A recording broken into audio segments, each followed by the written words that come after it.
Okay.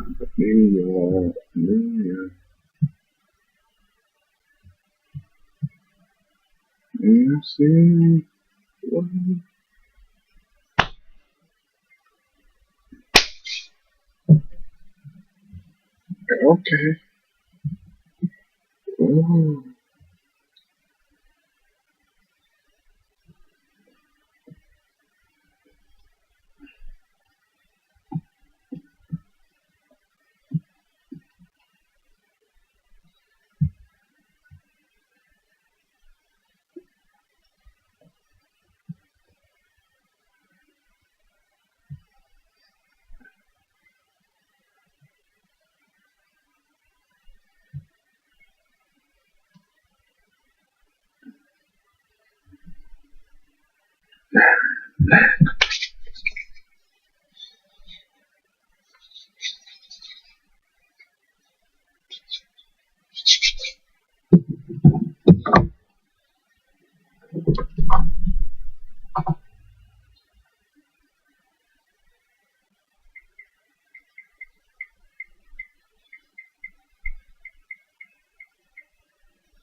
Oh.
Hello and welcome to your Tuesday, February 23rd show of the Young Turks. I am hosting today. Cenk Uger is on assignment.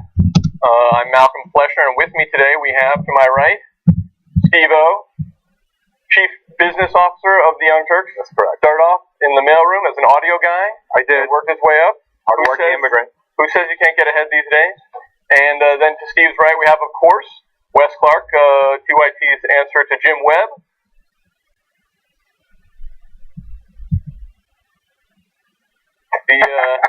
Not really. But listen, you're the go-to guy here. If somebody needs to hide a body. Did you kick ass in Vietnam? That was. I was born while it was still going on. I don't know if that counts as kicking ass.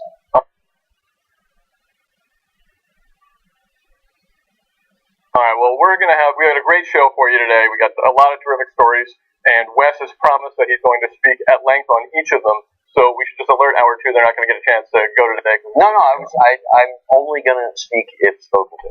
All right, so this is your chance to shine, Malcolm, and I support you. All right, so as most of the regular viewers know, this is not the usual panel. I mean, Malcolm and I are usually behind the cameras doing work, other kind of work. But today, due to a number of people being on assignment, we're filming the shoot, or at least we're trying to.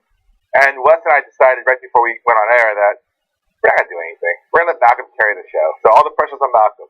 That's, I was assuming I was going to have to anyway. The dead weight to my right. No, they've been trying to schedule the three of us for months now. Finally, everything aligned. All right, let's get to our first story, which is about President Obama and Guantanamo Bay. On Tuesday, President Obama rolled out his plan to close the military prison at Guantanamo Bay in Cuba. He is calling on Congress to put aside partisan divisions over the controversial facility. Now, of course, President Obama has been calling for the closure of Guantanamo since he was a candidate in 2008, has never been able to do it. But he's said he's going to continue to make the case for it, and here is what he said in the presentation today. When it becomes clear that something is not working as intended, when it does not advance our security, we have to change course. The detention facility at Guantanamo Bay does not advance our national security, it undermines it. It's counterproductive to our fight against terrorists. Okay, so this has long been a centerpiece of Obama's policy about Guantanamo, and he's been trying to close it for since he was elected in 2008, and he's been rebuffed by Congress, who refused to allow it because I think in 2009, May of or June 2009, I think they passed a resolution saying that he would not be allowed to transfer anybody from Guantanamo to the United States. So the president's argument is that the facility serves as a powerful recruiting tool for extremist groups like ISIS and Al Qaeda, and that it hurts the United States' relationship with our allies. There are currently 91 detainees held at the prison, down from 242 at the start of Obama's first term. The place costs $445 million a year to operate.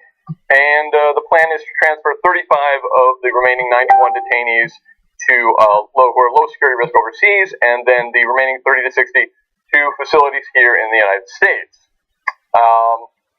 He's going to talk the whole time, huh? Well, I mean, I was kidding, but what amazed me about that is it's almost $450 million.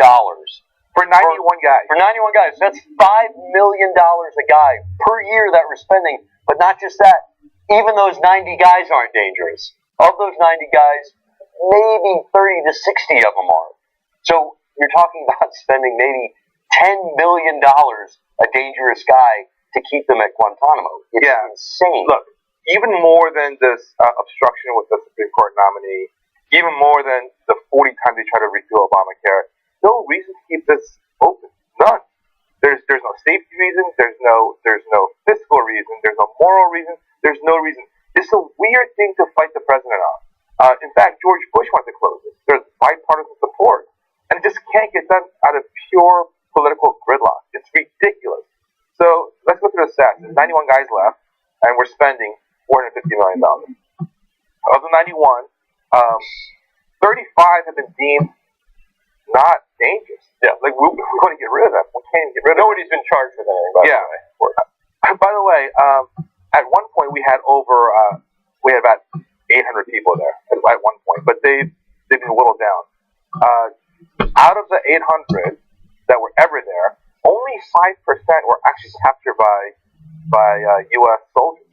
86% of them are there because of bounty. They were just turned in by random Afghans saying, these are bad guys, take them. And they got paid for it. Right. Which is an echo of the Phoenix program in the Vietnam War, where people would be paid to rat out their fellow villagers in South Vietnam. And we wound up killing a lot of people who were just based on accusations from, somebody who maybe just wanted to take their land.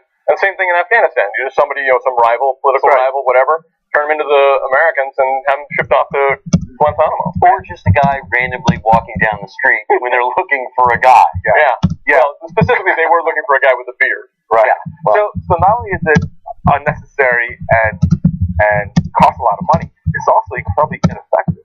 So since 9/11, there have been over 500 terror suspects by the federal court. There's only been 8 in all of Gitmo. Only 8. In fact, 7 prosecutors at Gitmo either resigned or demanded to be re-signed because they said, I can't take it. There's so much injustice here, so much torture. This is crazy talk. And of course, we had 7 suicides. One of them was a guy who was 16 years old who was brought there. He was there for 5 years, never brought on trial. At 21, he committed suicide. Why is Gitmo still open? What is the point of it? Who is happy that this has happened? Well, let's go to the Republican response. Speaker of the House Paul Ryan criticized what the president said, saying that he failed to provide taxpayers with critical details, including the exact cost and location of an alternate detention facility. And here's what else he said. Bring up the graphic, please. That it is against the law, and it will stay against the law, to transfer terrorist detainees to American soil. We will not jeopardize our national security over a campaign promise. Okay, so that's the crux of the argument is that if you bring the dangerous terrorists from Guantanamo, we're compromising national security. It implies that you're just going to sort of turn them loose in the streets of Des Moines. It also implies that everyone on the mainland is absolutely competent. All those prisons we have, they all suck. All those naval brigs, they're no good. Nothing works. This is the most ridiculous argument. Well, in all fairness to Republicans, once you bring them to the United States, they actually have to be charged. You can't just hold people on American soil with no charges. So what they're thinking is, these maybe 30 to 60 dangerous people, we've tortured a lot of them. So anything they've done that they've admitted to is now inadmissible in court.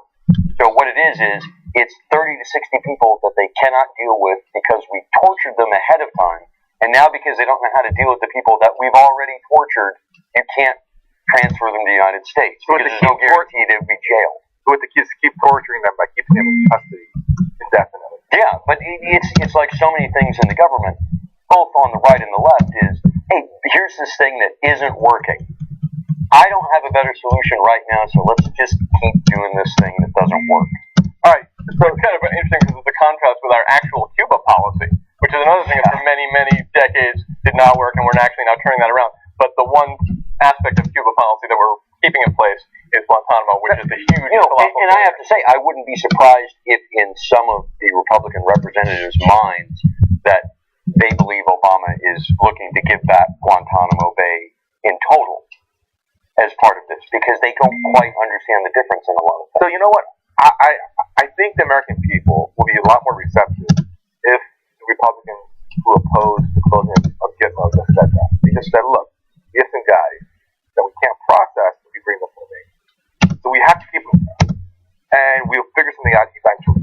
Yeah, but that's not as good as saying, of course, Obama's trying to compromise national security. Right. You also have to admit that what we did was wrong. Right. You're apologizing for America, and I won't stand for it. But this is why people hate politicians. I mean, how can you say that bringing these people from Gitmo into Supermax prison in Colorado is a threat to national security? We keep Ramzi Youssef there, Ted Kaczynski's there, the shoe bomber is there. I mean, Ramzi Youssef was one of the 1993 World Trade Center bombers.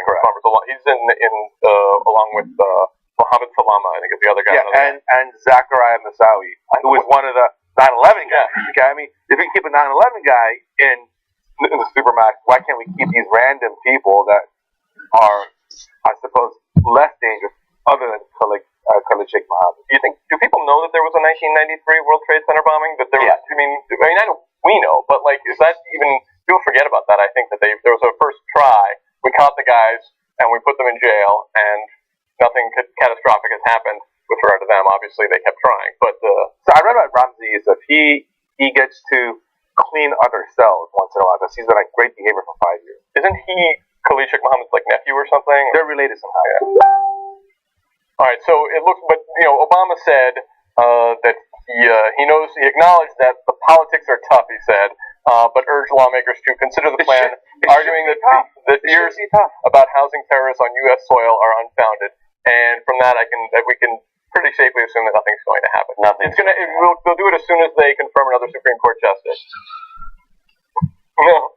Yeah. Again, this is exactly why Americans can't stand politics. I mean, this is ridiculous. But if a Wes is saying is correct. Look how much money you're wasting every single That's year. what they should do. Every single year. Obama you're giving should say, hundreds of millions of dollars. Yeah, but you could make that same argument with drug policy or any number of policies we have in terms of what's the cost of incarceration versus actually treating the problem.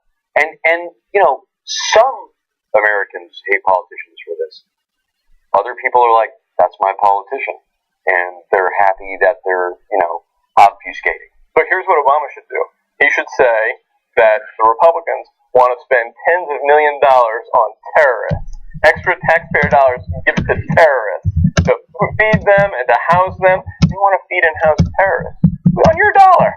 What's interesting is that human rights groups are not happy about that being taken from Gizmo. Right. They said Supermax is actually well, because there's no real difference. I mean, it's just geography. Well, the Supermax is actually arguably worse than the prison itself. Yeah, because the prison is actually a tomb. It's a tiny cell made out of concrete. There's a stool made out of concrete. You can't move it. There's a bed made out of concrete. You can't move it. There's a tiny window that's like 42 inches high by 5 inches wide. There's some natural light that comes in, but they can't see anything outside. So you can only see more concrete right outside the window. And they're in their rooms, I believe, 23 hours a day. So there you go, America. Yeah. They're going to be tortured. Because that's what it is. I mean, solitary confinement is essentially torture. But the real reason we're not bringing these people home is because you have to admit you tortured them. And if you tortured them, you can't lock them up in the Supermax jail. I know. But why can't we just admit that we did something wrong and move on? Huh? Because then you have to let them go if you did that. Because then the evidence you have to hold them with isn't any good. So they get released, which is the fear of Republican lawmen.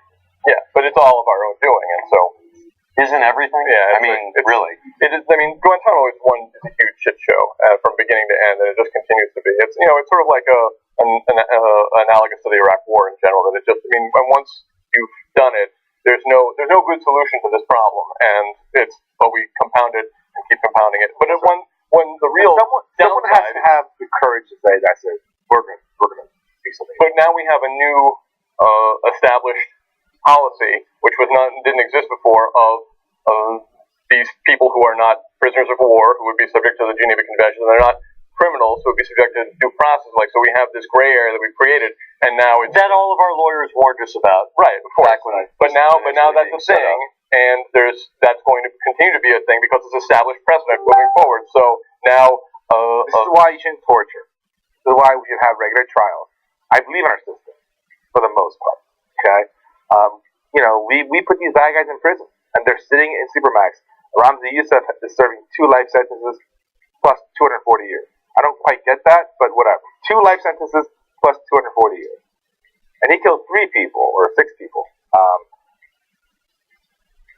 All right, that's it. That's it. That's all we got. So lots of good news. Lots of good. All right. All right, let's move on to our favorite remaining, I think, the GOP presidential candidate. Ben Carson is in the news.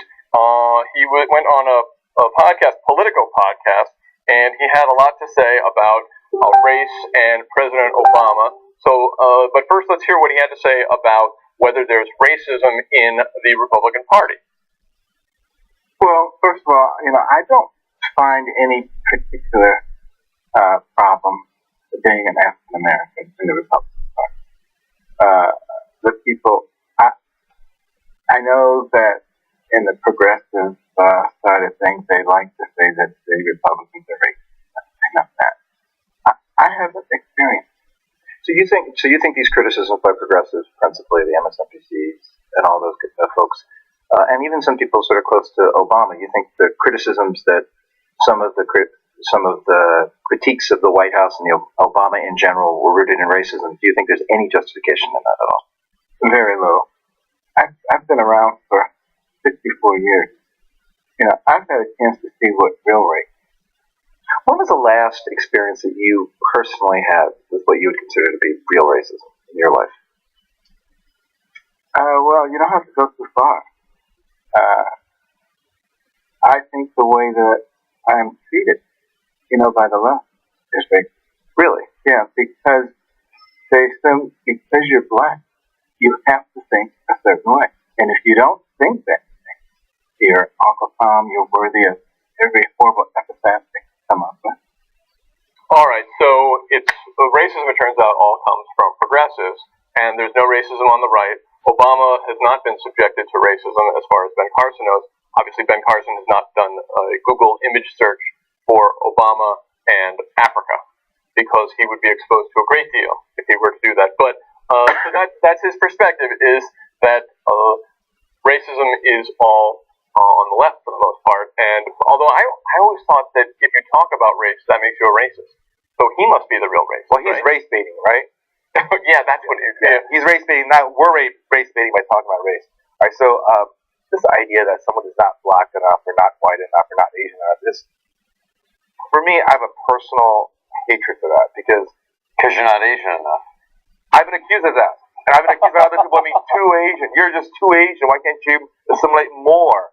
And it's usually other Asians who make these assessments, and it's super annoying. I think you should be who you are and judge as an individual, obviously. Now, his comment that Obama was raised white, I found it to be kind of... You're getting ahead of us. Sorry. Heard that. Okay, let's go to the second clip. So this is where Ben Carson also talks about it. He's so eager. Also talks about Obama and his experience. But hold on, I will give Ben Carson credit for, well, it's a minor credit, but he's right in the sense that there's definitely racism from both sides. Now, the quantity and the quality of the racism is very different. For him to say that the only real racism, whatever he means by that, came from the left is ridiculous, of course. Well, it's a real surprise that his campaign isn't catching fire. But, so okay, let's go to the second clip of him on Politico talking about Obama's experience. You curious at all about what his experience was like? I mean, did you when he was elected? Which experience? The experience of being elected. Did you derive any joy out of that? Any sense of pride? How did you sort of feel? How did you process that? You know, I did not. I mean, like most Americans, I was proud that we broke the color barrier when he was elected. But I also recognize that his experience and my experience are night and day different. He didn't grow up like I grew up by any stretch. That's right. Not even close. He was, raised white. Many of his formative years were spent in Indonesia. So for him to, claim that, he identifies with the experience of Black Americans, I think is a bit of a stretch. All right, so it's a bit of a stretch for Obama to claim that he experienced life, grew up as an African American, and I think that Ben Carson here is trying to depict the tableau, the wide tableau that is the African American experience in the United States, and say that everybody's experience is different, but we're all African Americans, right? Or is it the opposite of that? I'm sorry, my mistake. He's actually saying the opposite of that. He said Obama is an African American, but not really a Black American, because he did not share that experience growing up that Ben Carson did. And I think that it really falls to the three of us to determine who is and is not a legitimate Black person. The only person who's better equipped to determine whether a Black person is Black enough than us is Darrell Issa. Darrell Issa, San Diego-based Republican Congressman Darrell Issa, but unfortunately he doesn't say anything about it. Oh, wait a minute, did he? Did he? Maybe he did. Let's hear. Well, I know the doctor. He spoke before a charity that I'm also involved in. He is a great surgeon, a wonderful human being, and he was technically correct in what he said. But again, this is the reason that political loose talk by people who are just beginning to do it is always a problem in real statesmanship. You can say that when you're a private citizen and you're technically accurate, but when you're running for president, you need to look at what you're running for and not get mired down. All right, so what Darrell Issa is saying is, yes, he's technically correct that Obama is not really Black, but he shouldn't say it because he's running for president, and that is the type of divisive talk about race that Obama has been. Just say privately. Say it privately. Yeah. Keep your race comments to, when you're just with other people who are not going to report to the press. All right, again, Ben Carson, maybe I'm just trying to give him too much credit. Ben Carson does have a point that African Americans have a different experience than Africans who came here as immigrants from Africa or from the Caribbean or anywhere else. And also African Americans who left America at a certain age and spent their years abroad, maybe Kobe Bryant, for example, right? Maybe that's a bad example, but people like that have a different experience growing up. And I say this a little bit from my perspective because Asians who grew up, let's say in Kentucky, in a very non-Asian part of the country, are very different than Asians who grew up in Hawaii, for example. And so I grew up in Virginia and then in New Jersey. When I got to college, I had some bad racist experiences. So if someone said, "Hey, Shank, whatever," those are fight words, right? So I was like ready to like encounter that. But like my friends from Hawaii, they were like, "What? That's hilarious! I think that guy said something racist. Am I supposed to be offended?" Like they didn't care because they were the dominant race. So they didn't care if someone said racist things. They're like, whatever. So maybe that's the privilege of being a dominant race, that racist comments towards you don't matter. So there's a qualitative difference between any race growing up in one part of the U.S. versus another part of the U.S. or even outside of the U.S. But if you think about Ben Carson's experience, he grew up in Detroit, predominantly black area, his parents obviously both black, and versus Obama, who was raised by his white grandparents, I guess to a certain degree. Which he's always admitted. Yeah, no, he said, "This is how I was raised." But for one thing, that's got its own real challenges when you have, you're isolated that way. Like you talk about the kids in Kentucky, and you're the only one. I mean, his experience is very unusual. Obama being black, raised by white grandparents in predominantly white areas, and having to adjust to that. Versus Ben Carson, who he did live in a community where he was part of that culture. Whereas Obama is, he's experiencing growing up a whole different culture than most other African Americans. And so Ben Carson is right about that, but why that means that Obama, he should be disparaging him as not really black. Let's see Obama, before he became president, obviously, when he was a teenager or whatever, try to catch a cab in downtown in Manhattan. And he's going to have the same black experience that Ben Carson had, which is he's walking or taking the bus. Yeah, generally racists don't ask, "Hey man, did your white grandparents raise you?" Right. Like all those think that, or they don't think, "Hey, this guy's from Kenya." It's not quite the same thing. I think what Ben Carson is saying though is that because Obama grew up with certain privileges, such as living part of his time abroad, he went to Punahou, which is one of the best high schools. No, that's true. In Hawaii. So having that kind of access to elite education and travel abroad is in some ways a white, childhood in the mind of Ben Carson. I think that's what he's saying, right? And now he's saying because of that, he's a real black president, which is bullshit because we all know the real first black president was Bill Clinton. I'm just thinking all those racists who, the ones who did put together all those images online of Obama with a phone through his nose on, they must feel so stupid now that it turns out he's not really black. First of all those guys have to, what Ben Carson wants, all those guys have to come first and be like, no, you put those bones in my nose. That's what he wants, first of all, because he's the real black president. But this guy doesn't understand irony. He finished the first thing by saying, the real racism that I've experienced comes from Democrats because they call me Uncle Tom and all this stuff. They say I'm not the right kind of black person because I'm a Republican. And then goes on to say 5 minutes later, so you know who the real not black person is? President Obama. Because I don't understand. I just complained about people doing that to me, and I'm going to do that to someone else. Because that makes all the sense in the world. So every time someone who's sells themselves out like this guy's been doing, it's always based on themselves. It's a selfish thing to do. We already know that. So he doesn't experience racism, so that's to do with him. Everyone else has no racist experiences. Nothing. They've never been. No bias has been put against them. Only me. Only me. It's all about me. So it's the same type of person that appears on Handy's show, his panel of black folks. It's always about themselves, then promoting their book, and promoting their show, and promoting their podcast, promoting this. It's about them. It's a selfish point of view. So you don't understand anyone else's experiences because you only think about yourself all the time. So it's not even that it's Uncle Tom. He's just selfish, and he thinks I'm the only person who exists here. That guy, no, I need to be that because it's most important to me. That's really where his motivation comes from. Do you like him, JR? We should be honest with the audience, however, about JR. That JR was the only African American at his high school. Is that correct, JR? At my last one. Your last high school. So he doesn't really know what it's like to be black. So JR, what do you like more, Dr. Carson or those beautiful gold headsets you're wearing?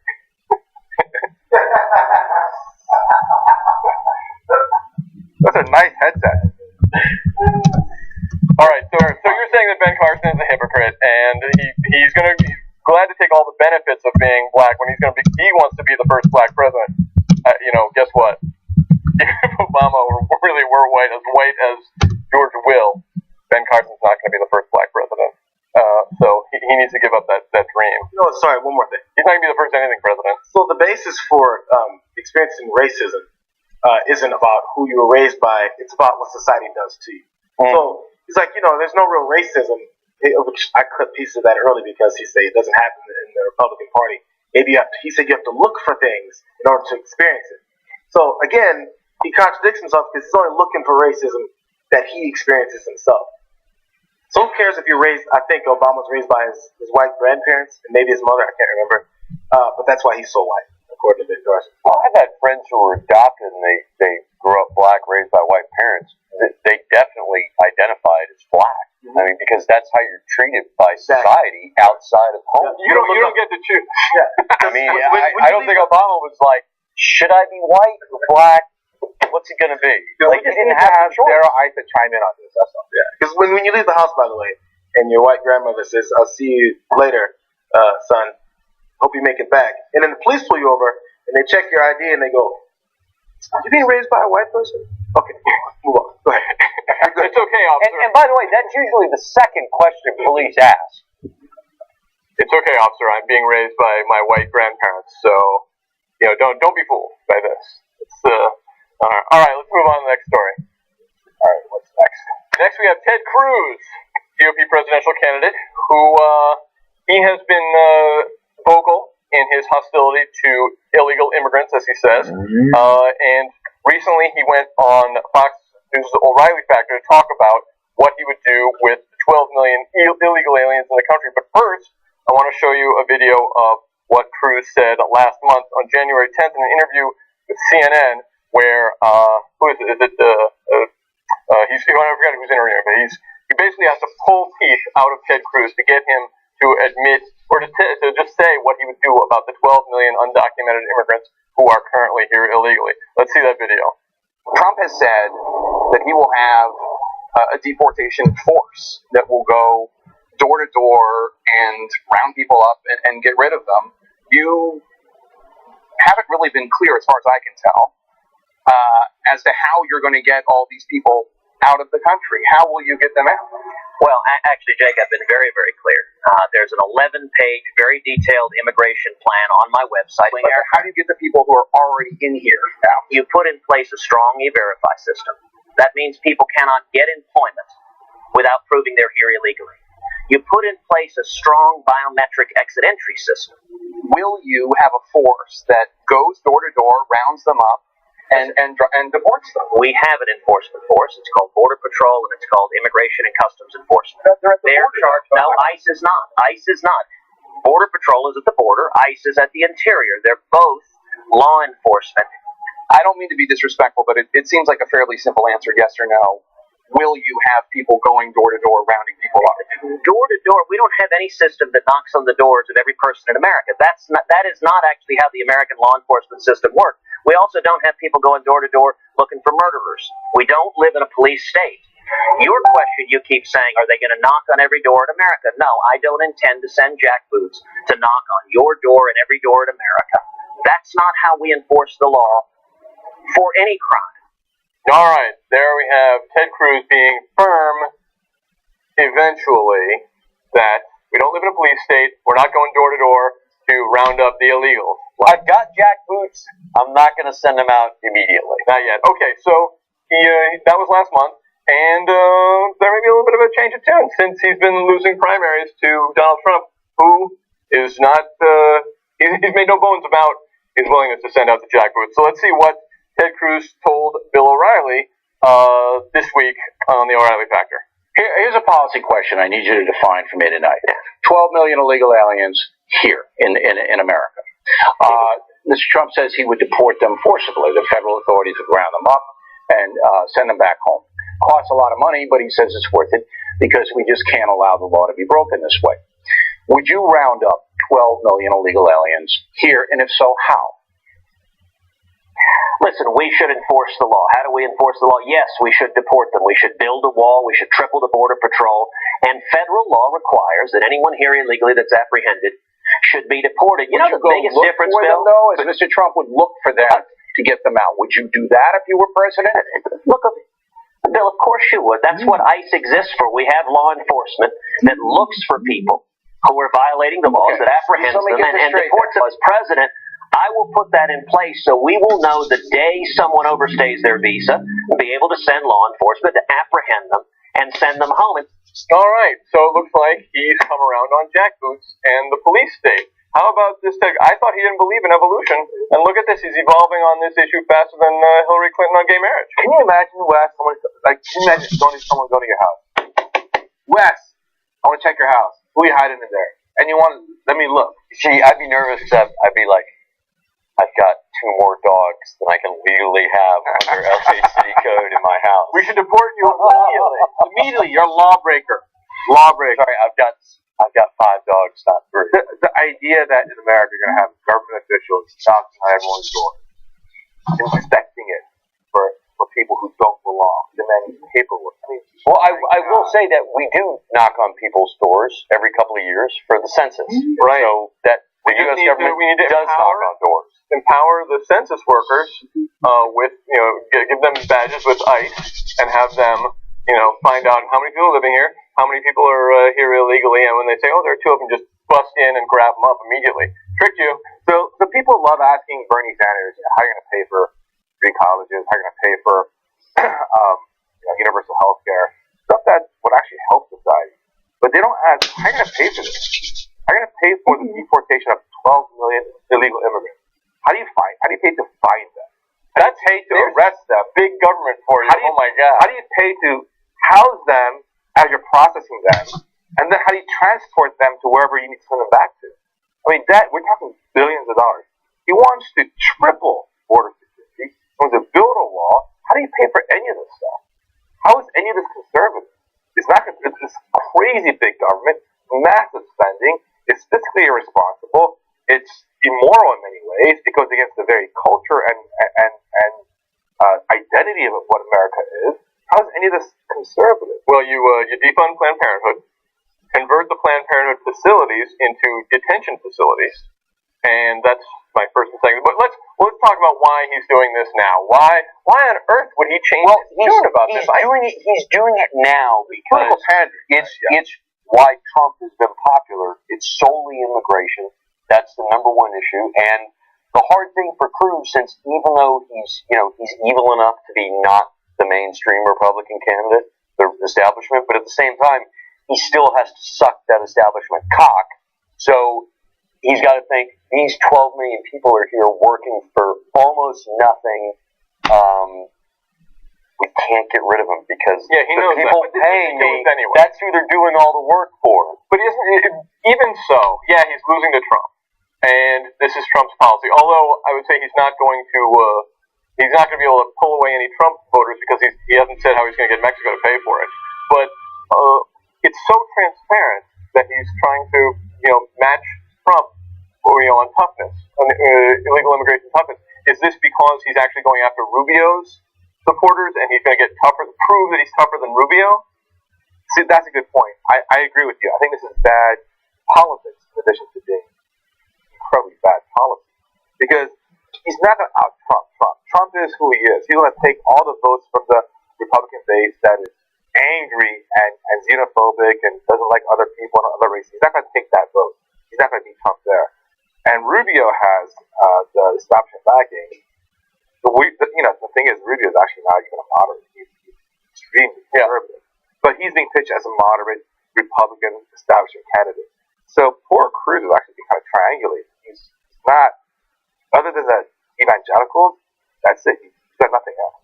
And it's so sad that half the evangelicals still vote for Donald Trump. I mean, that must just make him so angry.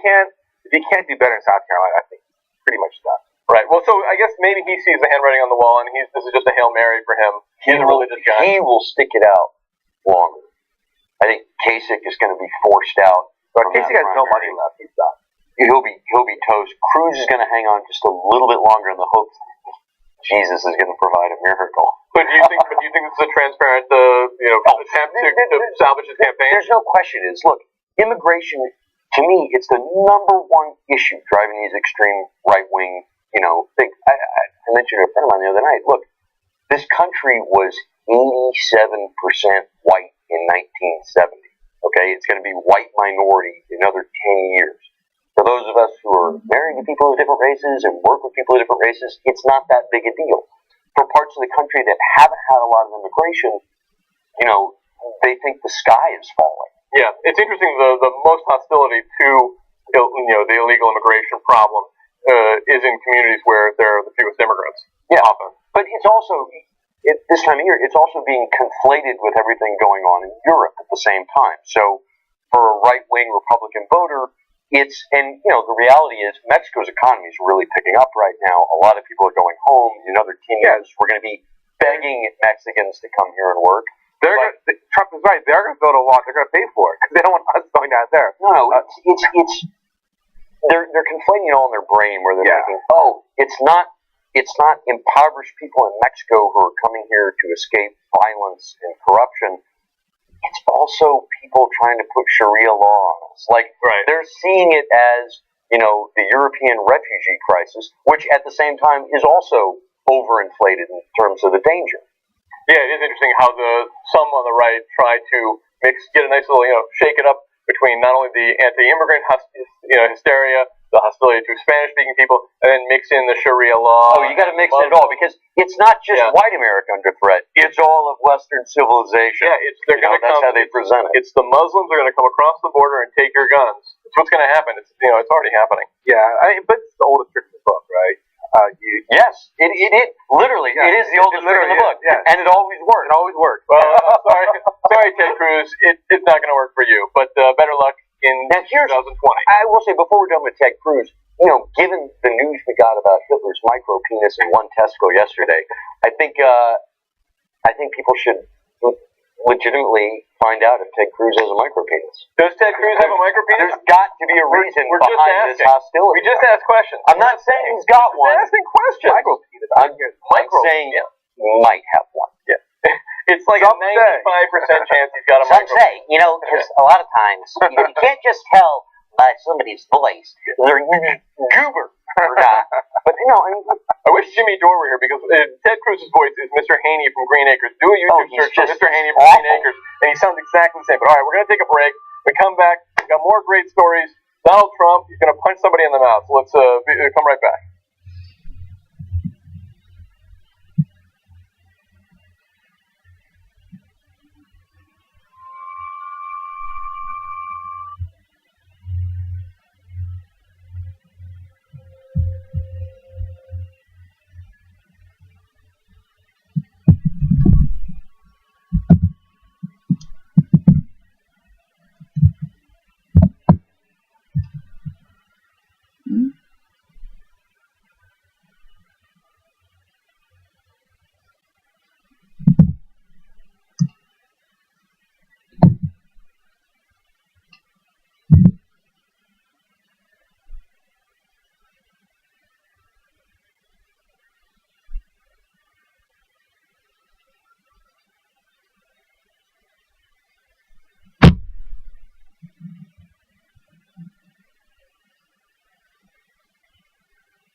All right, and thank you for that on-the-spot report from the TYT Lizard. Is the TYT Lizard both male or female? Do we know yet?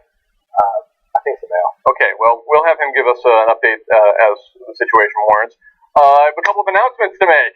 First, I'm looking at the right camera. Tonight, Tuesday, we have a Democratic Town Hall and Nevada caucus coverage starting at 8 p.m. Eastern. Everybody say Nevada, not Nevada. Nevada. Nevada. And get ready for Colorado also. It's Nevada if you're someone from Wisconsin who's like living in Nevada. And then also Oregon is another important one to not pronounce Oregon. So that's tonight. On Thursday, the 25th, there is a GOP debate starting at 8:30 p.m. Eastern. So definitely going to want to check that out. And then Saturday, the big Democratic South Carolina primary starting at 6:30 p.m. Eastern. We're all predicting a big Bernie landslide, right? No, I'm not. There's no way of knowing how it's going to go. He's going to lose by more than 15 points. You think he's going to lose by more than 15? What is it? What are the, I don't even know what the polls are. I don't know. And then, of course, all of our live commentary can be watched at tytnetwork.com/live. Okay, we also have a few tweets to share with you, TYT Live.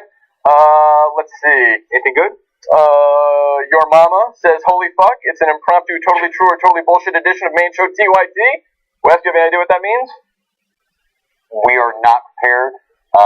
We are not the stars. We are here. We're delivering you news and our opinion. For those of you who are not members, Totally True or Totally Bullshit with Steve-O and Malcolm Fleshner is a game we play on the Friday post game sometime. A lot of fun. And I missed it. Next time you're around we'll have you on, Wes. It's a great game.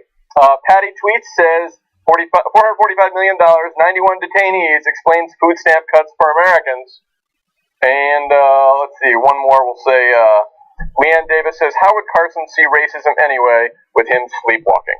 So that's a little bit of I'm still on that $5 million per detainee. I mean, dude, like a $24,000 a year lease in a semi-decent place, and let's pull another 30 grand on heroin. They're not going anywhere, and you're doing it for under $100 grand a year for each. Yeah, look, for other prisoners, they range in cost between $30 and roughly $70,000 a year. These guys are insane amount of money. $5 million. It's like they're almost as expensive as recruiting a Syrian rebel. Well, also, I think about $500 million or $5 million. We could be putting all those detainees through college. And Guantanamo is extraordinarily expensive because obviously we don't get any electricity from Cuba or water. They have a desalinization plant. They have to generate all their own electricity. It's a huge waste. We should give it back to Cuba as far as I'm concerned. But we have to move on to the next story, guys. Come on, getting me distracted. Next, we have Donald Trump. He does not like protesters at his events, and he has some pointed comments about what he thinks should be done with those protesters. Let's see what he has to say. Look, see, he's smiling. See, he's having a good time. I love the old days, you know? You know what I hate? There's a guy totally disruptive, throwing punches. We're not allowed to punch back anymore. I love the old days. You know what they used to do to guys like that when they were in a place like this? They'd be carried out on a stretcher, folks. Not true. Honestly, I hate to see that. Here's a guy throwing punches, nasty as hell, screaming and everything else when we're talking. And he's walking out, and we're not allowed, the guards are very gentle with him. He's walking out like big high fives, smiling, laughing. Like to punch him in the face, I'll tell you. Well, say one thing for Donald Trump. He is a big talker when it comes to punching people in the face, theoretically. When it comes to actually doing it, he's probably something of a coward. But I think the answer here is that, or what the bottom line is for Trump, violence is always the answer. That's an important note. And I should also add that we have a number of people have been kicked out of Trump rallies in recent months. In November, one guy got kicked and shoved as he was removed from a rally. And in October, another protester was dragged out of a Trump event and was kicked by another rally attendee. I'm surprised Trump didn't say anything about maybe using German shepherds or fire hoses on these guys, like in the real good old days when you just drag them out and lynch them. Yeah, The real good old days. I mean, even a stretcher. That's too much, I would say. Yeah, Trump loves to incite violence. I don't think he even wants to do it himself. He doesn't want to get his hands dirty. Oh, dude, he definitely doesn't want to get his face punched. Yeah, he's not going to do it himself, but he loves to invite and incite others to engage in violence on his behalf. Although he might not want to punch. Which is actually the worst kind of coward. He's a germaphobe, actually, so he probably wouldn't want to punch someone in the face just because he's more romantic. Is he really a germaphobe? Yeah, that's one thing that really prevented him in the past from. I've heard that he doesn't like shaking hands because it's the common people, and but I guess he's overcome that. All right, so you're saying that Donald Trump is a coward? A coward. You think you could take him? A real man should punch someone in the face with his own hand. Yeah, just like the good old days back when we were tough. We were never that tough. The tough people beating everybody up 30 or 40 years ago were armed police beating up innocent people. I mean, they were the bad guys. If you really want to go back to like that time when people come into a place like that and go out on stretchers, that was like the 1968 Democratic Convention when you had a police riot beating up all the young people in Chicago. Didn't go over that well with the American people, and it doesn't go over really in any civilized country. But imagine if this guy were president of the United States and he didn't get his way on something, and he'd be on there on camera inciting people to violence. It's unbelievable. Well, it also ties into what I don't know if it was the last one, but a recent GOP debate when they were talking about torture, and he said not only would I bring back waterboarding, but I'd bring back a lot worse.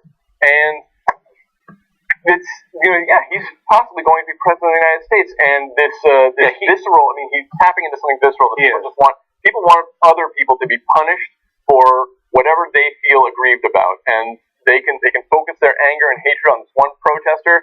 Yes, get him, it's his fault. And whoever's at Guantanamo, waterboard him, torture him. Yes, that's not going to solve your problems, people. No, Donald Trump is not the solution. And people try it all the time. Never in works. Human history. Yeah. It's what always happens right before you have massive It might political make you feel repression better and war. at that moment because you're getting your frustrations out, but it doesn't make it any better for you going forward. And he has. You're right. He's totally tapped into the ugliest, most just the worst tendencies of humanity to just hate people who look different, who act a little bit different, blame them for everything, scapegoat, and just physically beat down.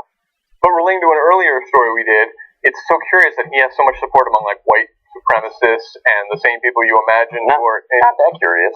No, but in the sense that he's also advocating for a massive increase of the police state to go door to door and check. I mean, that's the kind of thing they're afraid of. No, right? it never has been the kind of thing they're afraid of. They think that'll happen to other people. Yeah, but they want that to happen so that they can fight back. Actually, that's their fantasy. No, their fantasy is that they get the phone call from President Trump. To join. Hey, listen, Billy Bob, we're going to need some people to go. We're going to mine the border while we're at it. I mean, they would sign up for that. So it's a jobs program for him. It's a jobs program. He did say he's going to be the greatest jobs president of all time. And victimizers, just like it was in the JNA as the former Yugoslavia started to melt down, or it did for brown shirts in Germany. I mean, in the 1930s, these are the kind of people that you build a violent movement with. People who want to punish others. He is a very charismatic bully. He's very good at it. There's a cruel streak in him, and he sees someone's weakness, and he's excellent at exploiting it.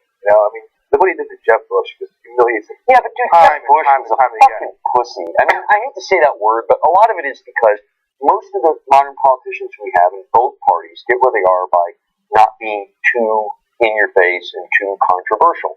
And he says stuff just off the top of his head that hits the id. It's what people feel. And nobody really has the guts to come back and say, bring it, motherfucker. Right now, take your best shot. That really is the next step for Republican debates, though. I mean, bring it, motherfucker. Absolutely. You think? I mean, Ted Cruz is so desperate. You think he'll take a swing at Trump to? No, I think they're going to actually start bringing their guns, and they're going to bring a regular gun at first, and then they'll get progressively larger to show how manly they are. How much they love the Second Amendment, and then Obama's going to come and take them away. As weak as I think Trump is, I don't really see Rubio as being a fighter. No, he's too pretty. Like a fight between the two of them, incredibly entertaining to watch. I would love that. It's actually the new reality show. All the Republican candidates physically fighting each other. No, the ones who have dropped out should all have to fight to get back in. Or the undercard debate, the kids table, they should all fight, and the winner gets bumped up. I'm going to bet on Chris Christie. I don't know, man. I think he'd get tired out pretty fast. This is what is the crux of the matter. The really important thing to understand is that Donald Trump is the one who's inciting violence. It's not us talking about wanting to see the Republican candidates fighting. It's Donald Trump who's got the problem with violence. All right, let's move on to the next story. All right, so this one's sort of complicated, and I hope I don't mess it up in describing it. We have some scientists who work at a lab in New York City, or New York, for the police force. Their names are Shannon Morris, Melissa Lee, and Kevin Rafferty, and they're suing the crime lab because they tried to correct errors they saw were going on in the lab that were beneficial to the prosecution in cases, and the errors that they pointed out were going to be if they point out the errors, then the defense, that would be to the defense's benefit. And so they were marginalized, they were criticized, and so now they're suing. And specifically, there was a computerized DNA analysis system called True Allele. I hope I'm pronouncing that correctly. You are. Okay, good. And so it was guaranteeing the result of DNA tests.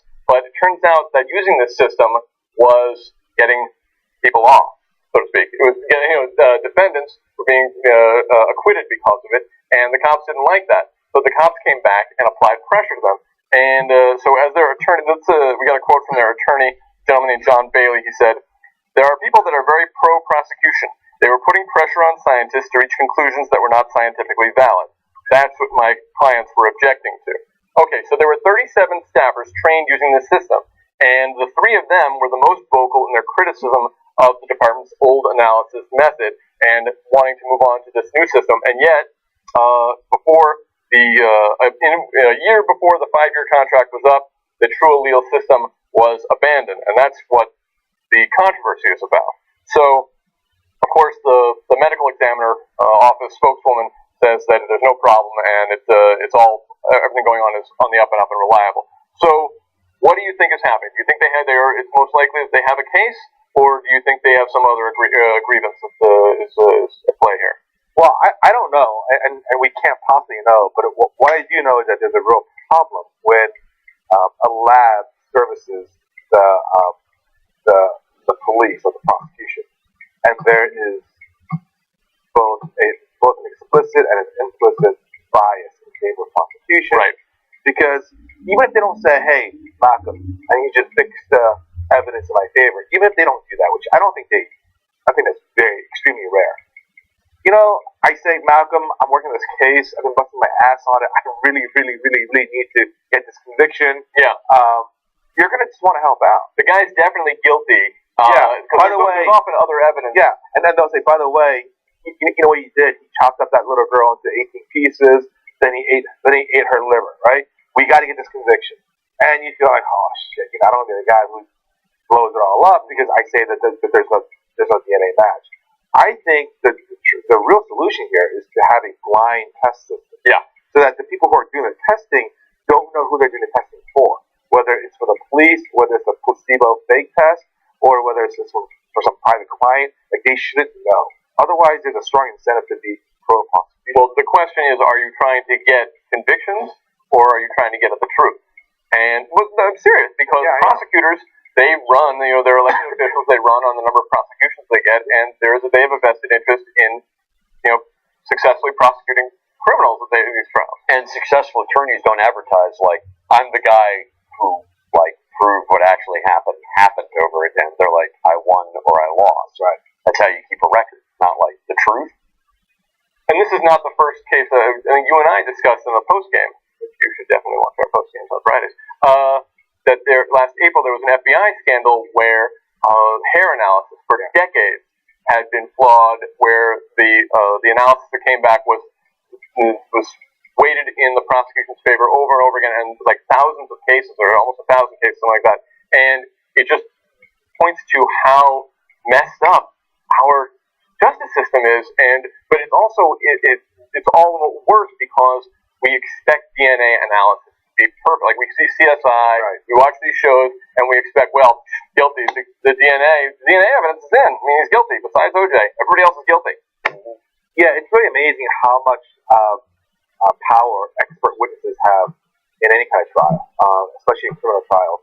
And there's a tendency for the jury to completely buy in.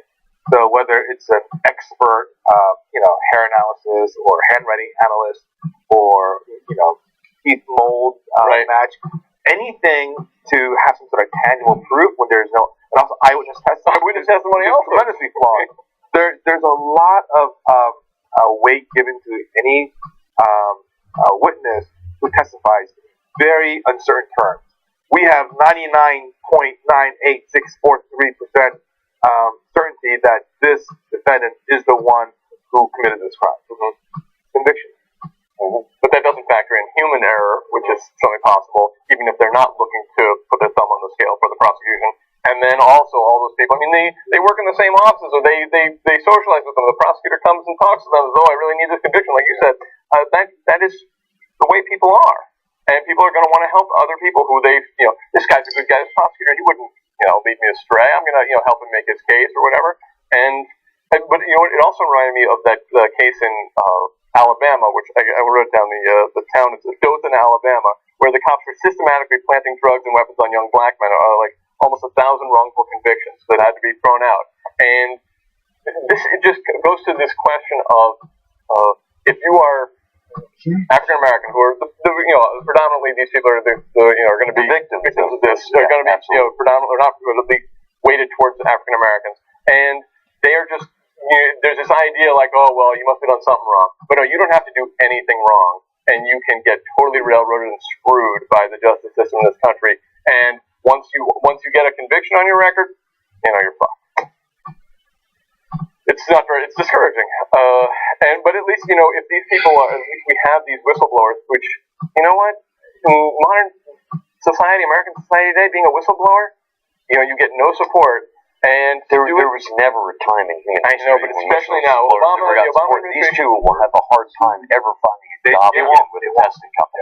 Yeah, there's no advantage to them, and if this proves to be accurate, what they're saying, then our hat is off to them, because it takes bravery to stand up to this kind of system, because the impetus for the vast majority of people, like the other 34 maybe in this case, is to go along to get along. Yeah, so real quick, so the system has to be better, because if you are put in a situation where the conviction helps your colleague, then of course you have this incentive to do that.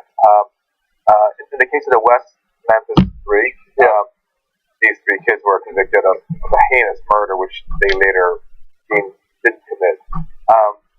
In that case, the forensics lab was literally inside the building where the prosecutors were, and part of their pay was based on their prosecution. I mean, that's a crazy bad thing. Yeah, that is a totally. Yeah. Well, it actually works that way in a lot of places. The SEC works that way. That's why the SEC frequently goes after small cap companies versus large cap companies, because a company with $15 to $20 million can't defend itself the same way a company with $300 or $400 million. Also, that company, the larger company, is more likely to be able to give me a job as a former SEC. That's true. Because of that revolving door. So we're really a lot of encouraging stories. All right, do we have time for one more story? No, we got to wrap it up. All right. Well, thank you very much for watching the show today. Wes, do you have anything to plug? You wrote a book, didn't you? Yeah, I wrote a book, man. If you like science fiction, it's called Dreadnought. Maybe you'll like it, maybe you won't. I don't fucking care. I do. but if you like it, please give me a review. I'm gonna buy it. Really? And we're gonna talk about it on the post game. Amazon, right? So it's an ebook, right? Yeah. Okay, so you're not gonna find it at a bookstore. You're never gonna find it. You're not gonna find a bookstore in general. I'm too lazy to go through the whole process. There's a lit agent. We're gonna publish you, and we're gonna buy it. We're gonna read it, and then we're gonna compare it and contrast it with Jimmy Dore's book. Who's a better writer? All right. And then they're gonna fight. It's a fight. Dude, I will fight Jimmy Dore. Fuck up Jimmy Dore. I love Jimmy, but I don't know, dude. Jimmy might be able to get a couple shots in. I would bet Jimmy would fight dirty. I think Jimmy's scratched. Right? But Jimmy would definitely fight dirty. But no, you would kick his ass. All right, Steve, you got anything to plug besides our Friday post games? Become a member. If you're not a member, become a member. there's lots of advantages. It's super fun, and the post games are a lot of fun. And but in the meantime, thanks for tuning in today. I had fun with Wes and with Steve, and we'll see you the next time they're desperate for a panel. I'll see you in another hour or two. We start the caucus coverage. Yeah, caucus coverage tonight. All right. Stick around for hour 2, everybody.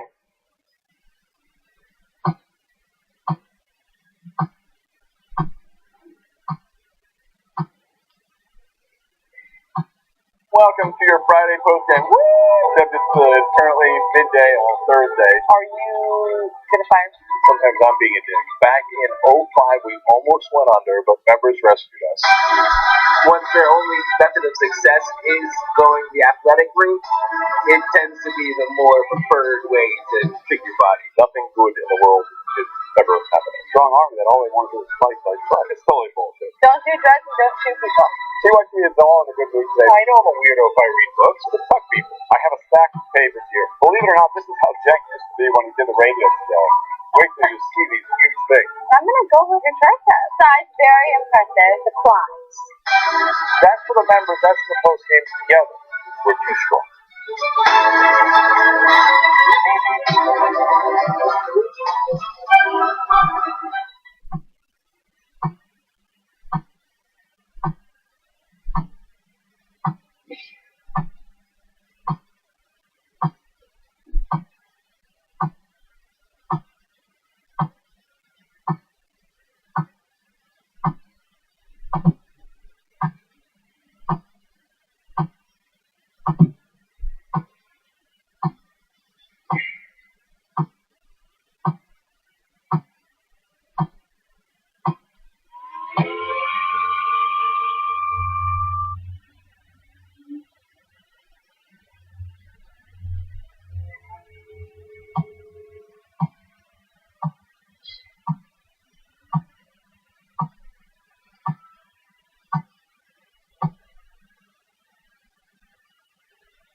It's all.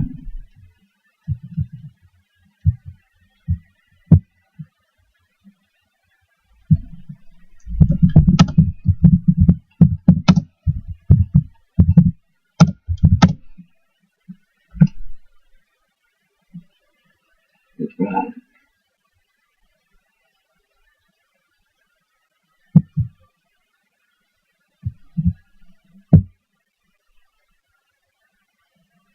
One, two, three, 4, 6, 7, 8, 9, 11, 12.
Welcome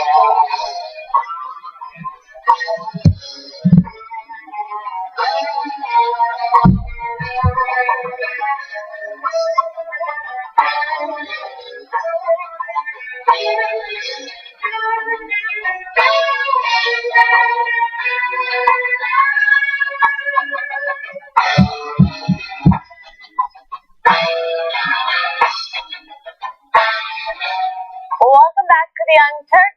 Hannah here with Hassan Pecker from Pop Crunch and Grace Baldridge from Pop Trigger. Hello. I feel like this is going to be a really fun hour. Yeah. I'm It's gonna be really poppy. looking forward. It's going to be popping. About to pop off. There's going to be popping. We're going to be talking about popping Molly. We're going to be talking about used condoms on the wall and twerking. So I feel like this is going to be a good hour. Yeah, How do you welcome to guys the party feel? hour. I'm excited. Yeah, and then after this, you guys can stay tuned for all of our election coverage at tytnetwork.com/live for coverage of the CNN Democratic Town Hall as well as the Nevada GOP caucus. So that's also something that we can look forward to. Mm-hmm. Should we just jump in? Yeah, we don't let's do have it. that much Jump time, in, so let's I'm ready to go. So producer Dr. Luke has finally broken his silence with regards to his ongoing lawsuit with Kesha, saying that he didn't rape her and that these are matters to be hashed out in court rather than on Twitter.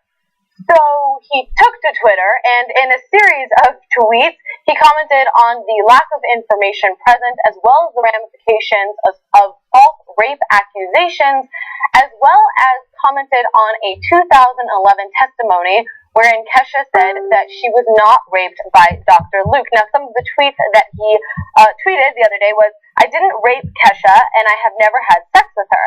Kesha and I were friends for many years, and she was like my little sister."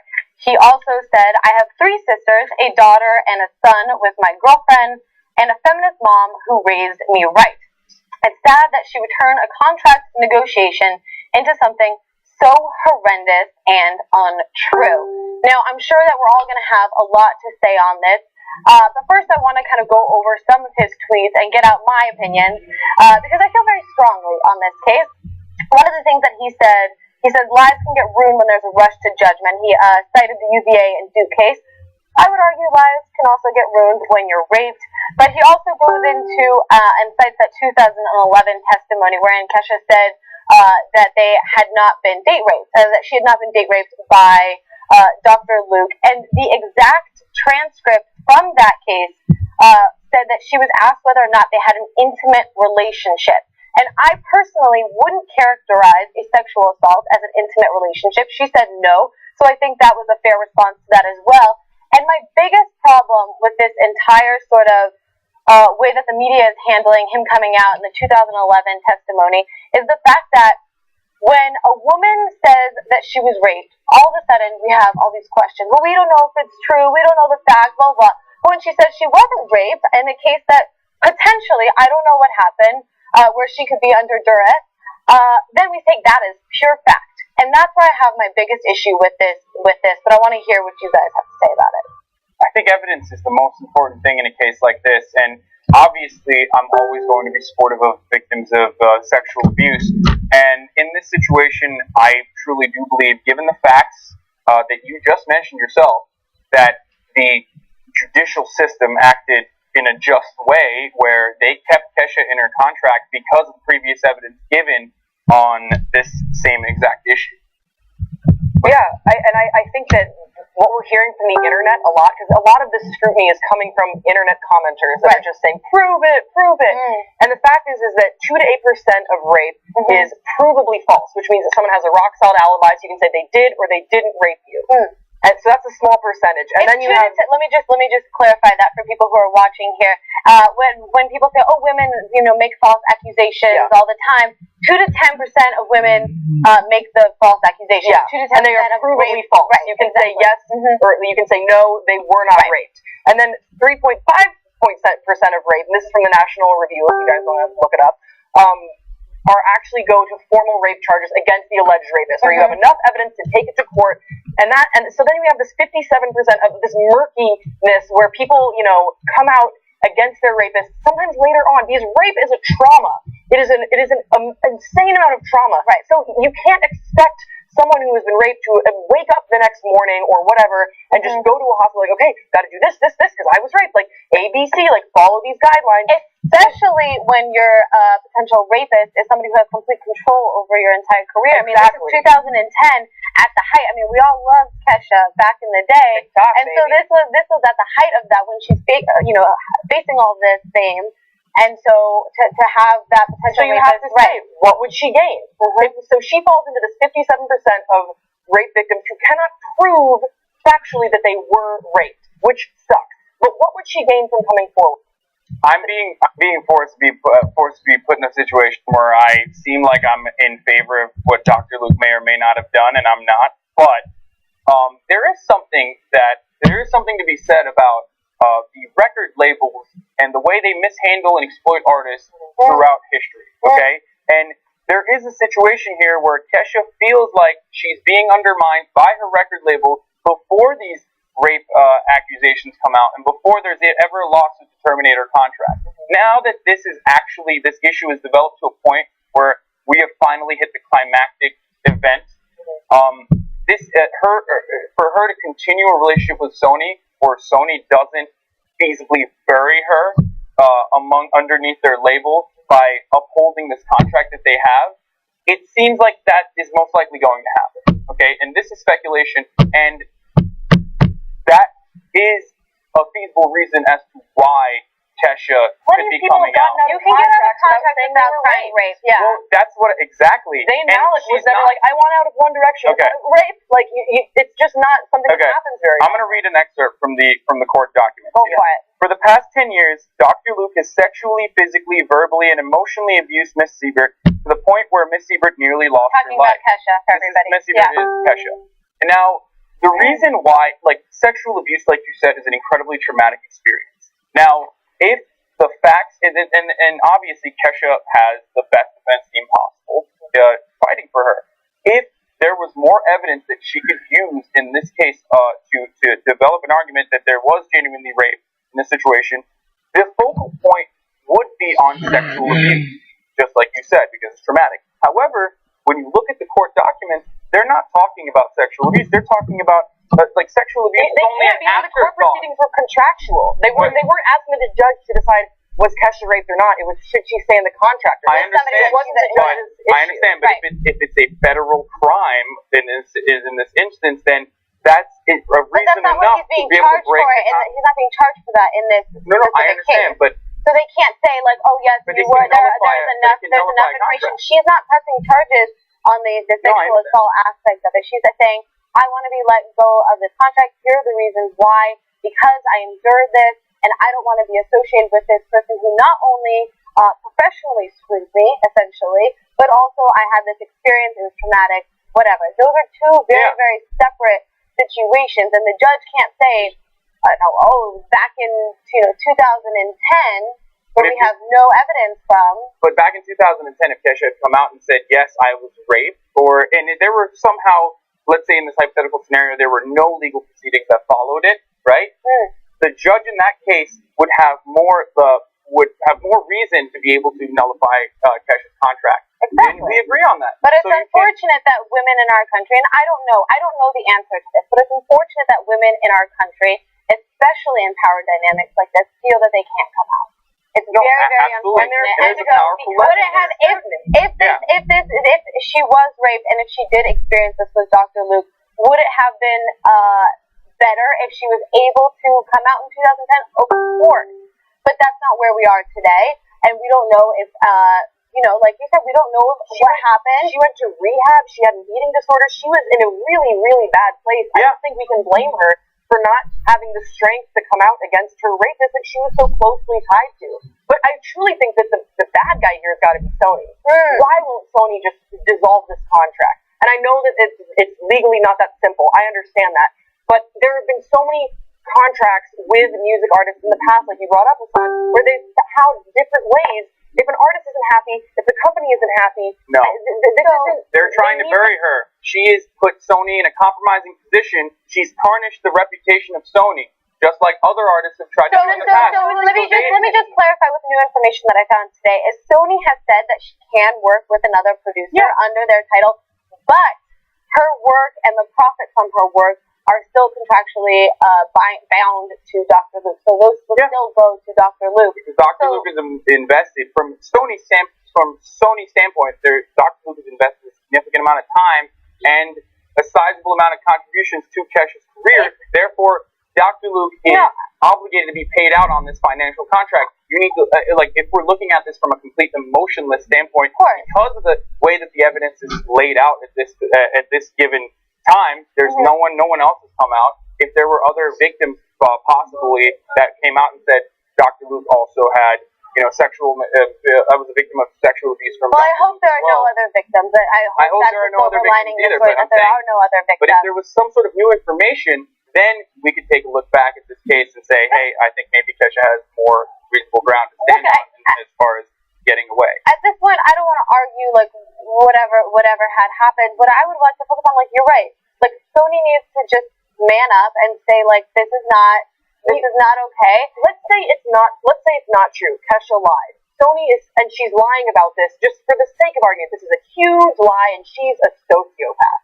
Okay, Sony should still look at this and be like, holy shit, this girl is so unhappy. She's saying that she was raped. We need to break this tie right now. Let her be free. This is not a happy relationship. Absolutely not. They're trying to bury her. They're trying to bury her under their record label, like they've tried to do with Michael Jackson. Everyone's still talking about it. No. Bury her financially, Grace. Bury her in a sense that she is not going to be allowed to put out any music. She's buried. Taylor Swift had to donate $25,000, $200,000. I know, but she's been buried. Then why would Sony, feeling like they've been put in a terrible position by one of their artists, allow that artist to go out and make money? I am not saying this is right. I'm not saying this is just. But when I look at the facts and I look at it from a completely emotionless standpoint, I understand, and that's how businesses run. Right, I understand why Sony. But I think businesses emotionless also take into account PR. And this is really, really bad PR for Sony.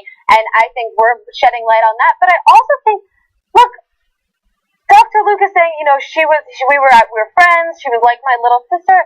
Dude, when is it not worth it? Just say, okay, here's the contract, it's over. Why won't he just, if he's so wrapped up in the fact that they were so close, at some point, don't you gotta be like, okay, you're dealing with enough? Even if it's not true, like you said, if we pretend none of this happened, and she is so tormented by whatever she's going through, wouldn't at some point Dr. Luke just be like, you know what, this isn't worth it, rip up the contract, it's over. I think this whole thing, and this, I guess I'll kind of end, at least for me on this, what makes this really sad to me, what makes this whole case so heartbreaking is that it's such an unfortunately accurate reflection of what the survivors of sexual assault have to go through. Everything that they do is under a microscope. Absolutely everyone wants a piece of the proof there, and there's just no peace, there's no resolve if you fall into that murky 57% of rape victims that cannot decidedly prove that they were raped. And that's sad, and it's really sad that we're seeing it happen to Kesha, because I think she seems, I really like the music. I want her to get back to what she wants to do. I don't understand if this is false, why she would make it up, because she wanted to make music again. I think that's a great point to end on.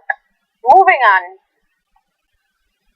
Nearly 2 weeks after American actor and designer Waris Ahluwalia was banned from a flight because he wouldn't remove his turban, comedian and YouTuber Jasmeet Singh, also known as Just Rain on YouTube, detailed his experience with the TSA traveling as a Sikh man. Now, Singh took to Twitter to describe how the security instructed him to remove his turban in a private room, and he says, after finding absolutely nothing wrong because a turban is just cloth and the whole thing is stupid, I asked for a mirror to tie it back again. The agent tells me there are no mirrors and that I can just walk down the terminal to the nearest restroom without my turban wrong. Now, if you guys don't understand why this would be an issue for members of the Sikh community, according to the Sikh Coalition, it's mandatory for followers of Sikhism to wear a turban in public as it's a symbol of love and obedience to the wishes of the founders of their faith. And so this is unfortunate because obviously the coverage of Waris Ahluwalia, I think, was very broad, and I was hoping that case would sort of educate people about the Sikh community, and that people wouldn't sort of racially profile people like this. But unfortunately, it's still very prevalent. So here's the biggest issue here, and obviously it's not a surprise. It's fucking racism. Okay, because this guy even accepts the fact that he's racially profiled. He says himself, "I understand the protocol. I'm there. I'm comfortable with the situation. Right. It's shitty. It's inconveniencing, but I'm going to do it anyway." Right. The problem when this becomes racism is after you have assessed that he is no longer a security threat, you still continue to inconvenience this person and shit on his fucking religious beliefs. You can't do that. At that point, once you've identified that he is no longer a threat, you should be doing anything in your power to possibly be like, "I'm really sorry, here you go." Like, you have an iPhone and a camera, you have an Android. Every phone is a fucking camera. Put up the camera and put it up to his face and help him as much as you can. Find a fucking mirror and help this man put his turban back on. Yeah, Clearly. This is ridiculous. I agree with Hassan. I think it's incredibly disrespectful, and I think it's likely that the TSA agents he was dealing with probably had no idea just how disrespectful it was. And I think that this is, what we can take from this is that there needs to be more education. This is a guy who, I mean, he had like a sense of humor about the whole thing. Yeah. I would have been so pissed. Right. I know. And he was, like you said, he's following protocol. He's complying with everything that they're asking for. The least they can do is have the education to know that asking him to take his turban off is truly just a stepping too far. Yeah. Here's why. And that they need to do whatever they can to make it up for him, to make up for how disrespectful they were. No, completely. And like he mentioned in his tweets, like, it's cloth. Like, you're allowed to wear clothing through the X-ray. And so I don't understand why they didn't understand. Like, what do they think this is made out of? That it's somehow hiding something as some sort of security threat. Like, it's just such not a fashion statement either. It's so ignorant is what it is. It's extremely ignorant. It's not even an uneducated guess here, though. It's not ignorance in that sense. And the reason why I say it's racism is because you take him to a private room. What does that mean? That means they understand that he needs to be in private when he takes off his turban. So, or to be searched. Or no, but like, this is a search about his turban, though. This is not that he's not being like, he's not, they're not taking off his clothes. They're taking off his turban. So that alone shows me that they understand that, he needs his privacy because of his religious beliefs or one reason or the other. Or reasonably, they would maybe want to do it out of sight of other people getting on, in the line of security. Regardless, if you're maintaining that privacy, why can't you do that for when he wants to put his I don't know if it was about the turban. I know I have friends who have been racially profiled in similar ways, and they've been pulled aside to be more thoroughly searched. I don't know what his sort of situation entailed, but yeah, I've traveled a lot. I've never been pulled into a private room, and I think that none of my family members have. Alex, have you ever been pulled into a private room? I have never been pulled over into a private room, but I did one time get searched at a London airport. My tampons were searched in public, and it was super funny to me. I thought it was really entertaining. I was like, "You want to just check out all these?" Hey, just check out all of them. You never know. I mean, but that's the sort of thing. Would I have preferred to be in private?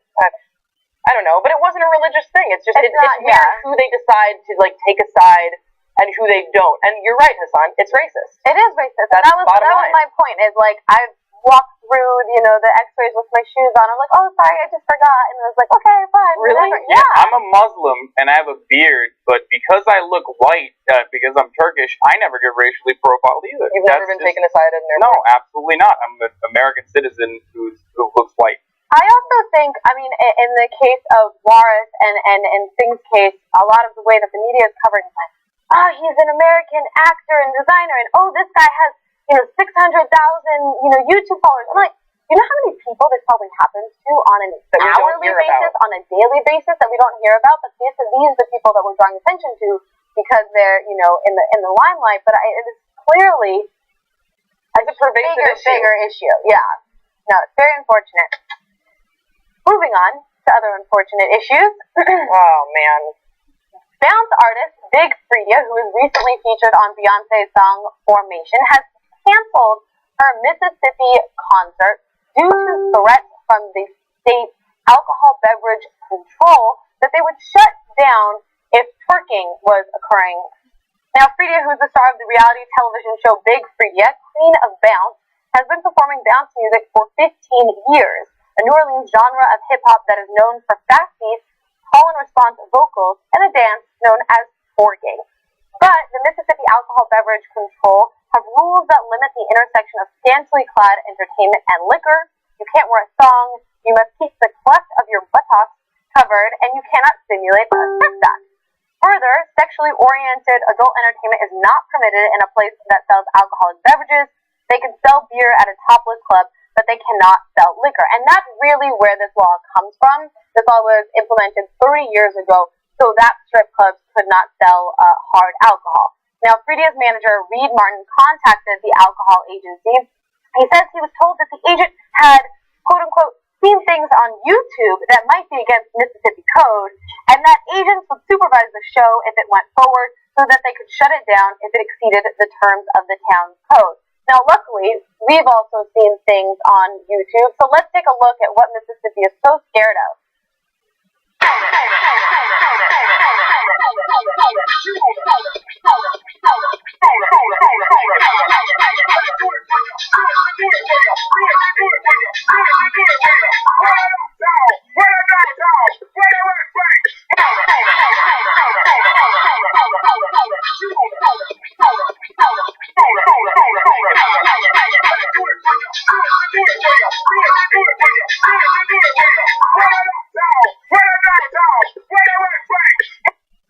Now look, I don't necessarily think that was scary. I'm more jealous of those moves. But in response to the threat, Fredia has released this statement. She said, I would like to apologize to all my fans in Mississippi for my show being canceled tonight due to the state alcohol beverage control saying that my show violates some law out there. This is some twerk loose bullshit. Twerk loose, which is ironically the theme for her replacement concert that will be on March 25th. The ABC in Mississippi says that hopefully the concert that she's putting on in March 25th will comply with their alcoholic beverage laws. I think this is some outdated work loose. Are they gonna have ABC officers like standing in the corner like if your thong slips out of your butt when you're moving it, we're gonna have to shut this shit down. I frankly think they're like, we need to regulate this, so we're all just gonna come and watch. We're all just gonna be there and watch because we need to regulate. Because I think can you imagine we need some agents to volunteer, make sure they don't have too much fun. Sir, I'll do it. I'll keep a good eye on him. Do whatever it takes, sir. Yeah. I'll be there. Yeah, exactly. Okay. This is ridiculous. By the way, how awesome and like ahead of its time is that genre? If he's been around for 15 years, that's like very similar to what we listen to now. I know. Holy shit, my new favorite artist. God damn, that is awesome. Yeah, look. Classic perversion of the law. They're taking antiquated ordinances, repurposing them for economic reasons because they want to take down some sort of they want to oppose this. Uphold this Christian values they have, right? And it goes against the very foundation of American democracy, where we were founded upon the principles of secularism, and then and twerking. And then you come in and you have these beliefs about Christianity or this moral code that you want to, make sure that other people abide by, and then you use this antiquated ordinance. It's fucking bullshit. I don't think it has to do with values at all. I think it's for economic reasons. I went to school in North Carolina, and they have an ABC there as well. And the only place that you can buy hard alcohol in the state is from the ABC, right? You went to school in North Carolina too. Yeah. So I think they're like, oh well, we don't want strip clubs to sell hard alcohol. We want to be the only one that sells hard alcohol. But what can we? No simulated sex acts and alcohol. That makes sense, right? There we go. Put that in the law. That's the only reason, because they're trying to make more money. By the way, I secretly love this law because it allows, in most states where laws like this exist, you can bring your own alcohol to strip clubs. So, in a sense, it's more fun. Oh, it's BYOB? Yeah. Oh, yeah. That seems cost efficient. Well, I was going to say that it's great. It's great for the consumer. Like, don't get me wrong. It sucks for this artist, Big Frida, but and for the people who want to attend and get their It's just a huge, the state of Mississippi is just being a huge fun sponge, in my opinion, just a huge fun sponge, and that sponge is just sucking up all the alcohol. But that's where I go normally when I want to have fun. I go to Mississippi. I'm like, people turning up at the big Mississippi strip club. They might have a great time. We should. I like that she's turning this around and saying we're gonna have a Twerkloose concert. Yeah, I think that's very that's reminiscent. a great move. It's 2016 Footloose. That's what it is. And I think that if Footloose was made in 2016, there would be more twerking. I agree. Actually, they did make one with Julianne Hough. Who knows if there was twerking? We'll watch it later. Movie night, whatever. At my house. So, following a very public CEO turnover amidst issues involving regulatory requirements, the multi-billion-dollar startup Zenefits has officially banned alcohol and stairwell sex from their offices. Now, the new CEO, David Sachs, explained in a company-wide email why he was banning alcohol from the offices. He says it's too difficult to define and parse what is appropriate versus inappropriate drinking in the office. Now, this gray area of drinking in the office has been thoroughly documented on Instagram, so I want to show you some of the pictures there. What just happened there drinking in the office. Okay, so here are people doing shots in the office for closing a big deal, and apparently this was a rather common trend at the Zenefits headquarters. Now, this was not the company's first issue with appropriate office behavior. Back in June, the Director of Real Estate and Workplace Services sent out an email saying, "It has been brought to our attention by building management and security that the stairwells are being used inappropriately. Cigarettes, plastic cups filled with beer, and several used condoms were found in the stairwell." Yes, you read that right. Do not use the stairwells to smoke, drink, eat, or have sex. Please respect building and company policy and use common sense. So that sounds like a really fun place to work. Anyone? Okay. It sounds like a fun place to work. A very fun place for like 2 days. And yeah, eventually it's like, God damn it, Brian! It's like everything. Like 2 nights there, you're like, all right, done. Anyone that's ever been involved in sales in any way, shape, or form knows that sales and alcohol go hand in hand. You can't have a sales team without alcohol, without some sort of alcoholic incentive. But aside from the jokes, I mean, we all work in a startup, right?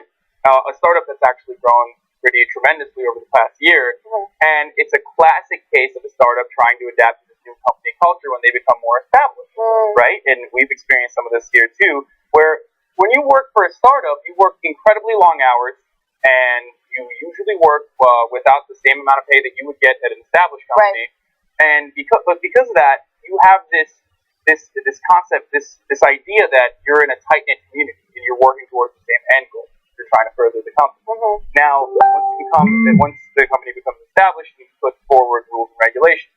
How do big startups that turn into massive corporations do that? Well, Google, for example, will come out with stuff like free food or happy hour, free laundry, nap time. Now, I'm assuming Zenefits is not as large as Google, obviously, so they can't really do that. So they're allowing people to drink at work. So here's my thing. Look, I don't think that this is unique to Silicon Valley. Let's be real. I think a lot of startups have this sort of culture, and I think that's been pretty well documented. I think the issue with Zenefits is they had the issues with the regulatory requirements they weren't fulfilling, and there was some pretty, frankly, shady business, and BuzzFeed to this whole sort of like expose on the shady business. So they had the CEO turnover, and I think my guess is that was like a big, another PR issue where they were like, oh shit, like we're getting called for all of these other things. We really need to tighten up some loose ends that we have around the office as well, including alcohol and sex in the stairway. Tighten up those loose ends. Well, and people were also getting to know Zenefits beyond what their brand was. And that was the issue that I'm sure was a PR scandal. Like, oh, people know who Zenefits is now and what we do, but because we don't do it well, because we're violating a bunch of regulations, and because we're having sex in the stairwell. Look, insurance salesman that's a very, very difficult job to pursue, and you're basically cold calling people all day, honestly, and it's annoying to me to begin with when I get a cold call from any sort of insurance salesman. So if I knew that they were also fucking in the background, I'd probably be more likely to buy insurance. So good job, Zenefits.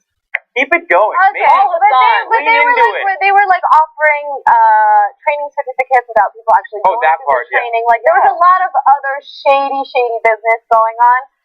But this, I mean, if the story was just about the fact that they were like, hey guys, the worst shots after you close a deal, I would be a lot less interested because I'm like, all right, well, let's Silicon Valley, like startups, they like startups and alcohol. So much sex happening at the Young Turks all the time, guys. You have no idea. As soon as we're off the air, I'm having sex right now. We're talking about another sex story. Yes. Yeah. A Norwegian woman's obsession with the smell of used condoms has led her to collect almost 2,000 soiled rubbers and put them on her bedroom wall. Now you're seeing here a picture of 27-year-old Condom Tonhe. Her last name is Tonhe. We don't know her first name. And she says that her fetish started in 2010 when she asked her then boyfriend to keep the condom he had used during their plow session, excuse the terminology here, because there was something about the smell. He responded by calling her nasty, and he broke up with her a short while later after she asked some of his drunk friends who had just had sex in her bed to leave their used love glove on the nightstand. I'm loving all these euphemisms here. She now has 1,921, some of which she has paid as much as $77 to get her hands on. Some are accompanied with a picture of the donor, something that Tana says she will throw in another $15 to get. And if she can't afford them, her father has stepped forward and asked some of his friends to donate. She says, one day I'm going to clear 10,000. That I'll look forward to. Yeah. Like, that's how I feel about this story. It's good. Good story. I don't want to shame anybody's fetish, and everybody. No. Some fetishes you can shame. This is shame on you. Shame on you. The only thing I would worry about here is sanitary issues as well as olfactory issues. Like, who is having sex with this woman so she can continue to carry on this whole condom? That's what I was wondering. Like, if you walk into a girl's room and she has pictures of dudes and their used condoms with their semen, are you going to sleep with her and give her another used condom? Like, you're going to be like, what the fuck? You're going to notice up the stairwell when you come up the stairwell and you smell like the used semen from like years ago. You're going to be like, I mean, this is 2010. You know how, 6 years ago. You're going to turn away from the stench before you even see the condom. You guys what are you doing with your hands right now? I'm so deeply uncomfortable right now.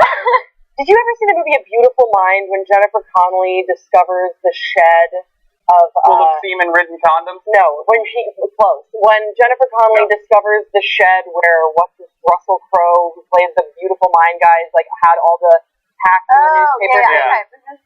That's what I imagine it would feel like walking into this room where you have like the red string everywhere, just like that's what I feel like it would just like this really like insane moment of like it all comes rushing in like the whole time, like you meet this girl at a bar and you're like, wow, she seems really DTF, like things are going well. And then you walk in and it's like the scene from Jaws where they're panning in with like the world around. This to me was very visual, as you can tell. Yes. And I felt strongly about it. Yeah. You felt like you were there. Made me gayer. Yeah. Made me way gayer. Yeah. Me too, actually. I think everyone's a little gayer now. I don't know. I went in the opposite direction of asexual at this point. But what it shows me is that men are so desperate that they will have sex with a woman who has condoms hanging on the wall. Let me ask you a question, Hot. Oh, God. How much would it cost for somebody to buy a used condom off of you? How much would you sell a used condom? Okay, depending on hypothetically speaking. No, if it's old enough.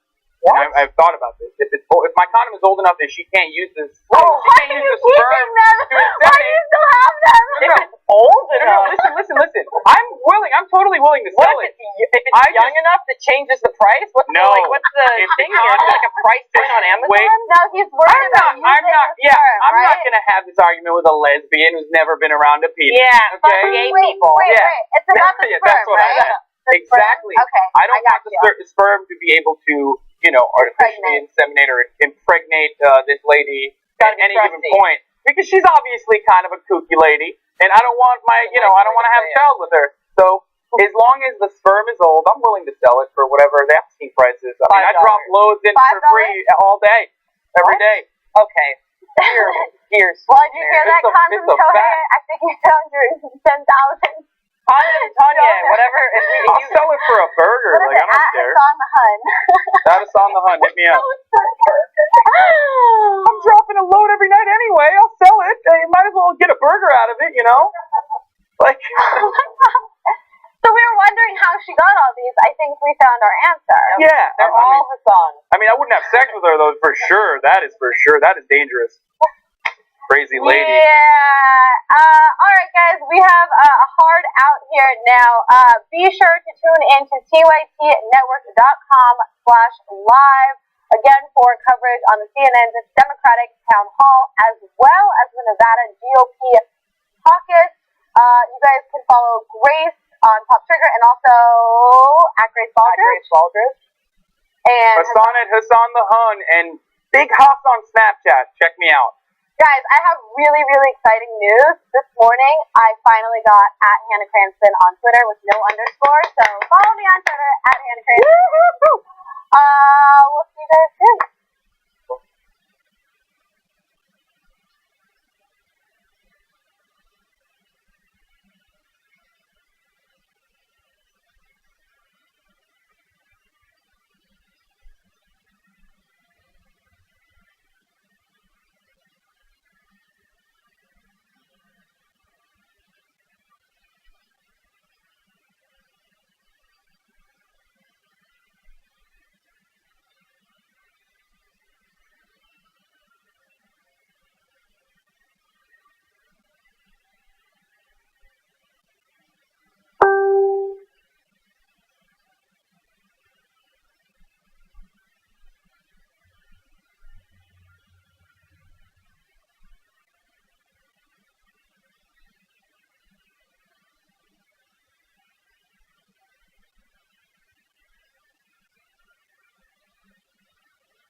TYT Network.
welcome to TYT's coverage of the Democratic Town Hall from South Carolina. I'm Malcolm Fleshner with the court. I am Wes Clark.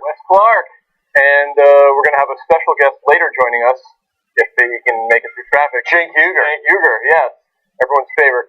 So we're coming at you a little late. The town hall has already begun.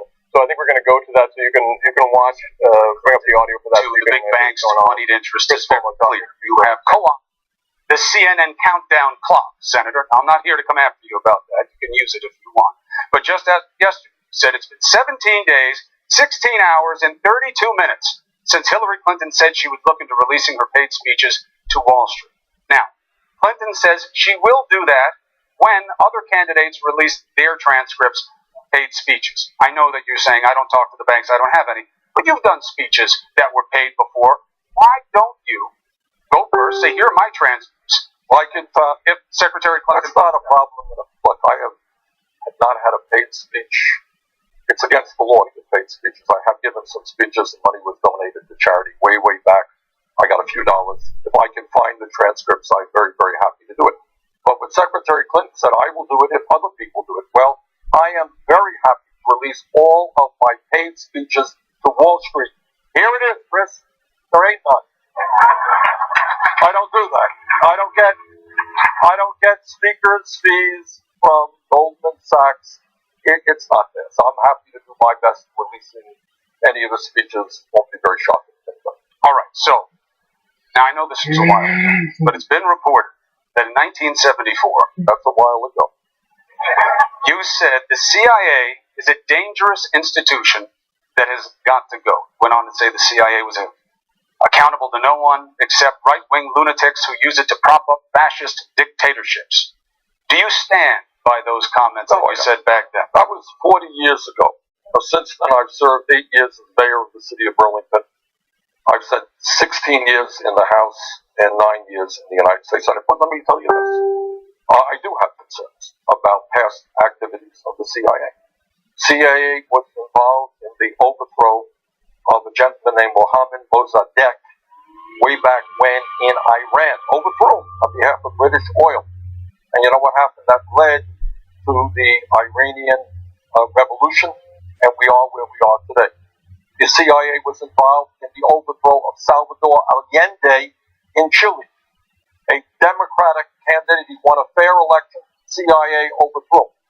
So I have a lot of problems with some parts of our history, which continues, by the way, to the present. But the institution itself, the CIA plays an important role. But have they done things which they should not have done on behalf of the United States government? Absolutely. Okay. Now, in the headlines today, the Obama administration released its plan for closing Guantanamo. Now, you said this is a good plan. Part of the plan involves the naval brig here in South Carolina, Charleston, that one day could house detainees. I'm sure there is concern in the audience tonight about some of the worst people in the world being in their backyard. Why is that okay? What is okay is, look, we look like hypocrites and fools to the entire world. What we have done is locked up people in a way that is causing all kinds of repercussions around the world. People say, oh, you're a democratic society. We have locked people up in an island. And I think that has hurt us all over the world. Obviously, if people are terrorists, they need to be confined, and we need to make sure that they stay in jail until whatever happens. But I think the president is right. I think we should shut down Guantanamo. I think in the long run, it will help us. You ready to talk to the bookers? Why I'm in South Carolina? I know, you didn't come here for me. All right. So, I want you to meet Sylvia Johnson. She's a cousin of the late Reverend Clementa Pinckney. You remember her as one of those killed in the Charleston Church Massacre. She says she is undecided. Sylvia, thank you for being here. What's your question for the Senator? Good evening. So glad to be here. My question is, do you think an individual who legally purchased a gun should be allowed to carry it openly in a public arena, such as places of worship, schools, public places, and if elected president, would you change the Gun-Free School Zone Act by allowing staff, teachers, and administrators to carry guns in order to defend the students and themselves? I guess that's a little question. To begin with, let me just say this.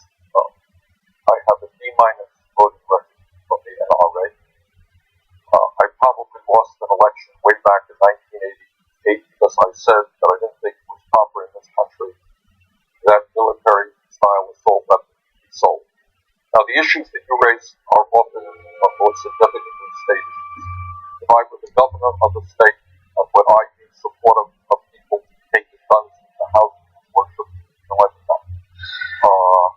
And that's not something that I am comfortable with, but that's a decision being made by the state. What I will tell you, federally, is that we have got to do everything that we can to expand and improve the instant background check. Our goal must be to make sure that people who should not have guns do not have guns. So that means people with criminal backgrounds, people who are mentally unstable. We have to deal with the straw man provision right now, which allows people to legally buy guns and then sell them to criminals. And I'll tell you what else we have to do. We need a revolution in mental health in this country. Because a lot of people, let us be honest and acknowledge that there are many thousands of people walking the streets of America today who are suicidal and or homicidal. They need treatment when they need treatment, not months. That's one of you about any of us. Bottom line, all of us are shocked and disgusted by the kinds of mass killings that we saw in that church and what happened to the victim. And we've got everything. What President Obama said some months ago, I think, captures it. What the president said is, look, this is a difficult problem. Nobody can guarantee that terrible things will happen. But just because it is a hard problem does not mean that we should not do everything that we can to try to end it. All right, another question for you from the audience. Sylvia, thank you very much. So, we have Vidal Butch. Vidal is a student who was the first member of his family to go to college, and he says he is leaning toward you. What's your question? Senator Sanders, I am a student here in Columbia, South Carolina. I'm from a rural area, raised in a single-parent home. I attended a historically black college here in South Carolina. My question to you is, you have a plan to make free public college free. So where does historically black colleges, private historically black colleges, fall under this plan? Great question, and congratulations on what you have accomplished. I grew up in a family that my dad came to this country from without any money. He was a high school dropout. My mother graduated high school. So I was proud that they were able to send my brother and me to college, the first in our family. I believe that historically black colleges and universities play an incredibly important role in education in the African American community. You're quite right. But I believe that in the year 2016, when we talk about public education, we should make sure that public colleges and universities are tuition free, that everybody in this country who has the ability and desire can get a college education. But in addition to that, we must sustain and strengthen the historically black colleges and universities who do a phenomenal job today educating a significant number of young African Americans. You have my word that we will not only sustain, we will substantially increase funding to the historically black colleges and universities. They are under today a lot of financial pressure. And one of the reasons they are under financial pressure is they do the right thing. They welcome kids into those companies. Really welcome. And some of those kids are struggling, and some of those kids may drop out. But that is the right thing to do, and those colleges deserve very strong support. I have my word, the Sanders administration, to provide that support. While we're on the topic things that you could do in your administration that would help the African American. Speak to what remains to be a sizable gap when you look at Nevada entrance polls, as you well know, Senator. Among black voters, it was 76-22, Clinton over Sanders. Why do you believe that your message is not resonating as well there? Well, Chris, when we started in South Carolina, my message wasn't resonating with anybody. Nobody knew who I was. I'm running against a candidate who was one of the best known people in the world, a candidate who ran here a very strong campaign in 2008, who knows a whole lot of people. So we started with no support. Our support has grown, and it has grown in the African American community. And what I believe, to the degree that we can get our message out, and the message is that we have a criminal justice system which is broken, that there is something very wrong when African Americans in South Carolina and around the country get nervous about walking down the street or going into their car and being stopped by a police officer. That should not be happening in America now, and we have ideas about how to deal with that. When African Americans hear, my point of view, that when youth unemployment in the African American community for high school graduates is 51%, 51% unemployed or underemployed, we've got a plan to invest in jobs and education, not jails and incarceration. And we have very specific ideas about how the federal government, local police departments run by municipalities, the federal government can play a major role in ending the militarization of so many of our local police departments. They look like occupying armies. And we have also got to make police departments look like the diversity of the communities that they are serving. There's a lot to be done. All right. Let's look to your right. You have Rod Jernigan here, and it's a question about what's happening right now in the Supreme Court. He's an attorney and the past president of the South Carolina Trial Lawyers Association. Thank you, Chris. He said he supports Secretary Clinton. I just got to get it in there, counsel. Just so the senator knows who he's dealing with. I'm not going to pick on you about that, Senator. Senator, welcome to South Carolina and welcome to my alma mater, the University of South Carolina. Thank you very much. Senator, with the passing recently of Justice Scalia, the issue of appointment of justices to the Supreme Court, in my opinion, has risen to the top of this election. We all know the Supreme Court elected a president in 2001, and look what happened. Well, I know that. You know that. Probably some people would disagree. I got good friends of mine who would vehemently disagree with that, but that's okay. We're all friends. Just speaking of the police cases, 2 cases yesterday regarding stop was argued before the Supreme Court. 8 justices. It'll probably end up at 4. So these issues and other profound issues will be coming up. Just today, as Chris said, Senator Grassley, as you're aware, advised Chairman of the Senate Judiciary, advised Senator McConnell, that there would be no hearing on any presidential nominee. No vote on any presidential nominee. So we will continue for at least another year with 8 justices. Counsel, is there a question? It's coming. It's an impressive case. It's coming. The next president of the United States is going to appoint Justice Scalia's successor. With that in mind, past justices of the Supreme Court, not present, but past, which past justices do you admire the most and why? Well, let me, before I get the question, I'm not so sure. Can you just ask the question? I hear what McConnell has to say, and I hear what Grassley so much. But let me say this. We have been dealing in the last 7 years with an unprecedented level of obstructionism against President Obama.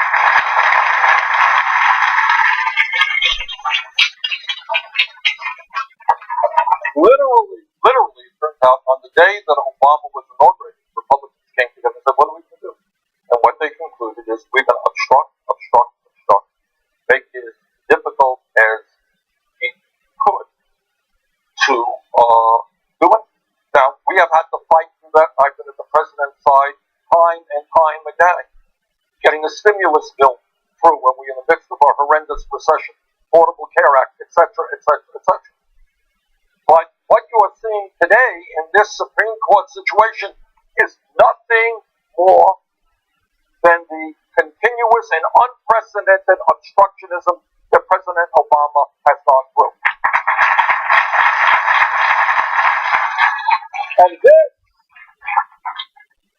And this is on top of the birther issue, which we heard from Donald Trump and others, a racist effort to try to delegitimize the President of the United States. Can you imagine that? To say, well, he's not really the President. He wasn't born in the United States, which is nonsense. You know, it's a funny thing on that issue. My dad, as I mentioned, came from Poland. I'm running for president. Guess what? Nobody has asked for my birth certificate.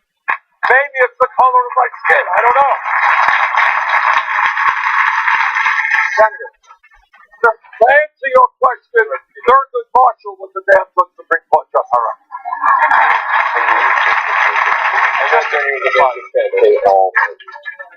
Thanks, right? First, to get it out of the way. Oh, that's a problem.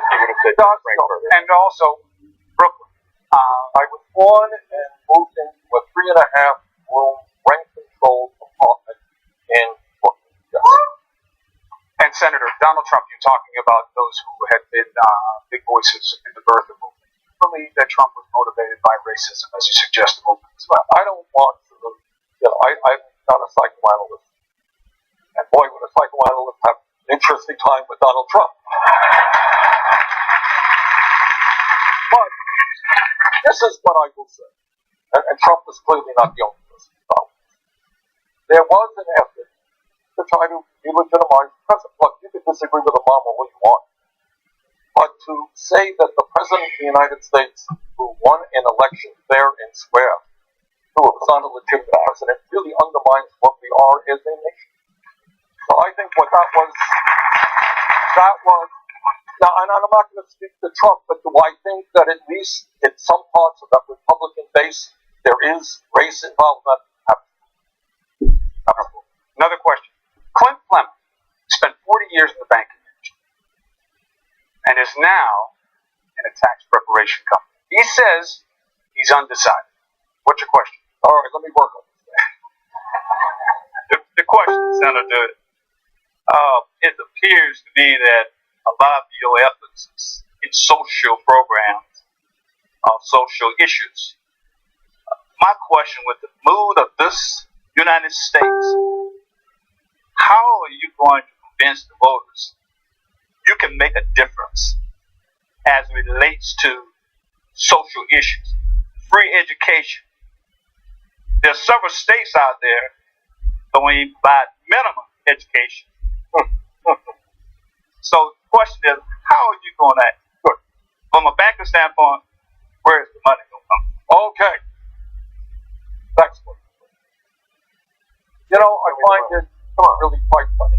But find it interesting that over the last 30 years, there has been a massive transfer of wealth from the middle class and working families to the top 1/10 of 1%. Middle class has shrunk. Trillions of dollars have flowed to the top 1/10 of 1%. Any of you hear an uproar about that? What a terrible thing! Middle class shrinking, people living in poverty, top 1/10 of 1% saw a doubling of the percentage of wealth they own. No one thought the establishment was fine. Wall Street was happy with it.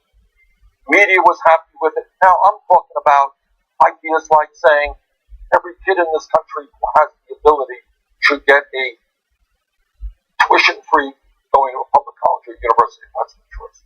I'm going to pay for that through a tax on Wall Street speculation. When Wall Street collapsed because of their greed, you know what? You bailed them out. Now I think maybe it's time for Wall Street to help the middle class.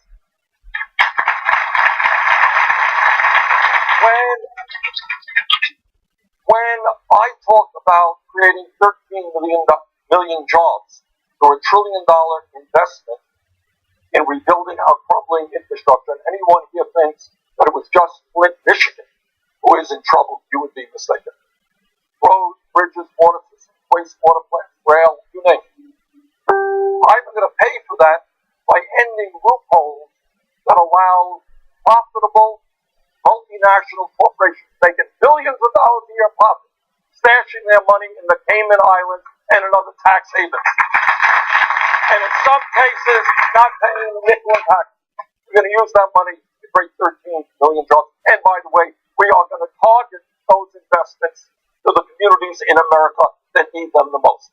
All right, so to answer your question, top 1/10 of 1% in America now own as much wealth as the bottom 90%. I think that is wrong. So here it is, folks. To like it or not, this is like you. We are going to ask profitable multinational corporations and the rich to start paying their fair share of taxes.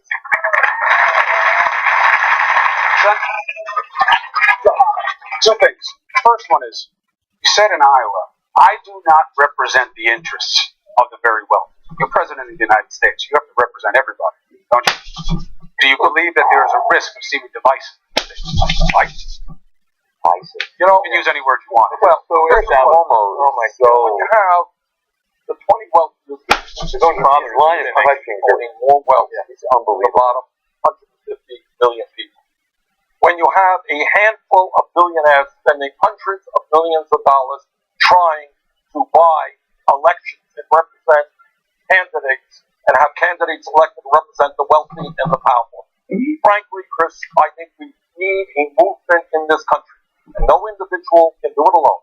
A political revolution which says to the billionaire class, A, your greed has gone a long way to destroy our economy, and second of all, you can't have it all. This country belongs to all of us, not a handful. I will take them on. All right. So, in terms of what you want to provide, then you get to the, well, will that be enough? Will that pay for it? As you're aware, 4 former chairs of the White House Council of Economic Advisors, all appointed by Democrats, by the way, say there's no credible economic research that supports the positive impacts that you touted. One of them goes as far to say that it's like magic flying puppies with winning lotto tickets tied to their columns. Let me guess. Name that person. Those economists were organized by the Clinton campaign. Let me guess a wild and crazy guess. We have, I think it's actually, they weren't tomorrow. Well, we have well over 130 economists and healthcare experts who will say exactly the same. But Chris, you have enough experience to know, you go to an economist, this one will say this. We got economists who say, hey, what this country needs are more tax breaks to billionaires, etc., etc. Economists have different points of view. But we have documented how we pay for what. Now, you get to the issue of health care. Let's say we're not health, because that's where a lot of the All right, here's the story, folks. The story is that Germany, United Kingdom, France, Sweden, Denmark, Holland, every major country guarantees health care to all people. And guess what? Not only do they guarantee health care to all of their people, we have 29 million unemployed, and many of you under 29 million uninsured, and many of you underinsured with large co-payments and deductibles. Many of you, all of us, paying the highest prices in the world for prescription drugs. We end up spending, Chris, almost 3 times per capita more than the British do, 50% more than the French, far more than the Canadians. So when people say to me, well, Bernie, you know, we can't do what every other major country does, run a cost-effective healthcare system that guarantees healthcare to all people, stop the huge rip-offs that come from the pharmaceutical industry, such that 1 out of 5 Americans can't even fill their prescriptions. Frankly, I don't believe it. I don't believe it. We spend far more than any other major country. We get much less. Now, what the real issue here is, do we have the guts to take on the power of the insurance companies? Do we have the guts to take on the pharmaceutical industry, who has 1,300 paid lobbyists in Washington, D.C., and these guys spend zillions of dollars in campaign contributions? I believe that when the American people stand up and they say, you know what, healthcare is a right of all people, not a privilege. Yeah, I believe we can do that. Another question for you, Senator. Meet Tracy Jackson. Sorry? Tracy Jackson, you're right. She runs a nonprofit organization, says she is voting for Secretary Clinton, but has a question for you. Go ahead. Hi, Senator Sanders. I was recently asked to teach a leadership course at my alma mater. If you were going to be a guest speaker in my class, what 2 leadership truths would you share with my undergraduate students? Well, first of all, thank you. believe that you cannot be a good leader unless you go into your heart of hearts and passionately believe in what you want. You know, I see kids, I go around the country and I see kids coming up to me and they say, I would like to be a senator. I would like to be a governor. Not good enough. Why do you want to be a senator? Why do you want to be a governor? What is your passion? What motivates you? Because if you don't have that passion, if you don't really believe in something, you are not ever going to be a good leader. My answer would be the kids. Just say, think hard. What do you believe? What do you believe? What kind of community, what kind of country do you want us to be? And are you prepared to fight for that? Are you prepared to take on very powerful special interests in order to achieve the vision that you have? That would be my thing. Thank you. All right, let's take a seat. Let's take a break. When we come back, we're going to have more with Senator Sanders at the CNN Democratic Town Hall. We're going to continue from Columbia, South Carolina, right after this. Please, have some water. It's free. Right. Are we down? Okay. Yes. Yes. I don't know. No, we're on, so right? Yeah. We're at the okay. Response that he nailed it. He said, I think one thing that's missing from leadership in this country is any sense that the leaders have any loyalty to the people following. I mean, what we see in both business and mainly politics, like loyalty and allegiance is supposed to be a praise be to people who are our masters above us, instead of like actual leadership where you take care of the people who you're leading, which I see almost nowhere. And you wouldn't get an answer like he gave from any of those GOP candidates, though. And I saw a couple tweets on there where we were going to Bernie Sanders' game. I didn't think Steve Dawkins game at all. I think, if anything, it seems like he's tired to yeah, he does have to say the same thing over and over. Yeah. Eventually, people will get the clue that the CIA overthrew Mossadegh in Iran. That seems to be it. I would like to see a comparison of which should have more. Bernie referencing Mossadegh versus Ted Cruz referencing Al Khamenei, who is the current leader of Iran. Because they both seem to bring those two up, and everybody in the audience is like, who are those people with those strange sounding names? So what struck me about, and you mentioned this while it was going on, is just Chris Cuomo's cluelessness about that when but that's him, dude. I mean, no, but that's all of them. Yeah, but you think he's any different from Chuck Todd or any of those guys? Chuck Todd, there's a difference between Chris Cuomo and Chuck Todd. I think Chuck Todd knows when he's fucking someone, and that Chris Cuomo doesn't know when he's fucking. You're talking about literally or figuratively? I'm talking both. Look, go back to Chris Cuomo's New York rise, okay? Yeah. It's the day of the Boston bombings, right? If you say so, I'm not this guy. That's where suddenly he's like, he's a star, because he was in Boston and he asked people questions. And what Chris Cuomo was great at raising his eyebrows like this, and looking like he's really innocent. And I really don't know. So could you please give me an honest answer? I'm really totally curious about this. But that's just a face. Yeah. That doesn't mean he's that cool. Yeah. He's got a hook though, which is nice. He's got that hook. But I mean, the guy is definitely carrying water for the Clinton.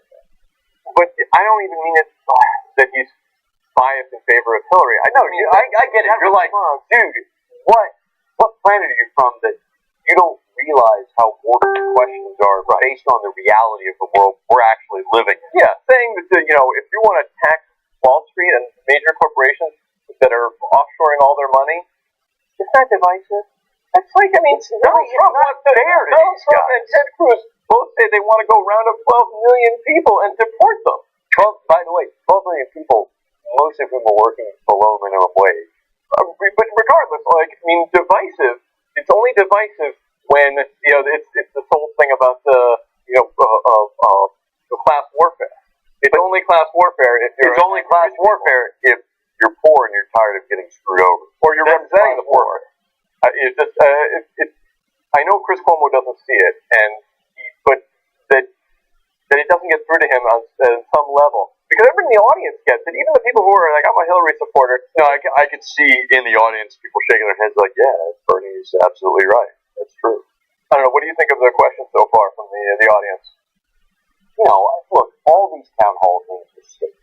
Right. I mean, the guy who got up, the former banker with 40 years of the giant fucking rings on his finger. I mean, that guy might as well have been wearing a Hillary Clinton, T-shirt. Why do they say who they're supporting anyway, or whether they're like they're going to change their answer? Well, I think they're trying to make it be like, oh no, these are honest questions. This is who these people are really supporting. But first of all, who isn't? Doesn't have their mind. The University of if you're actually following it. If you're not following it, the Democratic you should be able to ask just like 4 days away. Don't be nervous. All right, we're going to go back. I have a question for you. The Clinton campaign recently released a web ad hitting you for what they say is being a single-issue candidate. I want to play the ad and give you a chance to respond. Take a look and a listen. No bank is too big to fail. No executive too powerful to jail. You've got to break up these huge financial institutions.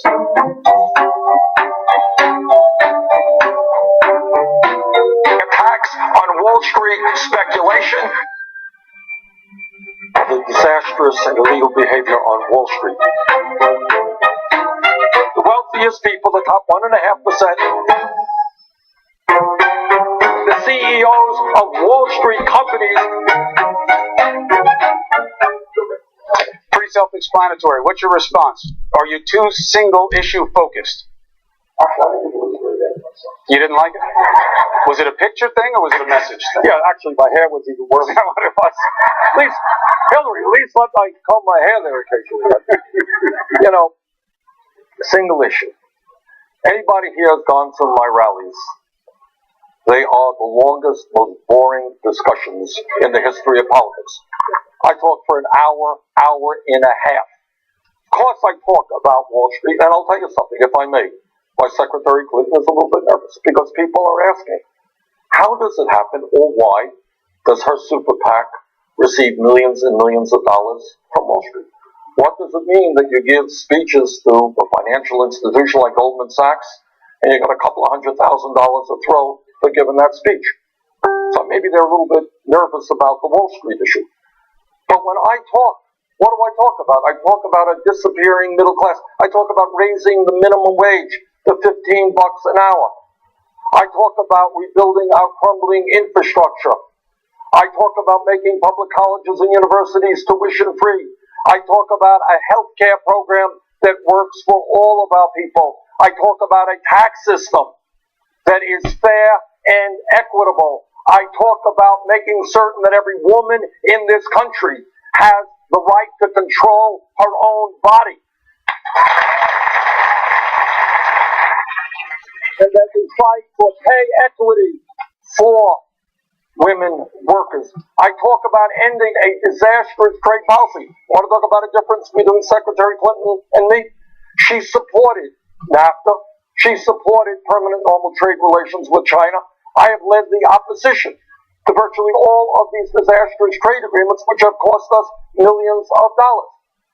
What I am fighting for right now is a political revolution in which government starts working for working people and for the middle class, and that a revolution which is prepared to take on the billionaire class today, which has enormous power. So the idea that I'm just talking about Wall Street is enormously important, by the way. Senator, tell people what the revolution looks like, by the way, because this is a big part of the motivation for what you think will enable change on issues that are highly intractable right now. Absolutely correct. All right, what does it look like? Last election, November 2014, Republicans won a landslide victory all over the country. 63% of the American people didn't vote. 80% of young people didn't vote. Republicans will always win elections when people are so disillusioned with the political process that they don't vote. And then you take on top of that the voter suppression that Republican governors are mounting all over this country. So, Chris, here's the answer. Here is the answer. Political revolution means the revitalization of American democracy. It means, my view is, we should have one of the highest voting turnouts in the world, not one of the lowest. It means we make it easier for people to get involved in politics, not harder. Because this is why, Chris. When young people and working class people and low income people, people who often do not participate in the political process, when they get involved, when they stand up and they say, you know what, I'm a working mom. I want to make sure that I have quality, affordable childcare. We will have quality, affordable childcare. All right, and when people talk about the need to take on the fossil fuel industry so we deal with the crisis of climate change, we can do that too. Nothing real will happen. I don't go around telling people, vote for me, I'm going to solve all your problems. Never said that. I say vote for me, and together, when millions of us stand up, we can make real change in this country. So let's hear from one of the voters who wants to be part of the process, please. Meet Thomas Kilpatrick. He's a lawyer here in Columbia, says he is undecided. First name is? Thomas. Thomas, hi. Senator Sanders, welcome to Columbia. Thank you. Senator Sanders, both tonight and throughout the campaign, you've talked a lot about the millionaire and billionaire class and what you think they're doing to the country. I was wondering if you could name a millionaire or billionaire who you admire, who you think has done good things for the country, and why. Well, there are great billionaires. I mean, people who are serious. I don't agree with everything that Bill Gates has done, but, this is a guy who has made massive investments in education and healthcare around the world. He's not just sitting on his money. He's trying to make the world a better place. He's not alone. There are other people who have done that. So this is not some kind of personal vendetta against, people who happen to have a lot of money. But what ends up happening in this country, Thomas, is you have people like the Koch brothers, okay? Second wealthiest family in this country. They and a few of their billionaire friends are going to spend $900 million on this campaign in order to elect candidates who represent the rich and the powerful. I think that stinks. I think that's undermining American democracy, and I think that's why we have to overturn this disastrous Citizens United Supreme Court decision. So this is not personal. It's not personal. It is simply saying that you have a handful of people who have incredible wealth and incredible power. They have economic power. They have political power. I think that is not what the United States of America is supposed to be about. Let's bring in Angela Hulamard-Smith. She's an attorney who works in commercial real estate. She says she is leaning toward you, Senator. Keep leaning. All right. Senator Sanders, I believe it's fair to say that you're a career politician. You've been in government for over 30 years. Can you unequivocally assure your supporters that when you are elected President of the United States, you will not be beholden to any persons or special interest groups? Angela, thanks so much for that question.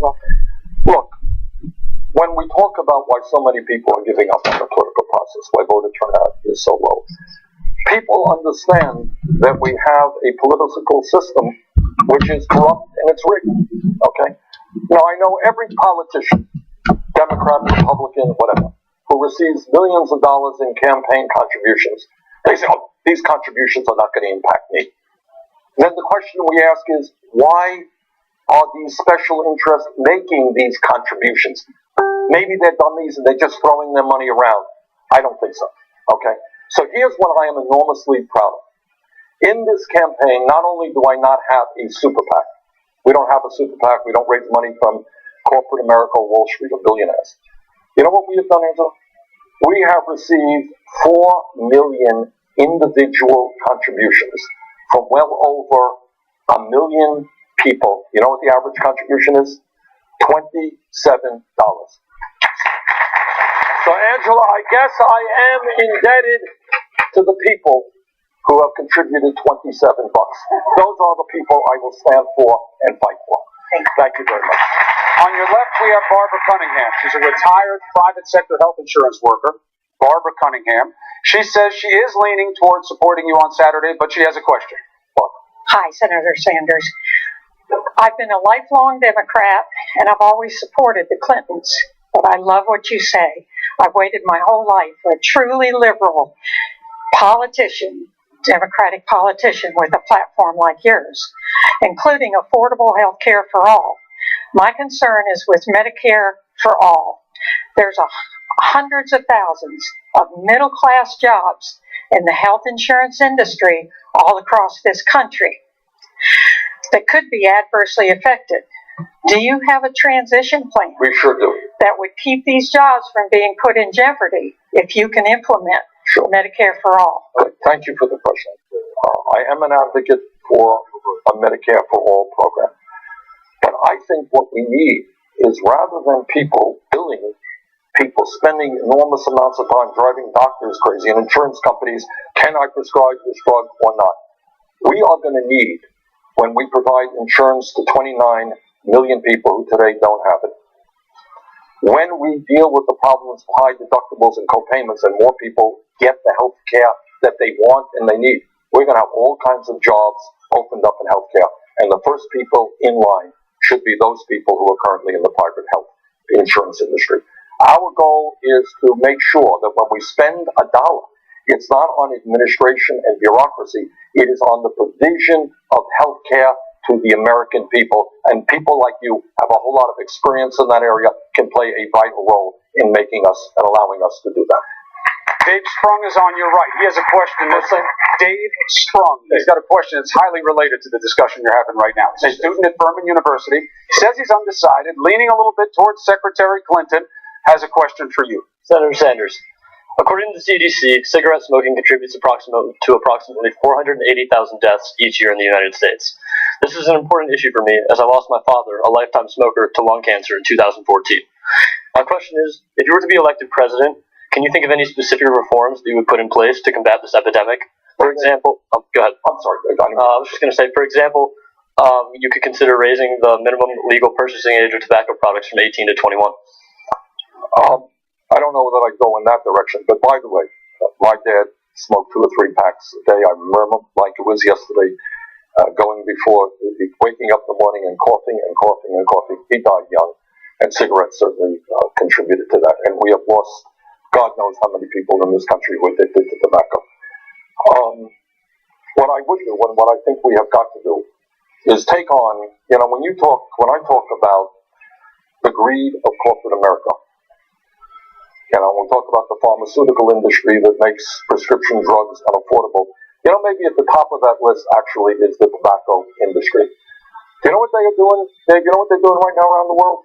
They are trying to peddle cigarettes to kids all over the world. They go into countries and they come up with these colorful packages, and they have these pretty girls literally giving out, like heroin dealers, literally giving out cigarettes to kids to get them hooked on nicotine.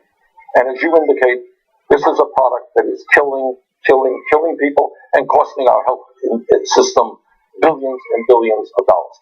I will do everything that I can, and we're not doing a good enough job. We are making some progress. But we could do better. For example, if you are a low-income person today who's addicted to cigarettes and you want to get off, can you find in most states easy access to the kinds of treatment that you need to get you off of that addiction? The answer is not really. And one of the interesting things that are happening, by the way, in this country, who's doing more and more smoking?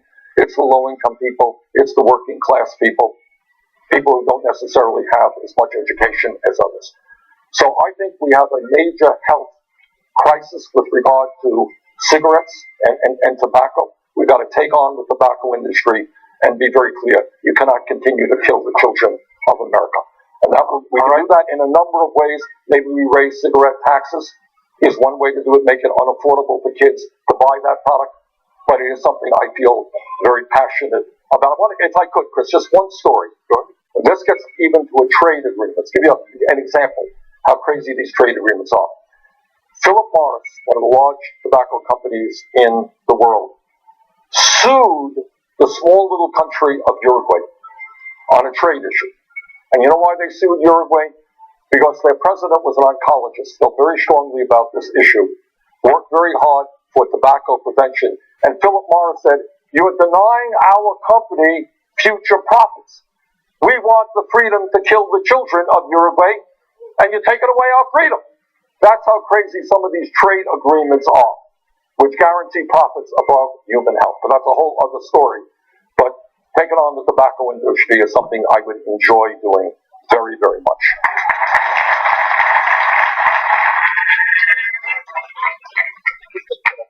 end on a few personal questions. When we talked to you in New Hampshire, we talked about religion. You said your spirituality is that we are all in this together. Explain to people what in your head and in your heart motivates that togetherness. Is there a higher power? Is there a higher intelligence? What do you believe in? This is what I believe. Every great religion, what I believe about Christianity, Judaism, Islam, Buddhism, essentially comes down to do unto others as you would like them to do unto you. And what I have believed in my whole life, I believed it when I was a 22-year-old kid getting arrested in Chicago fighting segregation.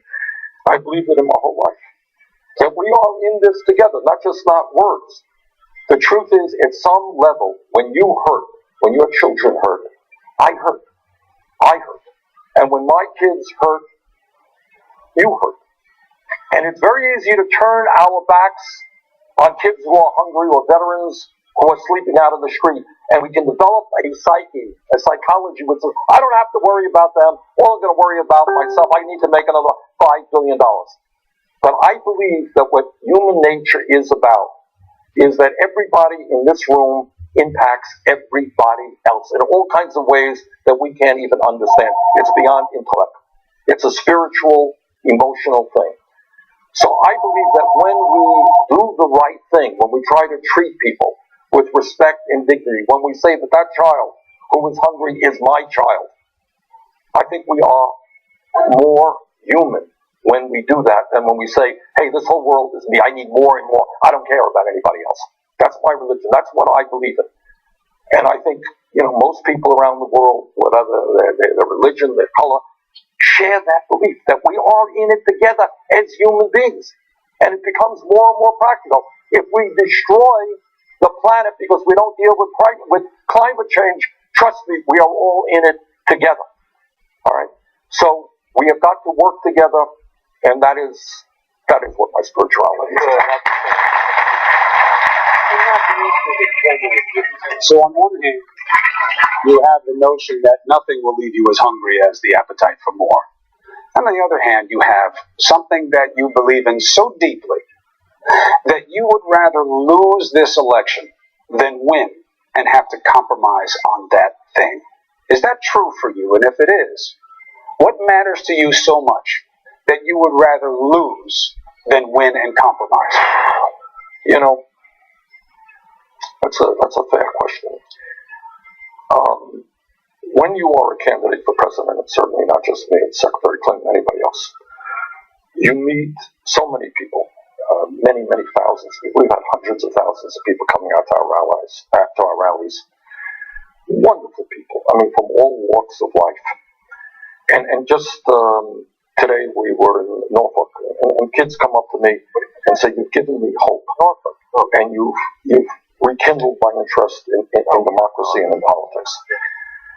If I let those people down who have faith in me, that's a scary thing when so many people have faith in you and believe you can do something. So it scares me very much.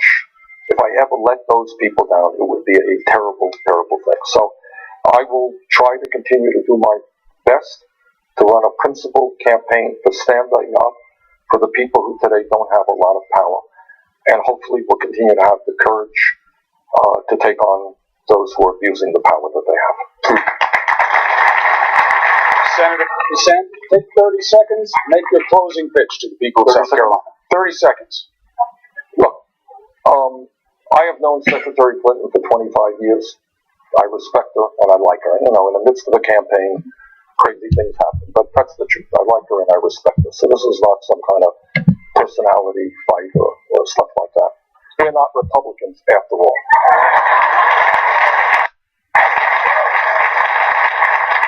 But what I do believe is that given the crises facing this country, and I've ticked off some of them, but essentially it comes down to the fact that a very few people control our economy, control our political system.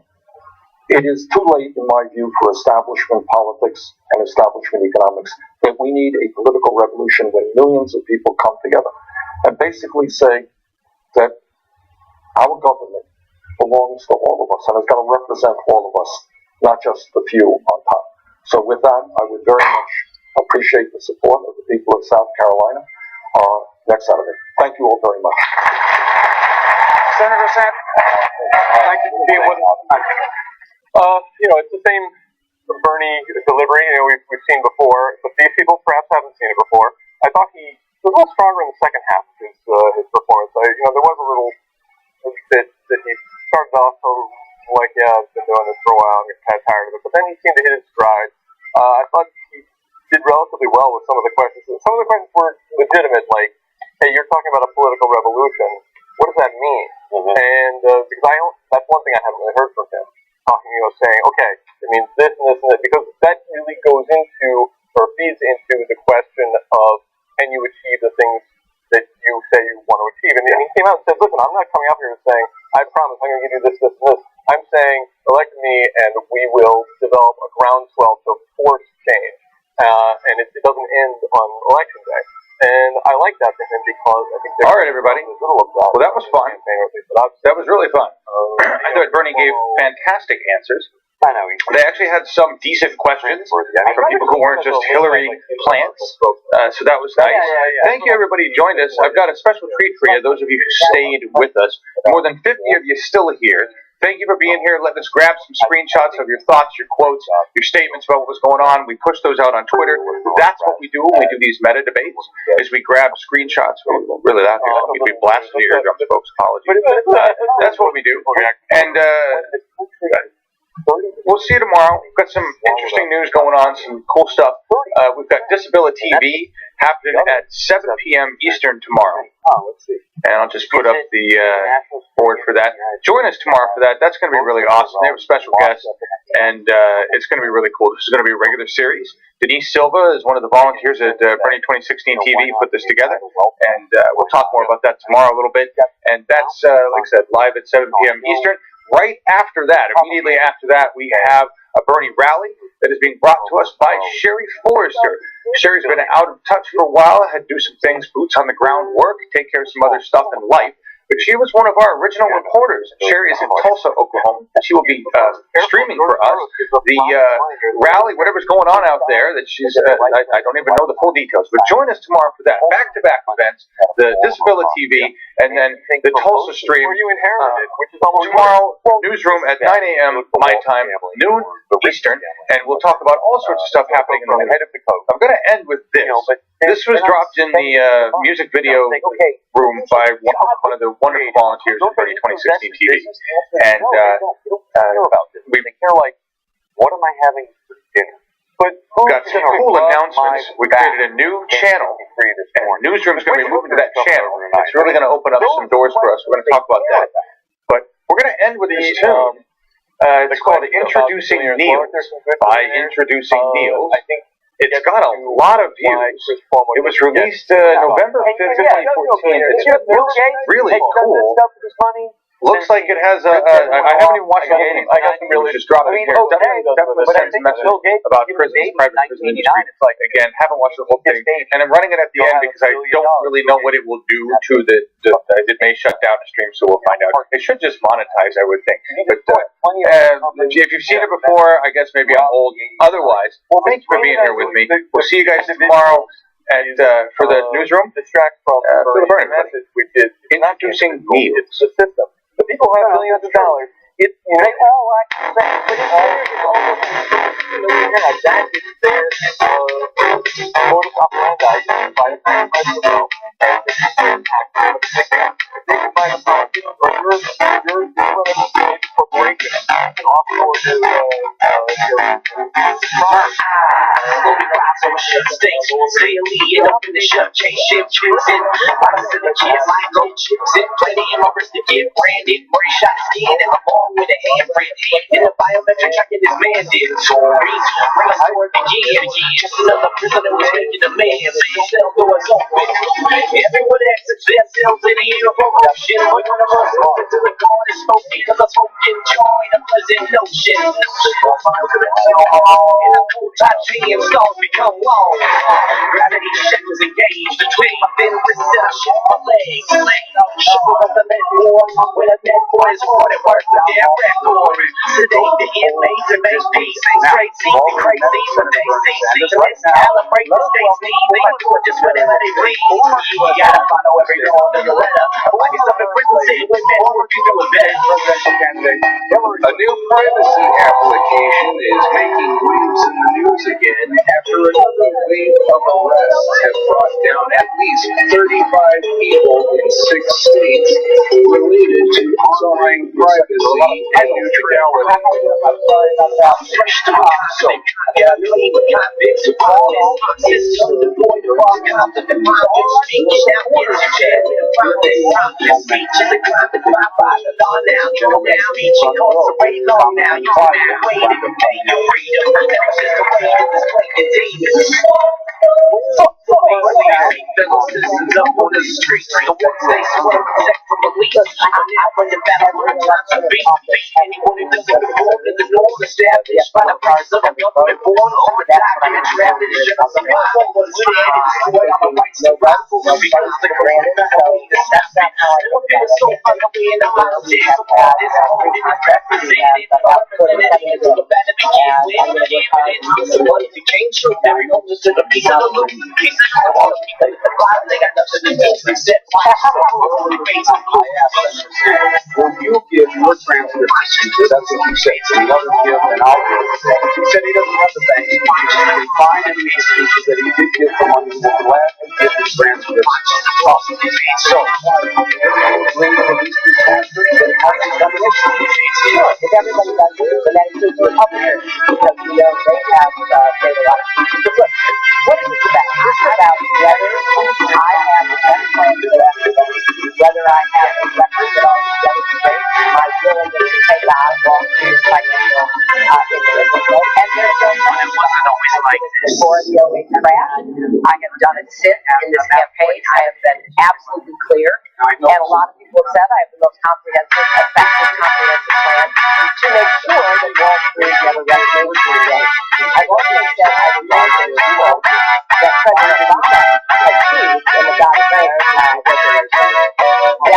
I was regulations billion tan, the grand stand was about a jet hand of the waves that slowly cleanse the land. The hills forgotten, some say this place is rotten. Others give me hope that I've ever known. That's getting washed out beyond all structure. The sunshine, that's the unknown.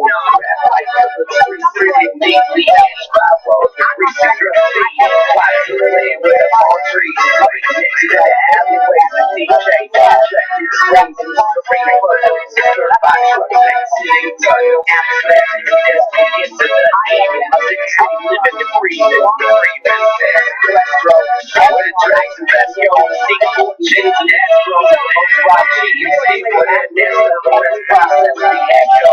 Now I process the system, the network, gain data from high to interest, keep the lights on. Come on, my God.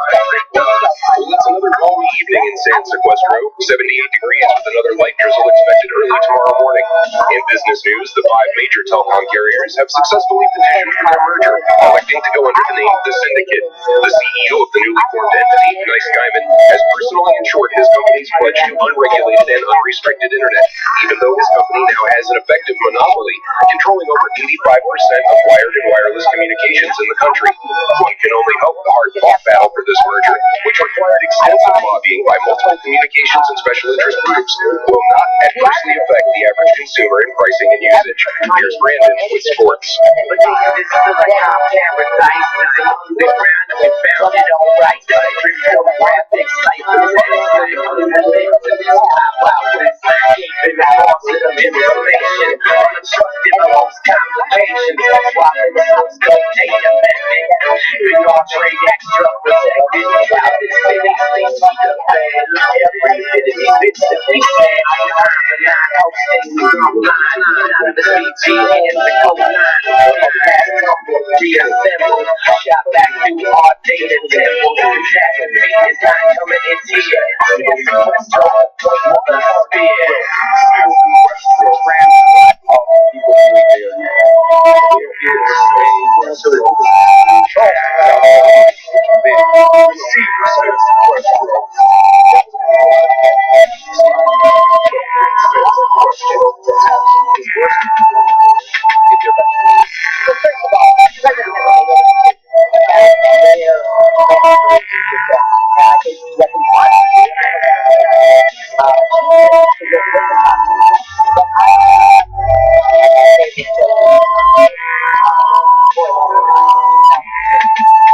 to stay. I had a special envoy to find places that could take back some of these prisoners, just as President Bush had done before President Obama. I believe the president is right to try to close it. I think it is a continuing recruitment advertisement for terrorists. I know that he wants to work with the Congress, and I hope the Congress will work with him, Chris, because there is no reason for us to continue to have Guantanamo, which is a very serious, symbol, I would say, for a lot of the people around the world who would do us harm and try to recruit others to do us harm. So where they end up should be a matter of negotiation. I know that's what the president wants to do. I will say this. We've got a few places in the country, not here, but, the maximum security place that I think is in Colorado. There's one in Illinois that holds some really terrible people who've committed horrific crimes, including the mastermind of the first attack on the World Trade Center in 1993. The president is trying to figure out what to do with people who are too dangerous to be released, who have to be maintained in a very tough maximum security environment. And all I can hope is that the Congress will work with them. I remember back in the 2008 election, President Obama, Senator McCain, and I all had the same position. So I hope some of the Republicans will understand that we're in a fight against terrorism. We have to defeat it. We don't need to have Guantanamo hanging out there over our heads. Memory is short for compromise and comedy these days. Comedy with an ITY, not the joke that sometimes we behold. So, how about we talk to some voters and talk about some foreign policy? Sure. All right? I want you to meet Denzon Winley. He's a student here at the University of South Carolina, ran for student body president. He is an independent voter, says he is undecided, has a question for you, Secretary. Great. Good evening, Mrs. Clinton. Good evening. First of all, I hope your campaign goes better than mine did.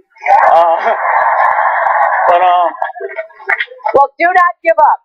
Keep going. If it's something you want to do, don't get deterred. Thank you. Madam Secretary, you are for a regime change in Syria, but as we have learned in Iraq and recently in Libya, getting rid of longtime dictators and their affiliates can lead to problems unforeseen. So if Assad was to be deposed, how would you direct the State Department and international partners to install within our country a government capable of containing and mitigating the sectarian and insurgency violence that will undoubtedly increase, thus further destabilizing the region? Well, that's an excellent question. And let me say, first of all, talking about Syria and Libya, in Syria, it looks like, and I hope it's the case, we will have a ceasefire by the weekend. I know that Secretary Kerry's been working very hard on that, and I hope that takes hold.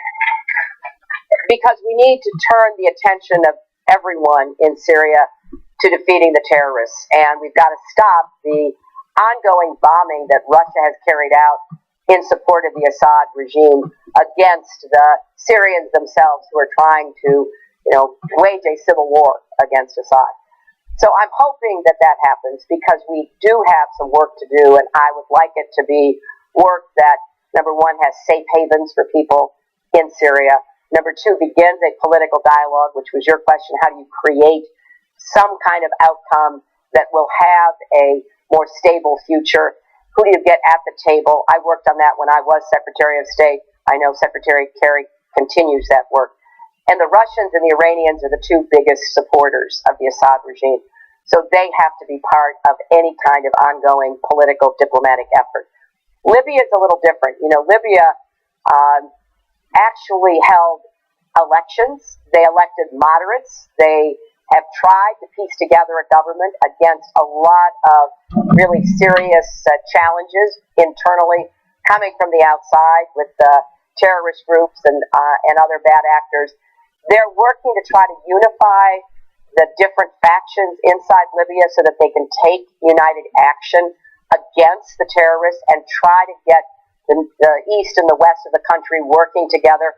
You know, they're a rich country. They have oil. They're not without resources, but they've got to get over their internal disputes. And the United States, Europe, and others are helping them to try to do that. And I think they need some time and support. I know the United States has taken some actions against terrorists inside Libya, particularly ISIS training camps, and I support that because I want to give the people of Libya a chance to actually form a government and realize the promise of getting rid of Gaddafi, who had so oppressed the country for more than 40 years. How without all the institutions threatened genocide against his own people, which is one of the reasons why the rest of the world intervened. And I'm hoping that we can give them the time and space to actually make a difference for their country. How do you explain the time take out Libya's government because it produced all this chaos? He's putting a very You're right about ISIS being there. The U.S. just had to bomb. Like a really positive spin. Like, it's a rich country. Should I get along? Right now. Is it an example for people to say, you see what happens when we get involved? You see what happens when you take somebody out? You don't know what's going to replace it. Maybe we shouldn't have done it that way. You believe there was a mistake involved? Well, let me make 2 points. One, let's remember what was going on at the time. This was at the height of the Arab Spring. The people in Libya were expressing themselves, were demanding their freedom, and Gaddafi responded brutally and said that he would just cut them down like cockroaches, and made it very clear that he would use his mercenaries because he didn't have a standing army. He had a lot of hired mercenaries from around to do literally that. The Europeans who are across the sea from Libya, came to us and said, "This is on our doorstep. We need your help." Basically, they said, "We were with you in Afghanistan. We need you now to help us with Libya because we've got to prevent this help you make terrible this Libya thing from Gaddafi." This was not our idea. I don't know who the Secretary of State formed the first coalition between NATO and Arab nations. Arab nations actually ran a lot of the air campaign and other support systems. So I think you have to look at what was going on at the time and why it seemed, and I agree with this, to make sense for us to bring our special assets to the table to help the people of Libya. Now, I go back to this point. They had an election, and it was a good election. It was a fair election. It met international standards. That was an amazing accomplishment for a nation that had been so deprived for so long. The United States was in Korea and still is for many years. We are still in Germany. We are still in Japan. We have a presence in a lot of places in the world that started out as a result of conflict. And if you think about South Korea, there were coups, there were assassinations, there was a lot of problems for the Koreans to build their economy, to create their democracy. This doesn't happen overnight. And yes, it's been a couple of years. I think it's worth European support, Arab support, American support to try to help the Libyan people realize the dream that they had when they went after Gaddafi. So, young lady standing here has a question for you. Her name is Kyla Gray. She's a student at Columbia College. She's leaning in your favor, but you have work to do with Kyla. She has not made up her mind completely yet. Kyla, what's your question for the Secretary? Well, good evening. Recently, I started wearing my hair natural, and I'm sorry, you started what? Recently, I started wearing my hair natural, and I've noticed a difference in the way some people address and look at me. In the wake of things like Ferguson and Black Lives Matter and the recent backlash against Beyonce for her Formation video, there have been a lot of racial tensions recently in our nation. So my question to you is, what do you intend to do to help fix the broken racial relations in our nation? Well, Kyla, first of all, thank you for being so candid and brave to stand up and say this about yourself, because I think it really helps to shine a spotlight on what are one of the many barriers that still stand in the way of people feeling like they can pursue their own dreams, they can be who they are, they can have the future that they want in our country. And I believe strongly we have to deal with systemic racism. And systemic racism is found in our criminal justice system. It's found in housing, in job opportunities, in education, and it's also cultural. And so there are barriers that people are encountering that I think we need to be honest about. You know, I just came from Central Baptist Church with Mothers of the Movement. I think they might be here. And yes, they are. You know, I'd want them to stand up if you don't mind. I mean, these are the bravest women. You know,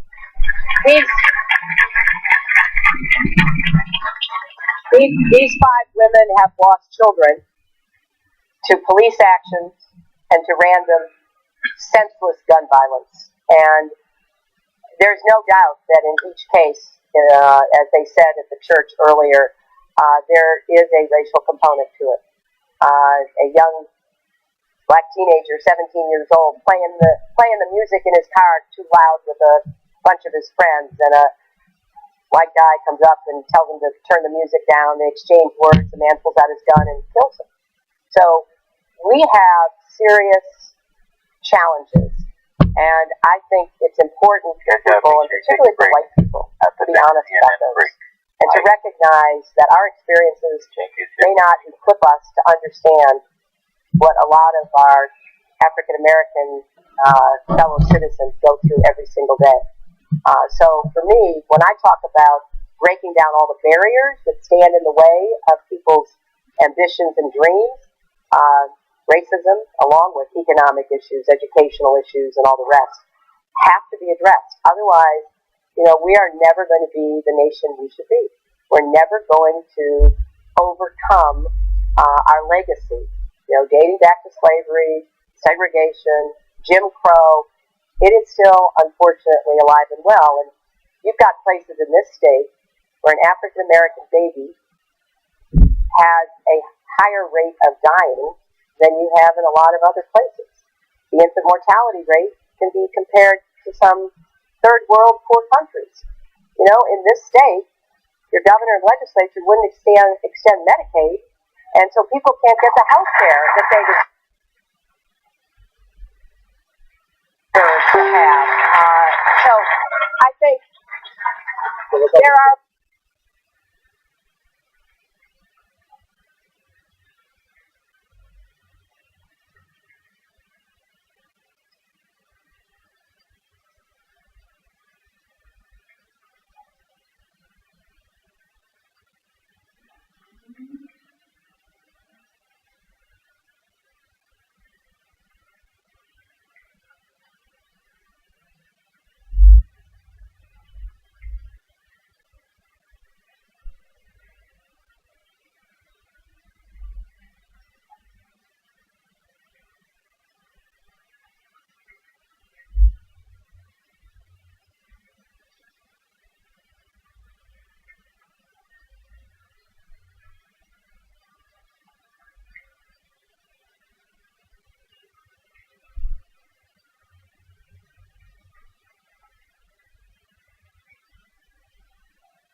So we've got to come to grips with the fact that we've got to do some retraining here.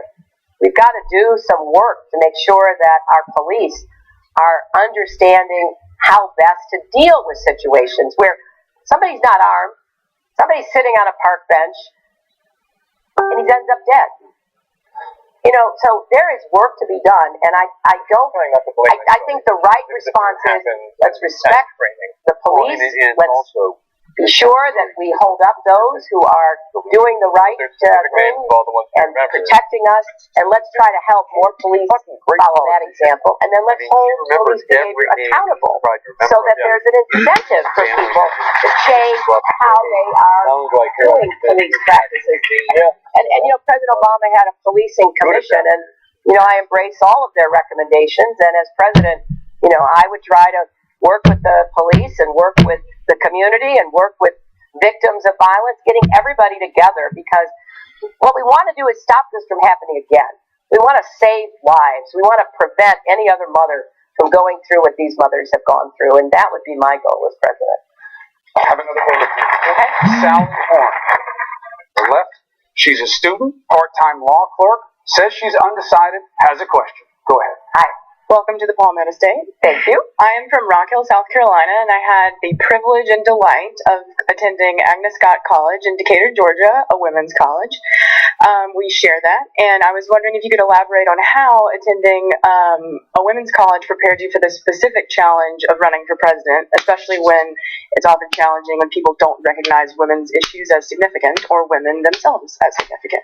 Well, that is a great question. Thank you. Thank you. And I have been to Agnes Scott. It's a wonderful campus. I think you must have had a great time there, just as I did when I went to Wellesley College, a women's college. Look, I think what I got out of going to a women's college was that women were in charge of everything.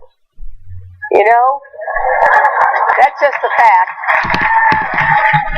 And, you know, we ran the student government, we ran the newspaper, we ran the yearbook, we ran all the activities. So it was a great leadership opportunity.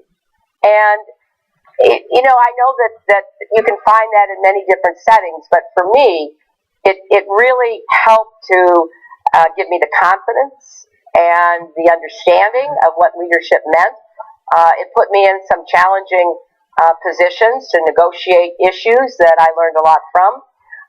So I feel very grateful for that experience. And, you know, when I got to the United States Senate, I was so grateful to the women who'd been there before. And we formed a bipartisan group. And we used to meet off the record, on our own, no press, nothing ever reported out of it. You know, to trade information and ideas about how you did the work of being a senator and how we could support each other where appropriate. You know, funny little things like, what do you do with your handbag? I mean, you know, that's an issue. You got to figure it out. But serious things about how we could support each other on women's issues, how we could make some of the concerns we had about child care, about equal pay, real to the rest of our colleagues who may not have thought about it as much as we had. So I think there's real support to be found when you're lucky enough to work with other women. And I was certainly fortunate in both the Senate and the State Department to have that experience. And I give a lot of credit to my education, equipping me to be able to do the work that I've done. Secretary, I have another question for you. Jamie Rakoski. She's a law student at the University of South Carolina. She's leaning towards Senator Sanders. Has a question. Hi, Secretary Clinton. So my mom supports you, and I've been leaning towards Bernie for several reasons, including that he's not corporately funded. I feel like he really understands my generation's problem with student debt and, you know, how much pressure we're under with that. My question for you is, what do you think has been causing this common generational gap that I see so many places between your supporters and Senator Sanders supporters? Well, I'm not sure, to be honest. I really don't know. But I want you to know that whether you end up supporting me or not, I will support you. And I will support the young people of this country, because that has been that has been my life's work. And let me say a word about student debt, because I honestly believe that my plan to make college affordable and to help you pay down your student debt is a very effective way of doing what I know must be done, particularly with student debt. You're in law school now? Yes. So did you come out of college with debt? Luckily, I didn't have any debt from undergrad, but now you do. Yes. Yeah, I borrowed money when I was in law school also. Yes. And I know that it can be a burden. And so here's what I want to do. I want you to be able to refinance your debt at much lower interest rates. It makes no sense at all that you're paying. Do you know what your interest rate is? It's between 7 and 9%. I know I'm already $75,000 in debt, and I'm only halfway through. And I want everybody to understand this. She borrowed money for the principal and to be able to pay her fees to go to law school. And I would bet that a good percentage of what you now owe is because of the interest. A 7 to 9% interest rate when we haven't had interest rates that high in years. It makes absolutely no sense. So we need to refinance it. We need to strip as much of the interest payments out that we possibly can. We need to give you a chance to move into a contingency repayment program. That's what I had when I went to law school. I paid back my loan at a percentage of my income because I went to work for the Children's Defense Fund right out of law school. And I didn't make much money at all. I can't even remember. I think $14,000 is what sticks in my head.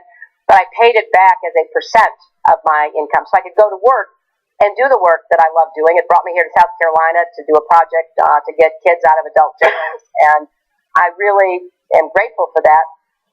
So I want to move you into those programs. And then I want to have a date certain when your debt ends. I don't think you should be paying debt more than 20 years at all, and shorter if we can figure out how to do it. And I don't think the federal government should be making money off of lending you money to get your education. I think we've got to fix that as well. And I'm going to be introducing more national service jobs so that if you do national service, you can get basically your education free, which I think we should do to have more young people involved in national service. And then on the affordability side, I do disagree with Senator Sanders with his plan about free college, because I want to have debt-free tuition. But I don't believe that my family or Donald Trump's family or a lot of other families that can afford it should have the advantage of free college. I think they should be contributing on behalf of their children. So I want this to be a program where we have affordability, and I have a particular commitment to the historically black colleges and universities, because both the public and the private HBCUs do so much good. So I hope you'll go to my website, HillaryClinton.com, and look at what I'm actually proposing, because I think you might find it interesting, and then go talk to your mother. All right. On your left, we have the Reverend Robert Cooper. He's the presiding elder of the Florence-Dillon District for the AME Church. He is still undecided and has a question for you. Reverend. Hi, Reverend. Good evening, Madam Secretary. I'm Reverend Cooper, practicing mortician and a family member. My question to you is that my concern is about the illness of the family, the degradation of the value of the family. When you look at the stage of American scene, all the actors and actresses are little children that used to sit around mom and dad table. All the shooting, the looting, and the killing, they once sat around mom and dad table. That was the first academy they ever attended. And it points to there's an illness in the family, and seeming as though the young people have to take all the blame for it. When you think about the shooting that happened in Charleston just a few months ago, if that young man had had a chance to have breakfast with his mother or a tight-knit family, someone would have detected that he had a problem. It might not would have happened. If you would become president, what would you do to help some wellness come back to American family?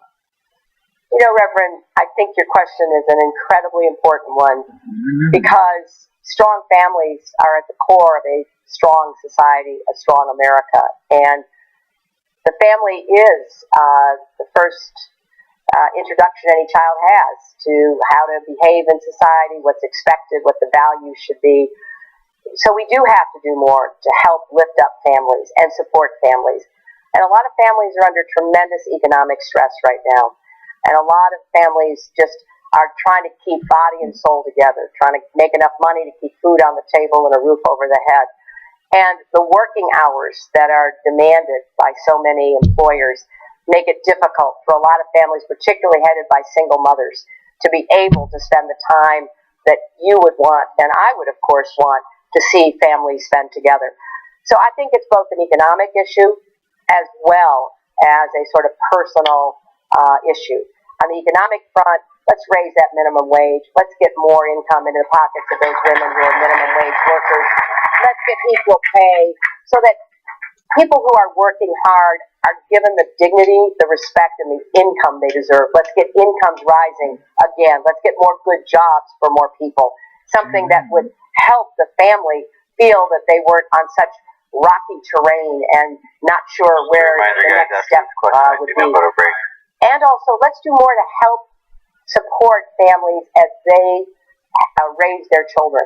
And I think this is not something that can be done only by the government. I wrote a book called It Takes a Village to Raise a Child. I believe that. So I think faith institutions, community institutions, trying to get the extended family to be more supportive are all part of how we help families do right by their own kids. And I think we can also do more with better early childhood education when families are looking for it, they can't afford it, a universal pre-K program so that more kids get off to a good start in school. But time is the most precious commodity, and we need to figure out how we get more income into families so that they can actually have more time with their kids. And I will do everything I can because I believe in this. That's how I was raised. You know, my husband and I, you know, certainly did everything we could to make sure that one or both of us was home with our daughter, that we were there at night to have dinner, to, you know, read to her before she went to sleep, and we believe in that. And we know it makes a difference to the children.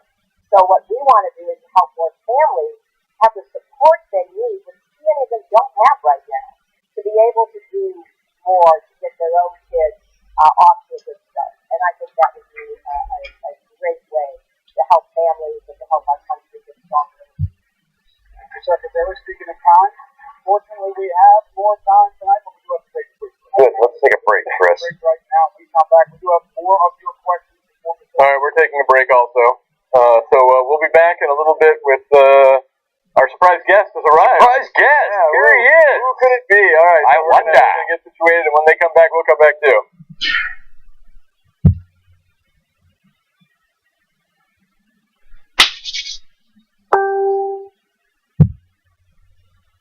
Very fine.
you.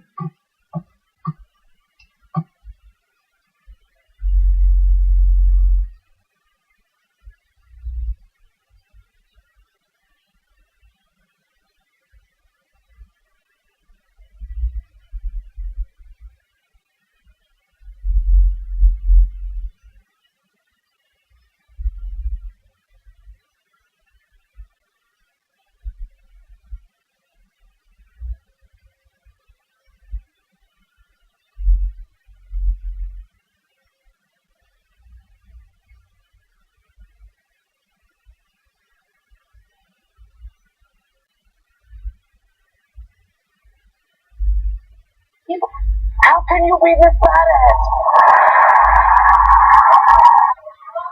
Just say no. Just say no. You're running for president of the United States. Even Richard Nixon knew to say, I am not a crook. He didn't say, it has always been my intention, as far as I believe, I will do the best I can not to be a crook. Will you lie is the home run of campaign questions. You just say no and then touch all the bases. Funny guy, serious comment. Is that a question that you'd like another shot at answering? I'll just say no. That's honest. That's being honest. And that's funny, too. Hey, guys, what's up? I'm back. Very happy. Good. I want to make him happy. If you do that. You know the universe of thought that this comes from. You've known it for a long time. You've dealt with it for a long time, and many of us have watched it. Today, a federal judge, as you know, issued on a ruling on a motion that could pave the way for the possibility that you could be subpoenaed in order to obtain any information, whatever the details of this latest case. It's what they call the drip theory of this. It doesn't go away. What is your statement to Democrats who are afraid that this right, wrong, good, bad, it will not leave you in this race and may compromise you now and going forward? That there just is no basis for that, Chris. And you know, look, I'm well aware of the drip. I've been in the public arena for 25 years and have been the subject of a lot of ongoing attacks and misinformation and all the rest of it. But I can only tell you what the facts are. And, you know, the facts are that every single time somebody has hurled these charges against me, which they have done, it's proved to be nothing. And this is no different than that. You know, when I testified for 11 hours on the Benghazi committee, you know, people were really, you know, oh my goodness. I told the truth. I testified under oath. And at the end, they had to say, well, there was nothing there. Here, I have turned over 55,000 pages of emails. Nobody in any cabinet position has ever been as transparent or open. I know there are challenges about what the State Department did or didn't do. That'll all be worked out. It is just not something that is going to have any lasting effect, and I am not at all worried about it. So then let's go to the others. Yeah. We have Mary McClellan. She's a retired high school guidance counselor. She says she is undecided. I don't know that you get credit for being transparent. Great. You hid the emails in the first place. Bring the red and the blue together. Like, no one else had to reveal 55,000 emails. But Thank you. I am currently receiving Social Security benefits, and that's after working for nearly 40 years as a high school guidance counselor. Currently, there are more than 63 million people receiving Social Security benefits, hard-working people who have been able to work and secure these funds. My question to you, Madam Secretary, is this. How do you plan to fund the Social Security Trust Fund to enable us to have a solid and secure Social Security system moving forward to keep me getting my benefits and those in our next generation, those young people who are moving towards Social Security age? Well, first of all, we're going to prevent the Republicans from privatizing it. That has to be the highest priority. And I listened to the Republican candidates, the ones who are still competing, and they all are very critical of Social Security. They Ted Cruz called it a Ponzi scheme. They've all said they should be changing it dramatically. I'm absolutely against that. I fought it when I was senator. I will never let that happen as president. With respect to the Social Security Trust Fund, so that we can extend its life and make sure it is there for younger people coming up, we have to go where the money is. That means we have to look at different ways of trying to get more money into the trust fund. Raising the cap on the income that is subject to the Social Security tax is one way of doing it. Another way of doing it is expanding the Social Security tax to investment income, so-called passive income, because a lot of well-off people don't make a lot of what we would think of as earned income, but they have a lot of income because it comes from capital gains and investment and other sources. So I think we have to look at something like either one of those. There may be some other ideas, but I'm going to we have to look at everything I something can like one of those. the life of the Social Security Trust Fund. And it is also important, though, to look at people who are not getting by on what they currently have under Social Security. There are a lot of low-wage workers who didn't make much, and it's really difficult for them. There are a lot of women who were not in the formal workforce. You've been a professional, you've worked for all those years, but a lot of women may have been in, may have been out, may have raised children, may have cared for an ill relative. They don't have a lot of what they earned in the Social Security. And the other group I'm concerned about are widows who lose half their benefit.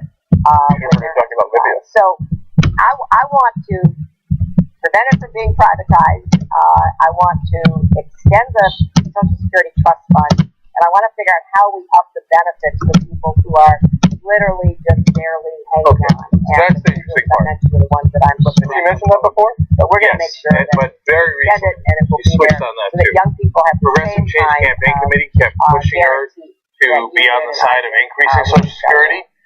She wouldn't do it. She wouldn't do it. Bernie Sanders kept saying he's going to do it, and then in the classic Hillary Clinton move, so I've been for this all along.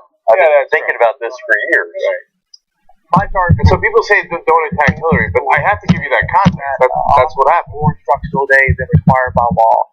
We offer 230 instructional days versus the traditional 180. If you look at countries like India and China, they require their high school students to attend 220 days on average, and that's 40 days more than our high school students. Do you think that puts our students at a disadvantage? And if so, would you work with states to help modernize that policy? Here's what I think it does, and thank you for being involved in education. It's so critically important. I think we need to focus on disadvantaged kids, low-income kids, kids with learning difficulties, because they do need more time on task. Others could also benefit from it, but we understand, and you do, I'm sure, from the research, that the more time that kids who need that time have, the more likely they will make gains in their learning. In fact, there's a lot of research which shows that, for most middle class or, well-off kids, they get out of school in the spring or early summer, having gone to 180, 85, whatever the days are in their state, and then they do things over the summer that keep them learning. Where a lot of disadvantaged kids get out and they actually lose some of the learning that they gained during the year. So I want very much to expand the school day and the school year and provide more structure, starting with kids who would be most benefited from it. But I am in favor of states looking at how they might do that for every student. But I'm most concerned about the kids who are left out and left behind and need more time on task. The research on this is very clear. In fact, I have said I want to be a good partner for educators and teachers, but I want to help them do what they know they're supposed to do. We need better and fewer tests, not more tests.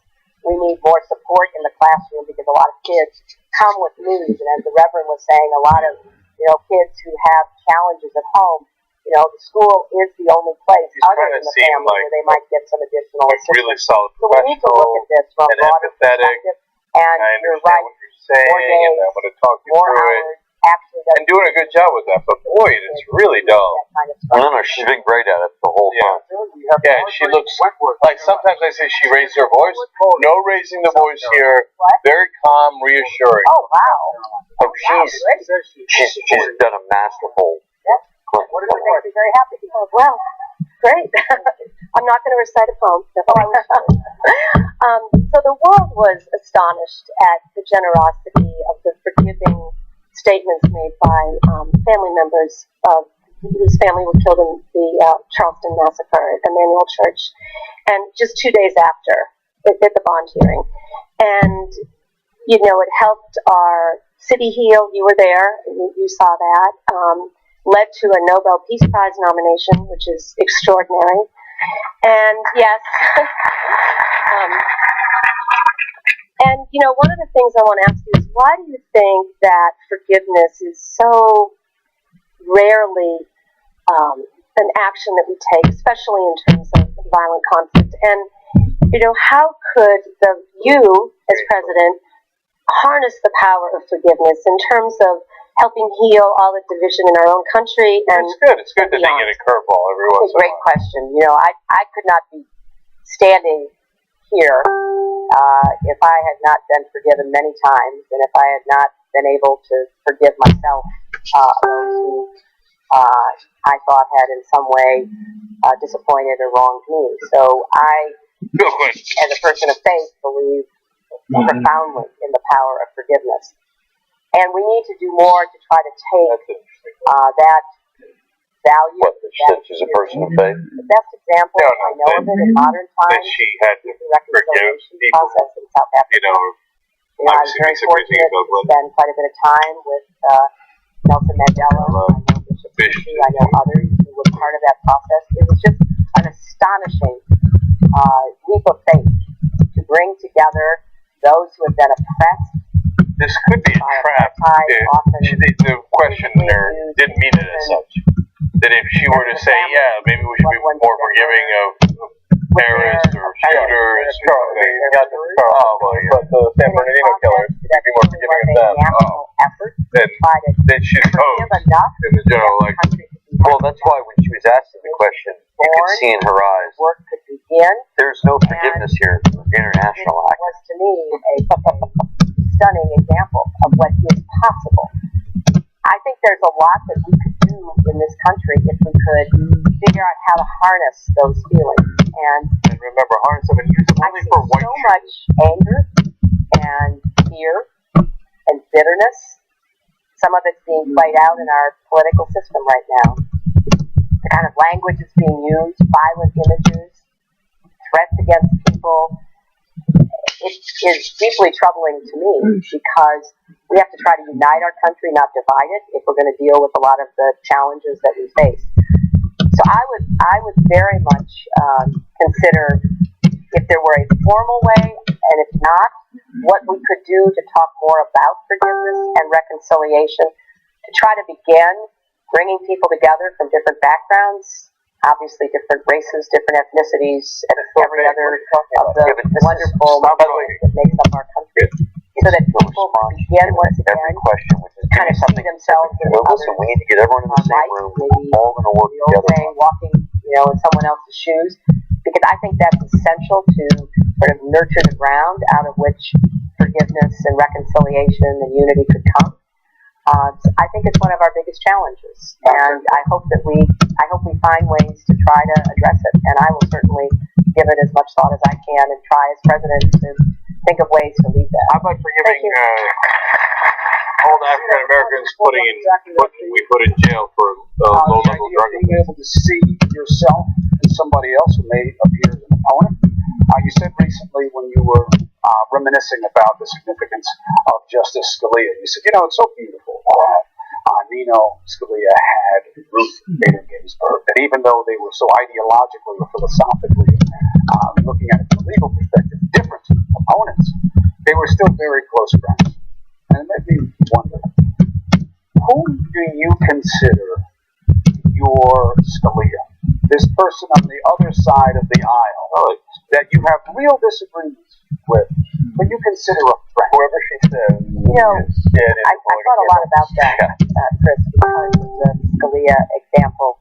I just want to make 3 quick points before I get to your question. One, Scalia and Justice Scalia and Justice Ginsburg actually got to spend time with each other.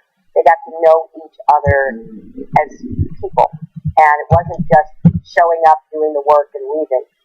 What's happened in our Congress, and I'm sure Congressman Clyburn can remember the days when people actually got to spend time with each other. You got to know their families. You got to know a little bit about them, so that they were not just some kind of political caricature. They were real person. I don't know how we get back to doing that under the pressure of ideological, fundraising, political, partisan pressures people are under. But it's a great loss for our country. Because when I got to Washington, when my husband became president, I looked for opportunities to work across the aisle. And yes, was it hard, and was there a lot of incoming, battles back and forth? But to keep looking, I worked with Tom DeLay, one of the most partisan Republicans in the Congress, to reform the adoption and foster care system. We never became friends, but we did something good for a lot of young kids who have better lives because of it. I worked with Lindsey Graham to get health care for the National Guard. And, we traveled together. I traveled with John McCain, who I grew to very much like and respect, and those 3 people. A friend. The women Republican senators are people, like Susan Collins from Maine, that I have a lot of regard for. I was wondering what Susan Collins or Olympia Snow would come up. It took time, though, to get to know each other. And it was the same, they had the same feeling about me. I mean, I came into the Senate, I was a first lady, and now I'm in the Senate, so I had to really work hard to develop those relationships. And that's what I want to do as president, because relationships underlie everything. If you don't have those relationships, it's really hard to get things done. It's hard to get them even with the relationships, but in the absence, it's practically impossible.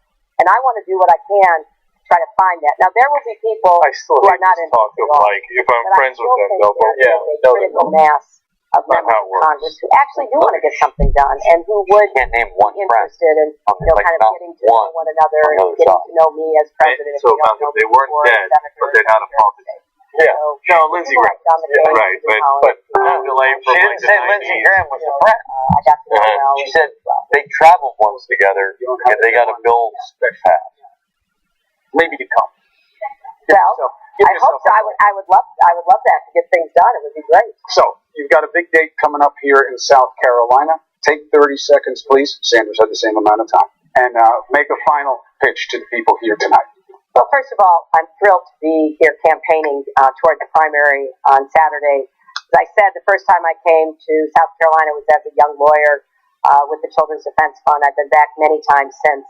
I am going to work very hard to break down all the barriers that stand in the way of South Carolinians and Americans achieving their dreams. Those include economic barriers. We have work to do to create more jobs, to get incomes rising again.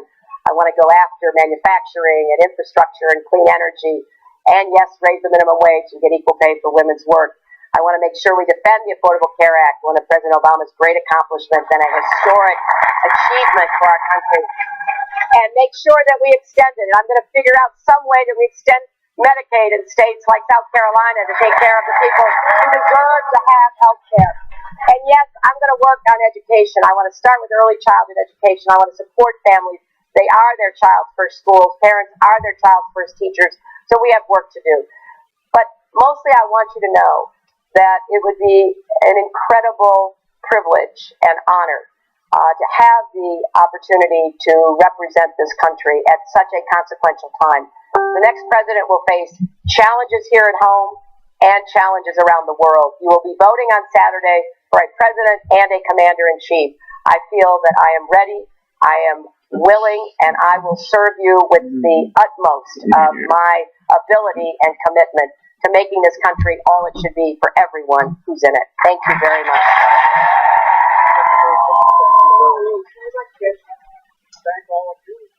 All right. Okay, that was quickie for me. So first of all, yes, I was not here for the earlier part of this because I had a doctor's appointment. but Malcolm and Wes carried you through. Now, I tell you all that because they're largely going to lead the proceedings here. Malcolm is going to go through some of the categories. I saw or heard most of Hillary Clinton. I was watching you guys upstairs when I returned, waiting for the break to come.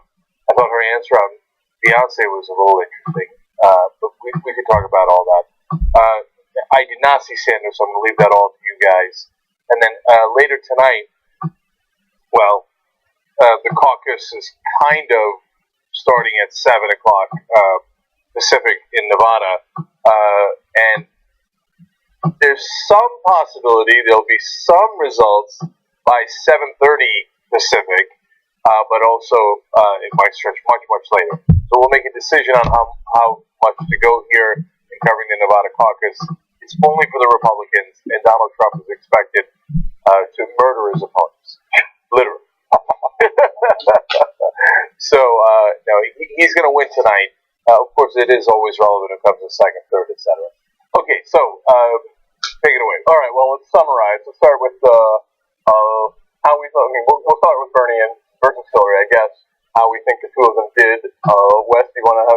Yeah, let's do the summary. Am I far enough over to the right for the camera, or should I get closer? Well, here's what you should keep moving like. Okay. I will stop moving. Look, don't block Donald Trump. He's ratings. I thought Bernie, while I saw at the beginning, I looked at some of the tweets, and Michael Schur was like, Bernie may be off his game. I don't think Bernie was off his game. I think each politician brought their show to South Carolina, which is Bernie's show is, hey, these are the facts. Are you fucking stupid? You don't know this stuff? And then Hillary's like, you're all kind of uneducated children, and I'm just going to smile at you. I'm going to name specific people, but what she was great at getting her supporters to stand up, identify them by name, identify that she knew their dead children by name, and push herself into that category, all while smiling at everybody all the time. Bernie wasn't able to do that. He wasn't able to go, look, here's this one specific person that I can tell you about, and let me start smiling and tell you how great life is. They were who they were. The contrast is specifically with regard to the question about gun violence and Black Lives Matter. They both handled the field of one question like that. And Bernie, he talked about specifics about the militarization of the police and various other policy changes that he would like to make. And Hillary, she named a lot of people who had been victims of gun violence, but she was extraordinarily vague about she wants to bring people together, better training for the police, but she wants to bring the victims into the same room with the police. Let's work this out together. And the question was specifically about Beyonce and how the police were, or people supportive of the police, have really objected to her. And Hillary did not come out and say, you know what, she's my girl and I got her back. But she also didn't say, well, like Donald Trump, who says, I'm with the police are the good guys.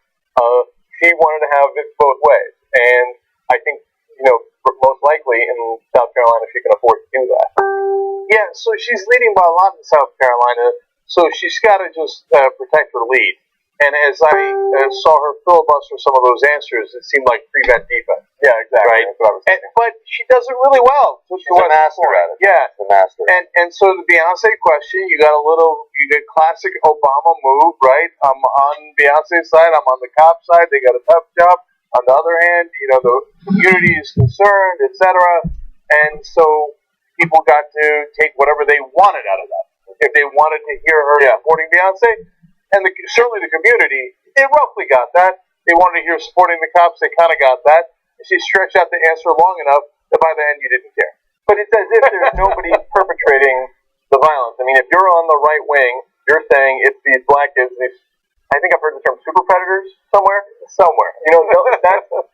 their fault, and the police are just responding to that. And if you're with Black Lives Matter, you're like, no, you're killing us, you're targeting us, you're singling us out for this kind of violence, and it's unacceptable.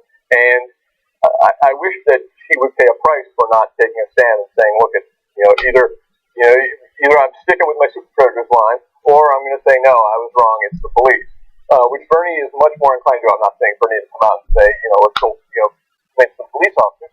But he was definitely saying we have real problems with police in this country and they need to be reformed. He was not saying that. Okay, you know, it's just a good line. We should. It's past time that we police the police. Okay, I think that might work in South Carolina. It should be so that way. Okay, but you know that goes to the heart of who Hillary Clinton is. Hillary Clinton is a parser, right? So she's middle ground. You know, they say there's only two things in Texas and South Carolina. No. No, you can't say that anymore, right? You can't say that anymore. Okay, no, but Hillary Clinton apparently is one of those, right? So, and so if this Hillary Clinton ran in 2004, for example, she slaughters John Kerry, walks away with a nomination, no problem. Now back then, there was a different Hillary Clinton, different level of experience, etc. She wasn't running in 2004 because she just didn't like the Senate. She wanted to get a couple of years experience before she. Right, you're not supposed to just get elected and then run for president. Yeah, apparently somebody missed that memo. Right. So she is a classic politician. That says, but I don't mean it as an insult. Because you can say classic politician and smarmy or disingenuous and stuff. And I know she's charged with being disingenuous sometimes by me.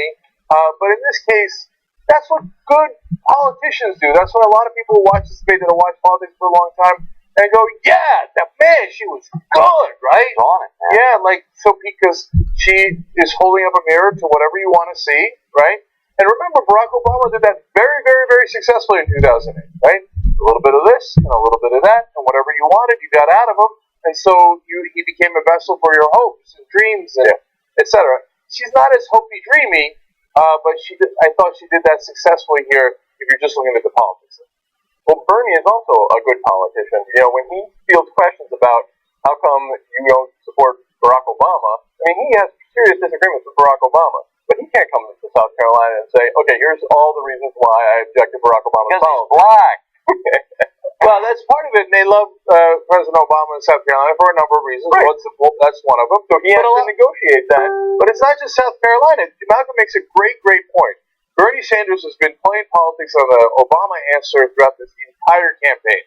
When they ask him, do you agree with Obama? He pulls a Hillary Clinton. And so I really respect him and love him, and he's a great president. I defend him against the Republicans. You press the third follow-up question, right? Yeah. He'll be like, well, there were some things I disagreed with him again, but I didn't run against him. I didn't have who ran against him. I didn't run against him. You ran against him, right? So, but that's a political answer. All right, it's totally unfair, right? Because Bernie Sanders actually has a lot of disagreements with President Obama, but he knows that wouldn't play well. Yeah. So let's keep it real on that front too. All right. Should we move on to biggest winner? I'm going to say this is anathema. We're not supposed to say this, but I'm going to say the biggest winner was Hillary Clinton because for what you were saying earlier is that it's her race to lose now, and what she has to do is just hold off Bernie. And I didn't see anything that happened tonight that was going to prevent her from storming to a 15, 20-point victory. I didn't see anything that he's going to be able to make up the ground. She did not stumble in any way. He didn't blow anybody, blow me away or do anything that was so outrageous that people are going to be flocking to him. From the audience, you could see it was even you could see it in the demographics of the audience. People asking questions. The younger people were Bernie supporters. The older people were Hillary supporters for the most part. And there are more older people than young people, so I'm going to give it to Hillary not because I liked her answers any better.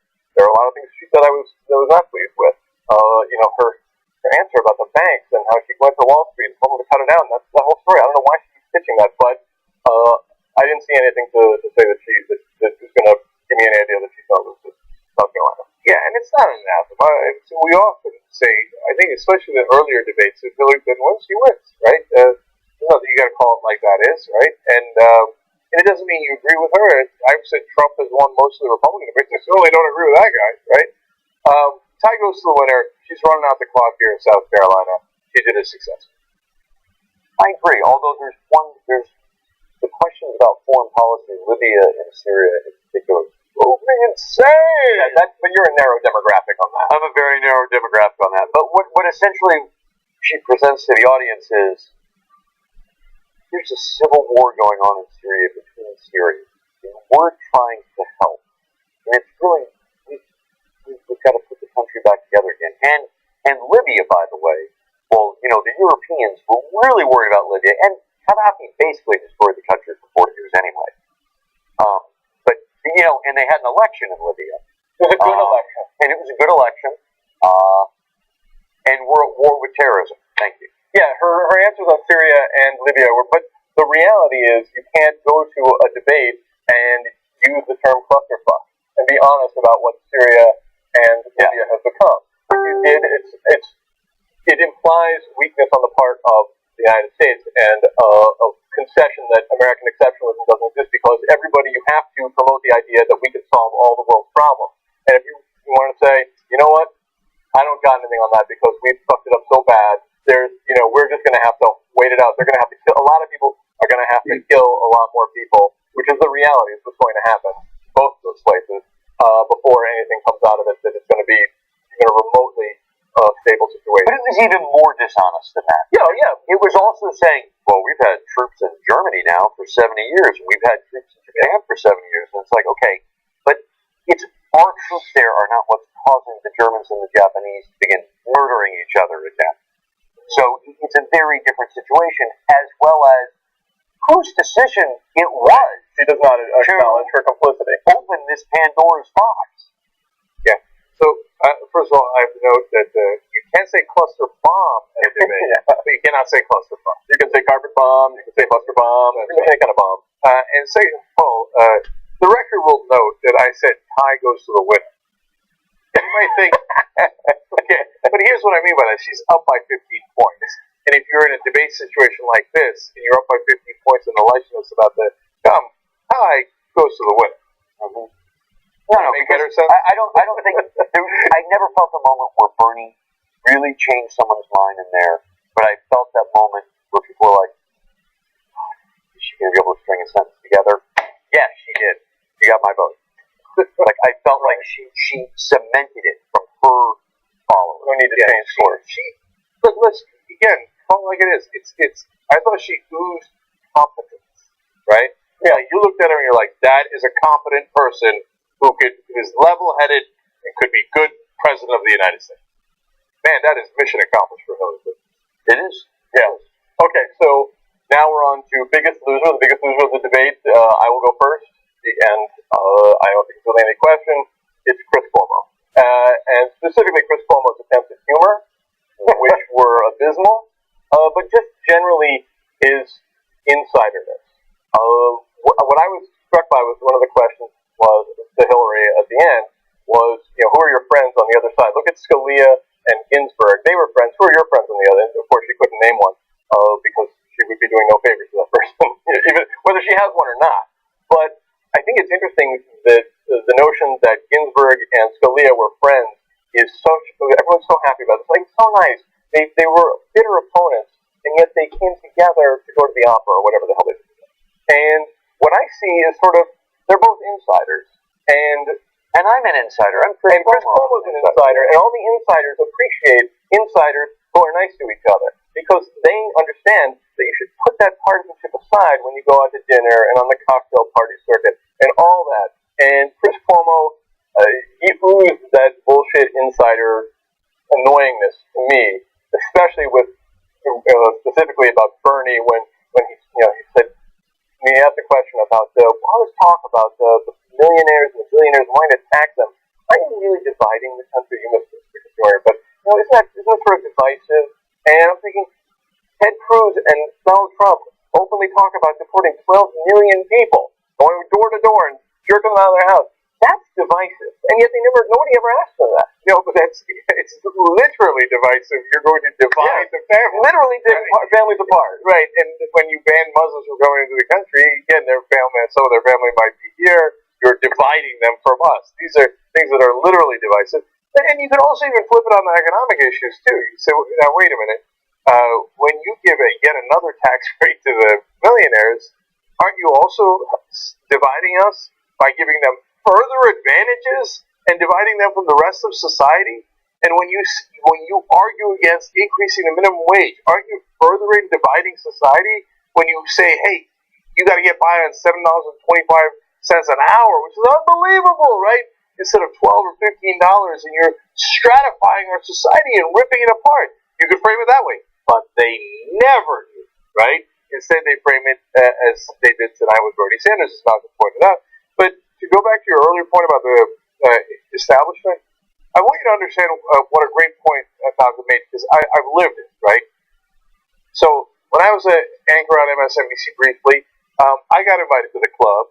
Right? Like there's this one place, for example, it's almost literal, where the power set in New York have breakfast. And my agent took me there. I got a great agent, bless his heart, and everybody comes and says, hi, yeah, this, that, and the other thing, and Sharpton is there, and Tom Coburn is there, and John Bolton is there, and Harold Ford Jr., like all these guys that you would consider establishment, Republican and Democrat, they're all there having a wonderful time. And who also might go on TV and appear to be at each other's throats and arguing about topics on Meet the Press or whatever. They would seem to be bitter rivals. Yes, and I've been in 1,000 green rooms. And in green rooms, everybody's so pleasant, right? And then they get out there and fight, pretend to fight, etc. So, now, here's the two problems with that. In the establishment, it is considered a bigger crime to be rude to someone else inside the club than it is to kill 100,000 Iraqi civilians. And think about that, absorb it, because they really don't get it, and they don't pass that on to their audience. They never ask those tough questions, right? In their heads of like, wait, what's the bigger crime?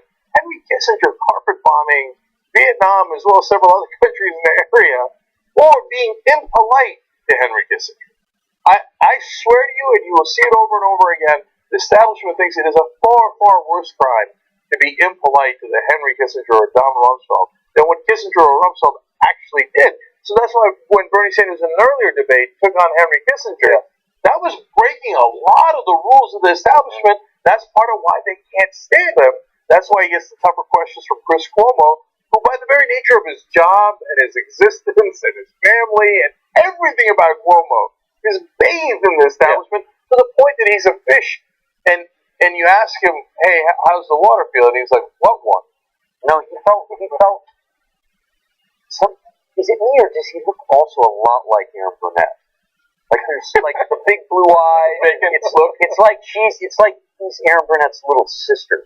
And he was just told tonight, listen, it might not be Santa Claus. Like he had the big sad eyes look. But also you have to think, they're not going to get upset with each other, and they're not going to be rude to each other, because if you're in that world, it doesn't affect your life anyway. You're going home to a nice house. You've got enough to eat. You don't have to worry, are my kids going to go to school next year or not? This is all solved for you. So it's like you're arguing about theoreticals for the most part. Yeah, it's the political game that we're playing, and he's acting as though I'm going to give you this question, and what's your game? What's the answer you're going to give as part of this game? And there's no recognition, like when you raise the minimum wage for millions of workers, it has a material effect on their lives. So that's why I always remember when Andrew Breitbart passed away, right? So I had him on the Young Turks, and I asked him about a lot of things, and he gave an answer that was obviously like, hey, Jay, we're playing around here. Yeah, I accuse the Occupy people of being rapists, but obviously they're not rapists. That was theater, right? That was the essence of his answer. You can go back and watch that interview, right? And then when he died, he was really celebrated as a person who played the game well, right? Oh, he was a provocateur, but he was, he knew how to needle the liberals, and he knew how to lie. I thought they wouldn't say lie, of course, yada, yada. But the problem is, again, Malcolm is right, it's not a game. Like, you play pickup basketball, that's a game, right? You play chess, you play whatever, you play games at home with your wife. Personally, it might not be a game, but it's, that's your brother. But when you play in politics, it has enormous consequences. So when the Breitbarts of the world back in the day, the Coltons, the Trumps, now all these people, they play the game well, the minimum wage does not get increased. You get so much less money, and you can barely eat, right? And you see your kid, and you see him going hungry. You can't do anything about it. And the guys in Washington, New York, they're playing the game. It was almost like the Hunger Games, right? Like, shall we drop something to the what did they call them? Whatever thing, right? Some tax credits, that enterprise zone down there. Yeah, and so they're having a fun little patty cakes. Meanwhile, it's devastating the rest of us, right? And so that's the problem with the Chris Cuomos of the world. He has no idea, like, hey, dude, it's not just a game. There's super important consequences here. All right, so do you have any ideas who the biggest loser was? Or No, I agree. Chris Cuomo came off as kind of weak. I mean, both candidates brought their game. So we're done with it, but I'm going to just say one last thing. Well, Chris Cuomo from the Cuomo family, Mario Cuomo, governor of New York, the former governor of New York, now Andrew Cuomo, the current governor of New York, Anderson Cooper from the Vanderbilt family, Aaron Burnett's husband is a giant banker. Is he really? Yes, of course. And she was from CNBC. Maria Bartiromo goes from CNBC to Fox Business. Also, husband is a giant banker. Ted Cruz's wife is a giant banker at Goldman Sachs. And round we go, right? And so, Hillary Clinton's from the Clinton family, obviously. Bush is from the late Jeb Bush. Yes, I haven't had a chance yet to make fun of him, which I will admit. From the Bush family, and round we go. Even Rand Paul, son of Ron Paul. Everybody's, from somewhere. Me too. Well, yeah, I mean, look, there's, that's how you got this gig. Yeah, this choice gig. This is actually how I got that. No, but the thing is, so there is some truth to it, right? So I go to a political event for your dad, I meet you, I ask you to be on the show. Now, 12 years later, we can let it go, right?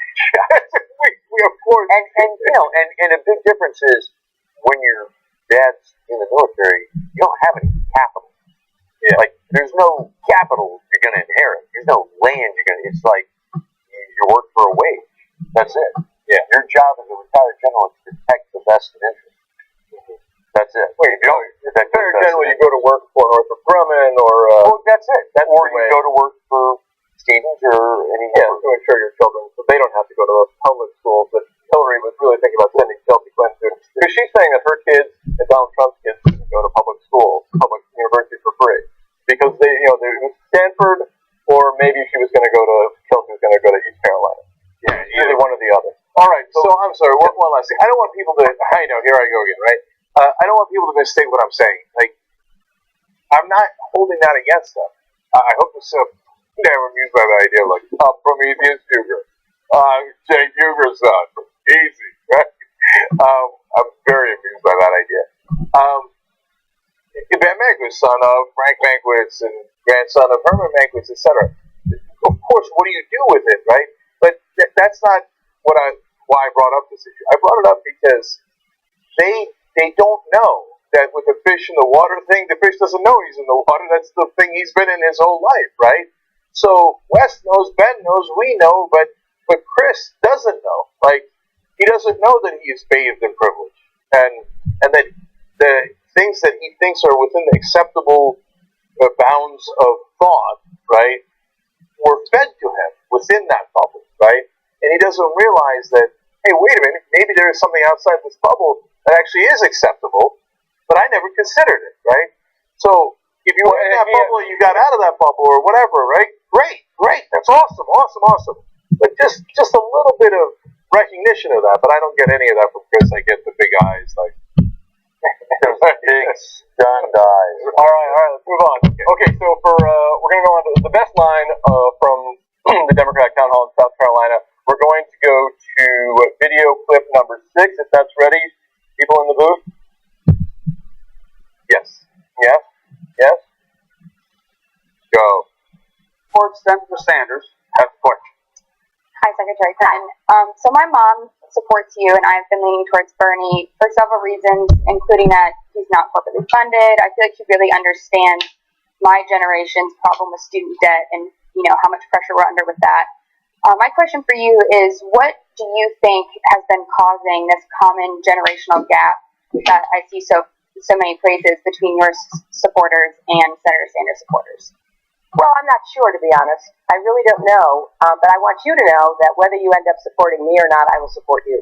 And I will support the young people of this country because that has been my life's work. All right, so that was your best one. That was a nice one that was set up for it. She knocked it out of the park. But here we're talking about the game. Like, she played that game really well. She has no good answer for why young people are not supporting her.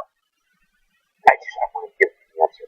Just because I don't know, we're in our mid-40s, and you see a lot of families melt down, careers melt down, everything else. I think the reason young women don't support Hillary Clinton the same way older women do is because young women aren't old yet. That sounds really simple, but you don't get this kind of insight just anywhere. No. Let me put it this way. Let's say you're a young woman and you're in the legal profession or you're in the financial profession. You're promoted very, very quickly in your 20s. Very quickly. I know women in their 20s are promoted in ways straight men, no chance in hell of getting that promotion. Because old, wealthy billionaires want to be surrounded by young, pretty women. Okay? So, you're skyrocketing. And then you're 35, 36, 37, and the competition starts to get intense for those last two spots in the firm. And, you're a woman in her 40s, no one cares about you anymore, and you get thrown away. And they get thrown away by their husband, and they get thrown away by society. And women respond to that, and they respond to Hillary Clinton in the sense that we're not fucking garbage because we're older, and we're worth something in a way that younger women do not feel that yet because they haven't been thrown out yet. They're not the same way older women have. It's not. But you're saying that they see Hillary as someone who has managed to stay on top despite the biases against older women in the absolutely, and it's the opposite for men. Like, men think when you're in your 20s, most men are like, I'm on top of the world, I'm a master of the universe, and you're a guy in his 20s. You're worth a lot less than that same 20-something girl, and it flips as they go up. So that is more true in some industries like Wall Street. Yeah, I mean, I'm not talking every industry, but Wall Street especially. Right. Hollywood. I mean, all these things. There's tons of opportunities for young women. Once you're 40, the husband needs a new wife, and you need some other job doing something else. So women who have been wrong like that, and who've had to struggle through all that, and who've had the unfair criticism. And there's a lot. And it's a big, demographic. They see Hillary Clinton, they think, I feel her pain, and I'm not going to let you wrong her again, right? Mm-hmm. And so for them, for some of them, as Wes points out, it's visceral. So, and that is why some of the older women are voting for Hillary Clinton. Some of them because it's just the name recognition. Right. I mean, like Hollywood and Wall Street, what Wes is talking about is very true. I don't think in the farming community there's like, that we had to promote all the hot 20-year-olds. There's not that. Okay, well, the farming community is also mainly dominated by men. Yeah. So of course it depends on the demographic, but the industry. But for the answer to the young woman on why people are not enthusiastic about Hillary Clinton, I think she gave a great answer. I'm with you guys. That's a great line, right? And I got the segment. Yeah, right. And I got your back no matter what. I'm here for you. I'm a rock for you. That's great. That's wonderful. The real, to me, what I would have gone with is, listen, I guess it's similar. I've been fighting for women just like you my whole life. Let me tell you what I did at the Children's Defense Fund, at this and at that. And so my career is dedicated to making sure that you're going to have every opportunity in the world. Bernie's a good guy too. God bless your heart. Vote either way. But know that I've been here for you for 40 years. Mm-hmm. All right, so we're saying the best line is Hillary's, but here's how it could have been better. Yeah, of course, if it was delivered by me. All right, let's move on to the worst line. The worst line of the debate in the Democratic Town Hall in South Carolina. We are going to go to video 4, please. And this is there a higher power? Is there a higher intelligence? What do you believe in? This is what I believe. Every great religion in the world, Christianity, Judaism, Islam, Buddhism, essentially comes down to do unto others as you would like them to do unto you. I believed it in my whole life. That we are in this together, not words. The truth is, at some level, when you hurt, when your children hurt, I hurt. And when my kids hurt, you hurt. But I believe that what human nature is about is that everybody in this room impacts everybody else in all kinds of ways that we can't even understand. It's beyond intellect. If It's a spiritual, emotional thing. So I believe that when we do the right thing, when we try to treat people with respect and dignity, when we say that that child who is hungry is my child, I think we are more human when we do that than when we say, hey, this whole world is me, I need more and more. I don't care about anybody else. That's my religion. That's what I believe in. Okay, so now pick that not because Bernie's answer was the worst line. I love Bernie's answers. I think it's terrific, and it's, I think it's sincere. The worst line, the reason it's chosen is because of the question itself from Chris Cuomo, which you didn't even see the whole clip, which is basically like you talked about your spirituality in the past when you've been asked about religion, but do you believe in God? The God of the Old Testament and God that everybody else believes in, or are you some sort of crazy atheist? Be honest, Bernie. And there is, correct me if I'm wrong, I don't believe there's supposed to be a religious test for public office in the United States. I don't know, I read that somewhere. And that's the point of that question, was just to needle him, to get him to admit that he doesn't believe in God. And that's why it annoys me, and that's why I chose it as the worst line. Yeah. Is there a winning answer to that question? I mean, so if Bernie Sanders had come out and said, yeah, I'm super Jewish, right? Let me tell you about how Jewish I am, right? I don't know, is that a win for him? I don't know, right? And so his background is Jewish. In reality, he's probably atheist. Okay? And so he has to give an answer like this.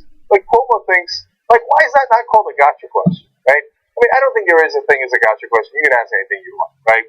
But if you ask the most benign question to the Republicans, like, what newspapers do you read? That's a gotcha question, right? When you ask a Jewish candidate who has never really been overly spiritual on the campaign trail, like, do you believe the God of the Old Testament? Okay, what do you think about Ezekiel? Right? But that's not a gotcha question. So he did the best he could with it. We're all one. Let's hold hands. Here's the thing. In the could have answered it better. You could have said I'm a socialist Jew, just like he. Yeah. In the Republican town hall, we forget. This was sort of like a humanizing question. Like, tell me about your personal beliefs. I can find out more about what not just policies, things like that.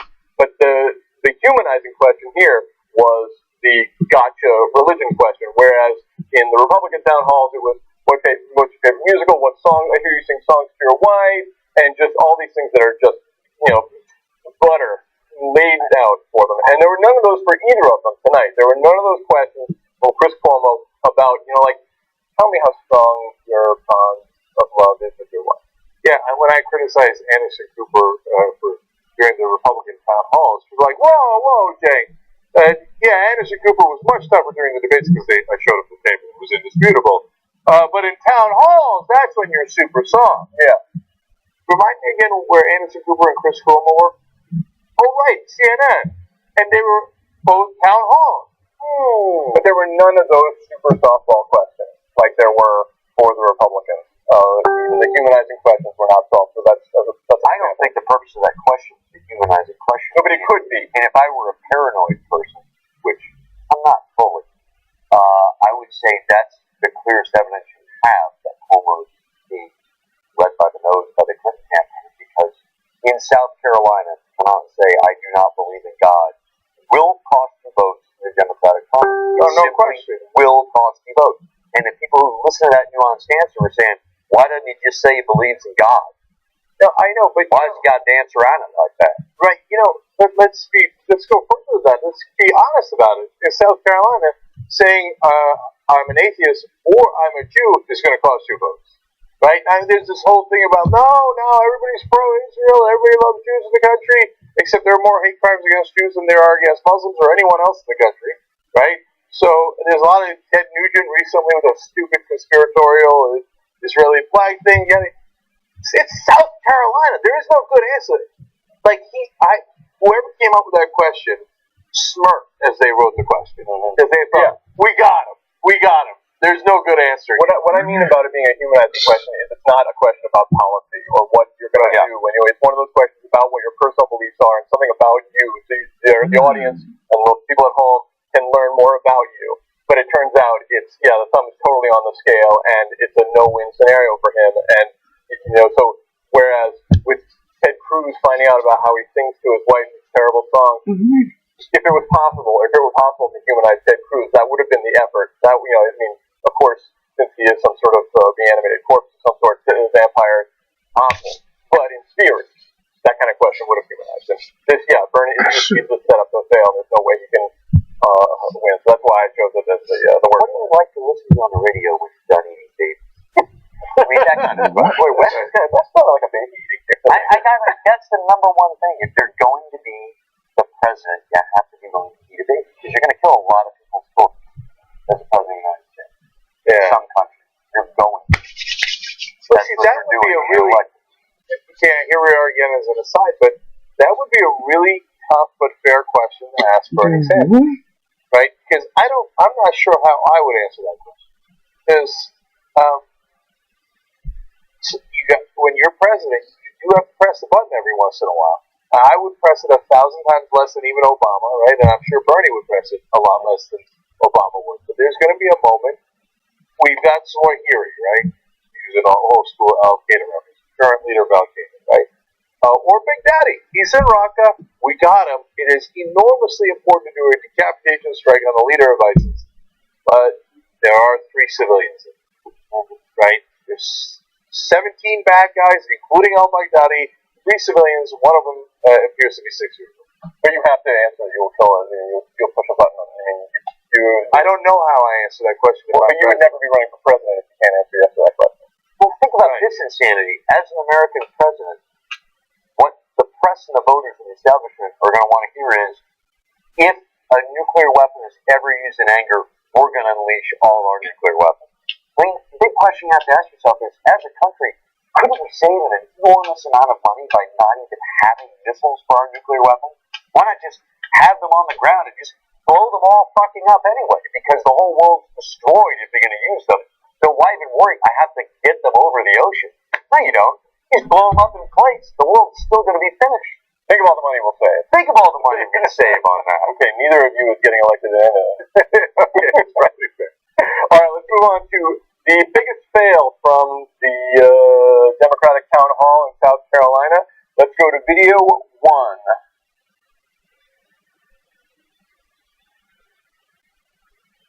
But just as yesterday said, it's been 17 days, 16 hours, and 32 minutes since Hillary Clinton said she would look into releasing her paid speeches to Wall Street. Now, Clinton says she will do that when other candidates release their transcripts of paid speeches. I know that you're saying, I don't talk to the banks, I don't have any, but you've done speeches that were paid before.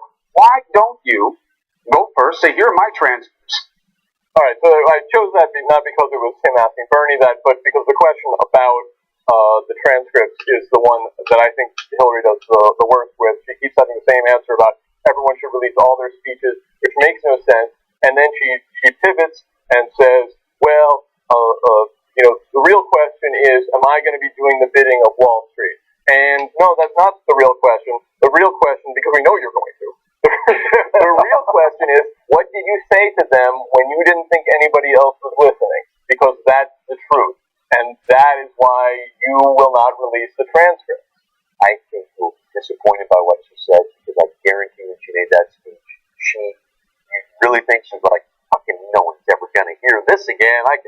No way, man. Yeah. You can bet there was some major word parsing going on in this. Yeah, but it's going to be the tone. It's not going to be the specifics that she's promising, like, you get a cabinet position and you get a cabinet position. It's not like that. It's just going to be about how, the banks have been under attack. Goldman Sachs has been unfairly targeted. You guys do yeoman's work, and the finance industry is so important, and it's all that sort of. You create business, right? I'm sure it was just nonsense bullshit that she was feeling like it. But in the current political climate, with Bernie nipping at her heels, especially the more she draws it out and won't do it, the worse it looks. No matter how good it is compared to what you think the worst it could be is, it gets worse and worse the longer it takes.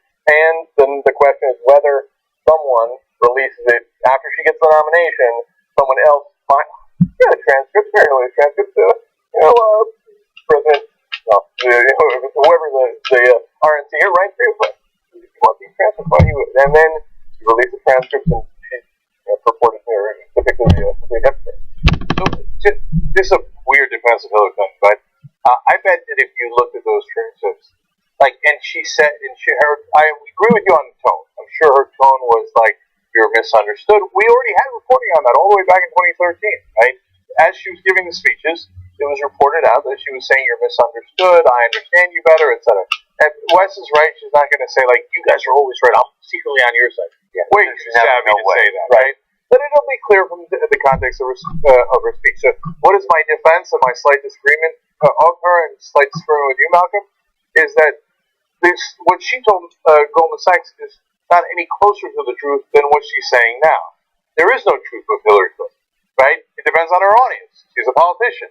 She's got a progressive audience in the primaries. She's got to get those sons of bitch banks. I'm going to cut it out. She's speaking in front of Goldman Sachs and getting $25,000. You guys are so misunderstood. Which one does Hillary Clinton actually think? I don't know. I don't think she knows, right? She just thinks, what do I got to do to get in power? I think I know. I think she would like it if everybody has lots of money and options in life, and she enjoys the money she got paid. Yeah. She wishes the world were a better place. No, I agree with that, but she thinks it's not such a bad place. It's not that bad. And the people who are at the top deserve to be at the top. Their job creators. Right. So it doesn't mean she hates you. It doesn't mean she's not a progressive. Like that, she would like you to have some opportunity as well. She would. She's not a bad person. She's not a Republican, right? But she's not going to change anything to make sure you get that opportunity. She's largely going to protect what is the current system. And what does the current system benefit? It benefits Goldman Sachs. And by the way, one more thing about that. Why is Chris Cuomo asking Bernie Sanders a transcript question? Like, now all of a sudden the onus has been flipped on Bernie Sanders to release his transcripts first, but no one's ever accused Bernie Sanders of saying anything bad in any speech. Now, we know that Hillary Clinton got paid $675,000 just from Goldman Sachs, millions of dollars overall from the top banks. Three speeches. So $200,000 a speech? $225,000 a speech, right? They might have been excellent speeches. And we already have, from back in 2013 and recently, there was a recent article that came out saying, yeah, she sounded like a Goldman Sachs managing director. She was totally on our side. See, that's a real issue. Now to flip that on its head and say, Bernie Sanders, why aren't you releasing the transcript first? It's like the last debate or town hall at MSNBC. Explain why you're not a dictator like Chavez and Castro. Like, look at the framing on that. What I think is amazing is that when she was asked the question in the debate, she said, well, I'll do it when everybody does it. Everyone in the audience groans like, oh, she goes, well, the Republicans aren't going to do it.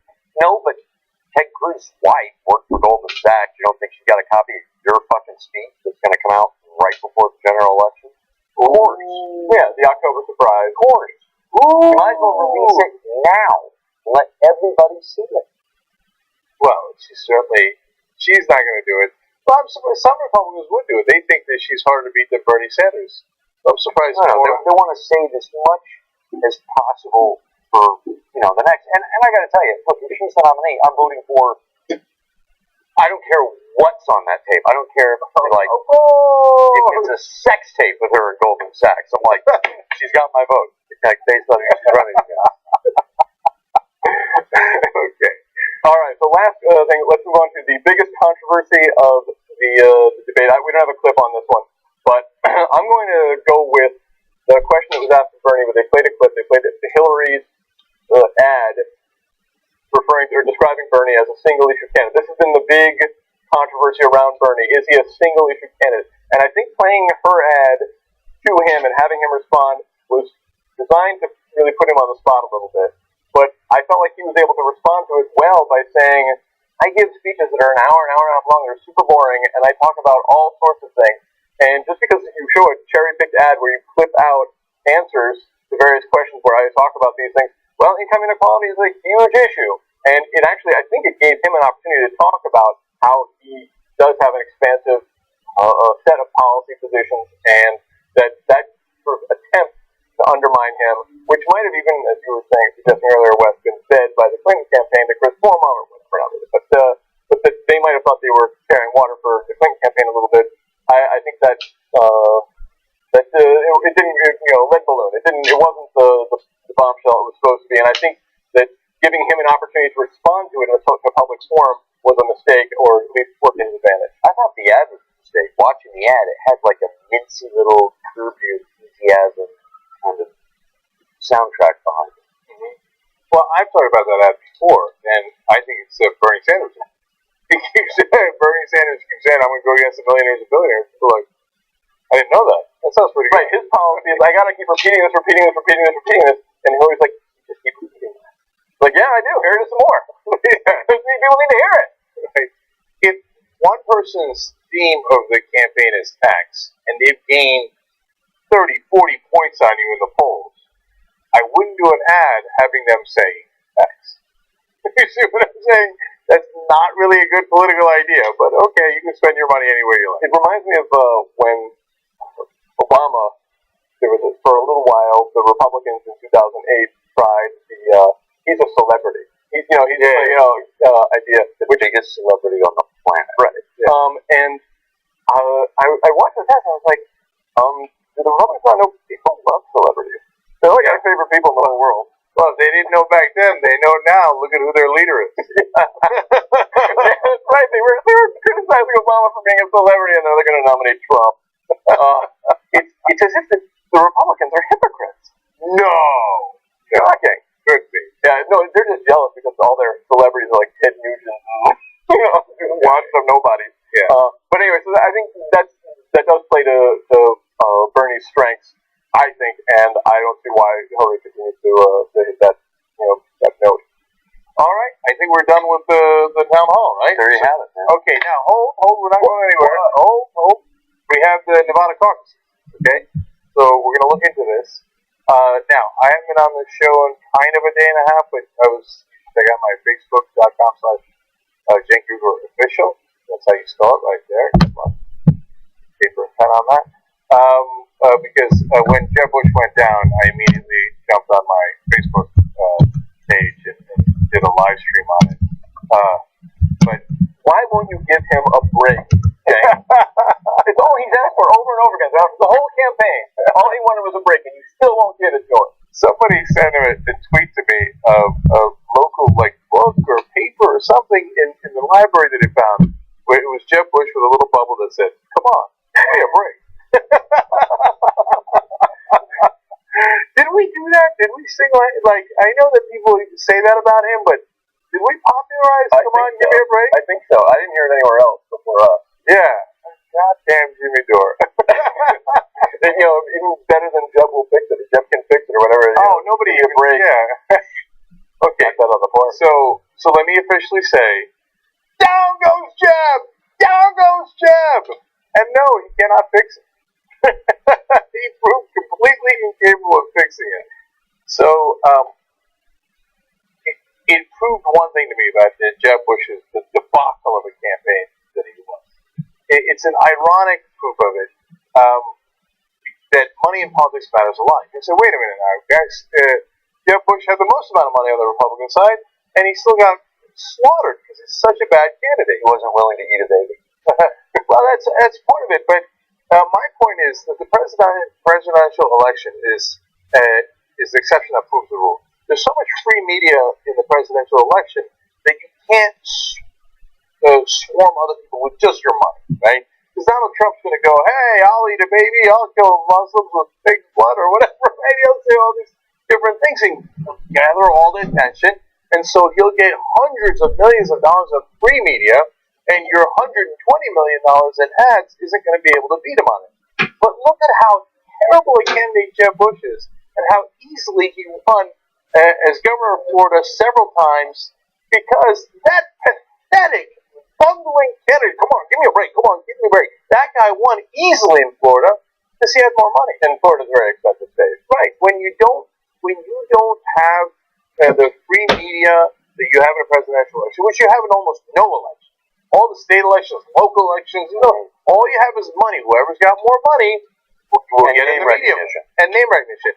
So Jeb Bush, the worst candidate we've seen in a long, long time, when the spotlight of free media is not on him, and all you have is the dark money floating around, he wins in a landslide. He wins in a cakewalk. So does money in politics matter? Hell yes, it does. Look at Jeb Bush's career. before he got exposed, we're like, my God, look at how bad he is. The fact that he's anybody is an indictment of the system. That's right. But I think you're right, and it's not just Jeb Bush, but in this campaign, we also saw Scott Walker, who was, he was able to win in Wisconsin without having, through money. But when he got on the national stage, and I was one of the people who thought that he was something to be afraid of, Chris Christie as well. That they have this all this money behind them, but when they're on the national stage, they're proving these weaknesses, these political weaknesses they have that were not as exposed because they had so much money blocking out that noise. Yeah, Bush has got to be sitting. I heard an interview with him in June. Think about the next family reunion with fucking GW made president. I saw a great tweet online that had the picture of Jeb Bush, and it said, "One child left behind." Ow! That's awesome. All right, guys, we're going to take a quick break here. We're going to come back and tell you a little bit about what's to come with the Nevada caucus. Obviously, if there's results, we'll share them with you. And Jimmy's in Vegas. And he broke a serious story. It's in Rolling Stone today. The story Jimmy broke in the Nevada caucus on the Democratic side. About the mess that was going on. It's a mess. It's a mess. Okay? So we're going to go to legendary investigative reporter Jimmy Dore when we return. All right.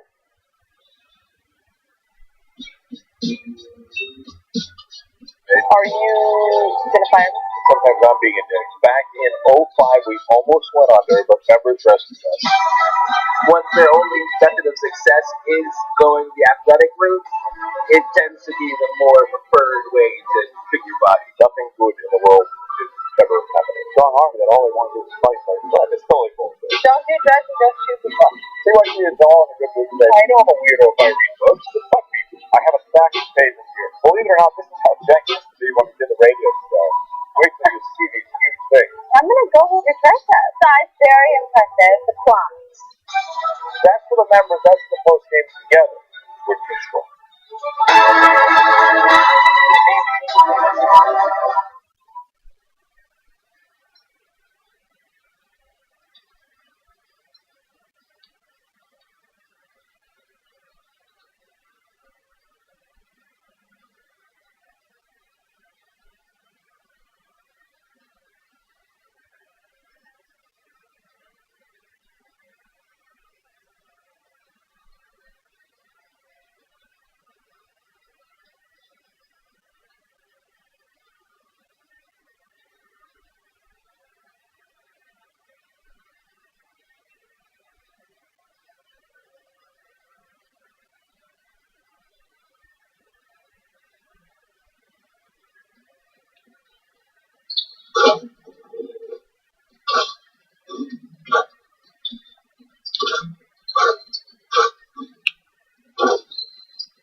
All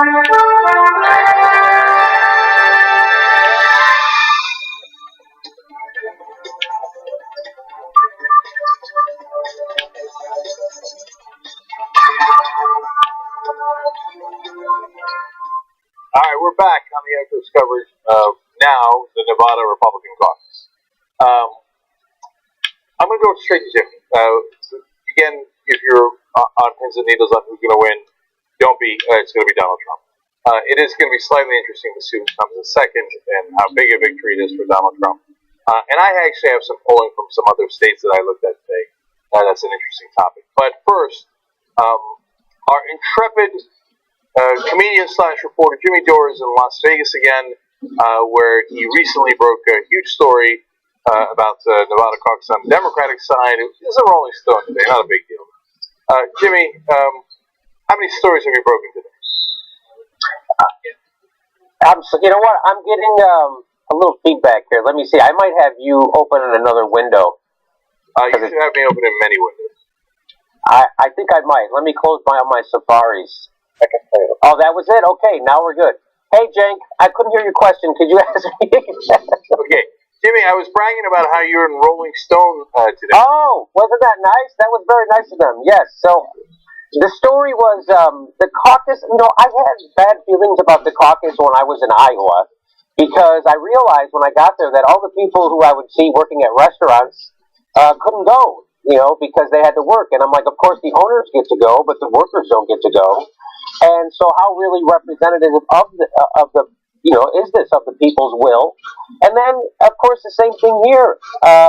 You know, people don't have hours and hours to go caucus. And by the way, the caucus is not there really, I don't think. It's more there for the party to be able to control what it wants to have happen, because the caucus is pretty much run by the party. It's not really democracy. It can be however that party feels like picking. I didn't really realize that until I was at this caucus, and so what I witnessed firsthand was a guy completely incompetent. Either he was on purpose incompetent, or he was just plain incompetent at running a caucus. And you know, when you go, just even giving announcements, like there was a huge ballroom at the Paris Hotel filled with workers, and he would get up to say something. Normally you say, hey, can I get everyone's attention? I'm going to have to make an announcement. So everyone stops talking so you can hear what he would say. But he wouldn't even do that. He would just say something. He would go, and he would say, what? And he would be gone. He wouldn't repeat it. You didn't know what he said. You didn't know what was going on. And then he would go out into the hallway, because there were people out in the hallway who couldn't get into the room because they were still registering as they were taking the vote. It was unbelievable. And he would go out there and he would repeat it without a microphone, and he would read it, but he was a horrible reader. It was unbelievable. So they took the vote, which they never even announced the vote. They just announced what the delegates were, which was weird also. Then I found out they were allowing people to caucus that weren't registered to vote, and then they went and registered after, which I'm pretty sure is not how it's supposed to work. And then he also didn't select the delegates. You're supposed to nominate, and then select the delegates. They didn't do that. And he realizes that he didn't do this. Everyone is walking out the door. They're all leaving. And he kind of waits for a couple of minutes before he goes up to the podium to try to remedy the situation. And this is how he does it. He goes up to the podium and just says, "Please don't leave." And then he walks away from the podium. Nobody knows what the hell he's talking about or what. And then he goes back up and says, "Please don't leave," again. And then he kind of explains himself. So my point was, it was completely unorganized, and maybe it was and people told me that it was that way everywhere around Las Vegas. I got emails and tweets from people up in Reno who experienced the same thing. So the caucus. By the way, and they haven't been caucusing in Nevada since 2008. I'm sure everyone knows that, but I didn't until I got here.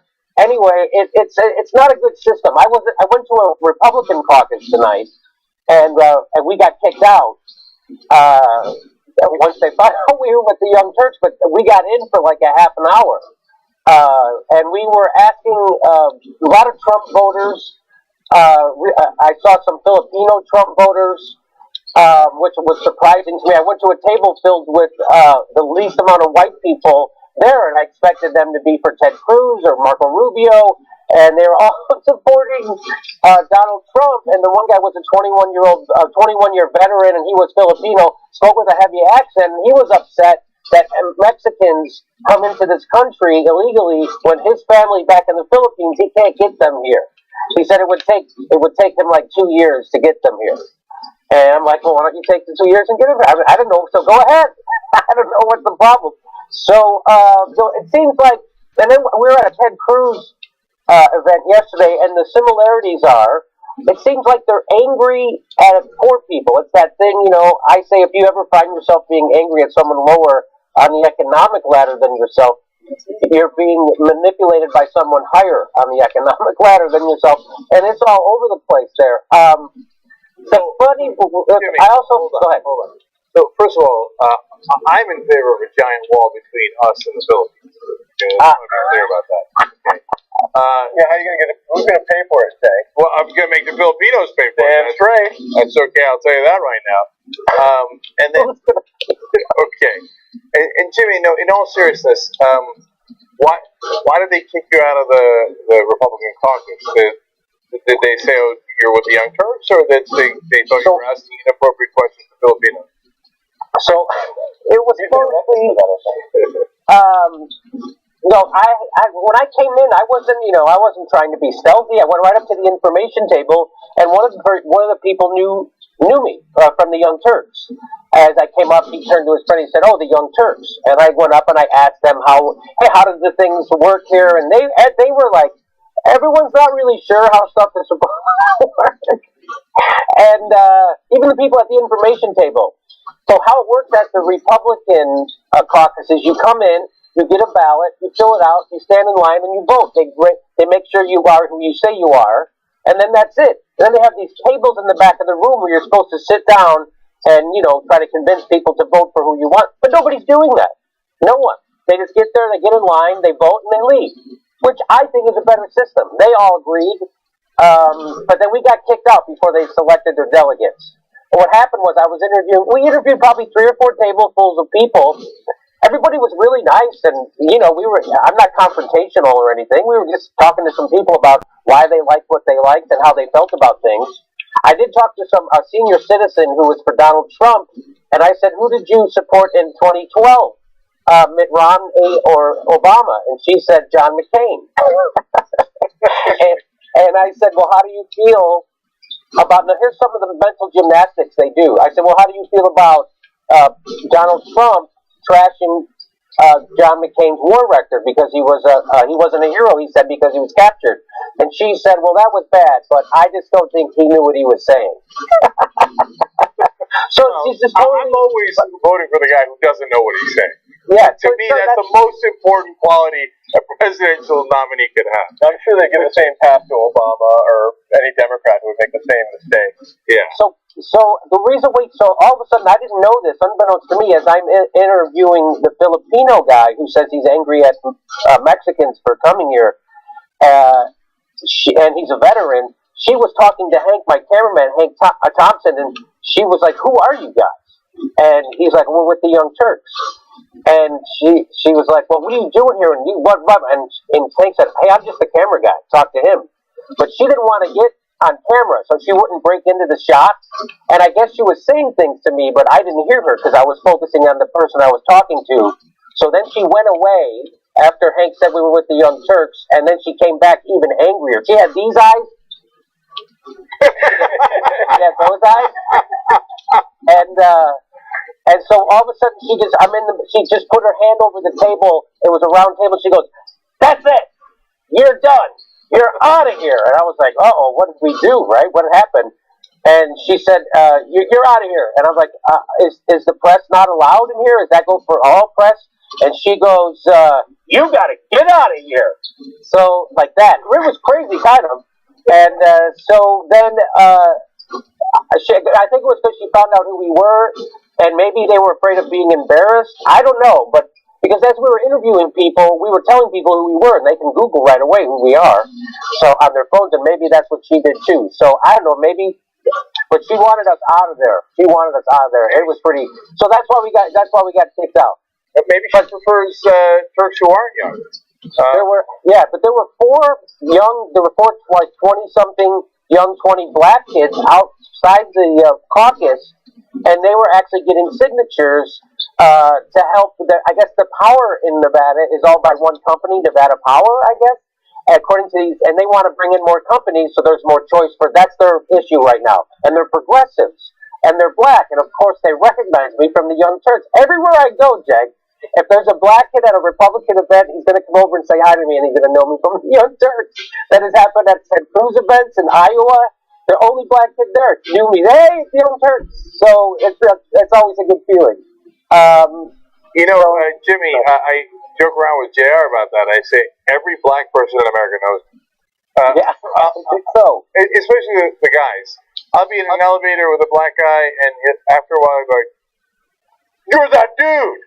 And I'm like, "Yeah, I'm that dude." So that's awesome. I love that. That's the greatest thing. So my guess is that the four young black guys were not allowed into the Republican caucus. No, they were outside asking for signatures. Okay. And did they collect a lot of signatures from Republicans? I asked, right? So I asked them, and they said they did about the same at Democratic events. And I said, "Why do you think you're doing okay outside of a Republican caucus, getting people to sign for this?" And he said, "It's because it sounds like free market stuff to them. We're going to break up a monopoly."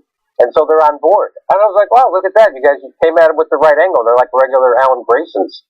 They might also be afraid of black people. That's the whatever you say, just don't hurt me. I'll sign anything you want. Can we get some? Yes, I'll sign. I'll sign. Are you okay? Please, I'll sign. Are you a super predator?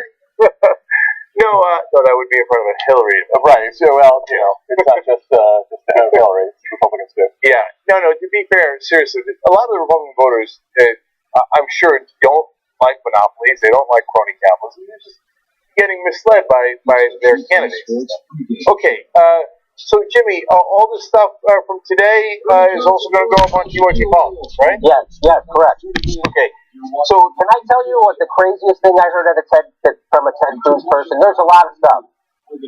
But there was a guy in front of us. We were driving to the event. There was a guy in front of us, and he had a bumper sticker that said, "I'm not a liberal."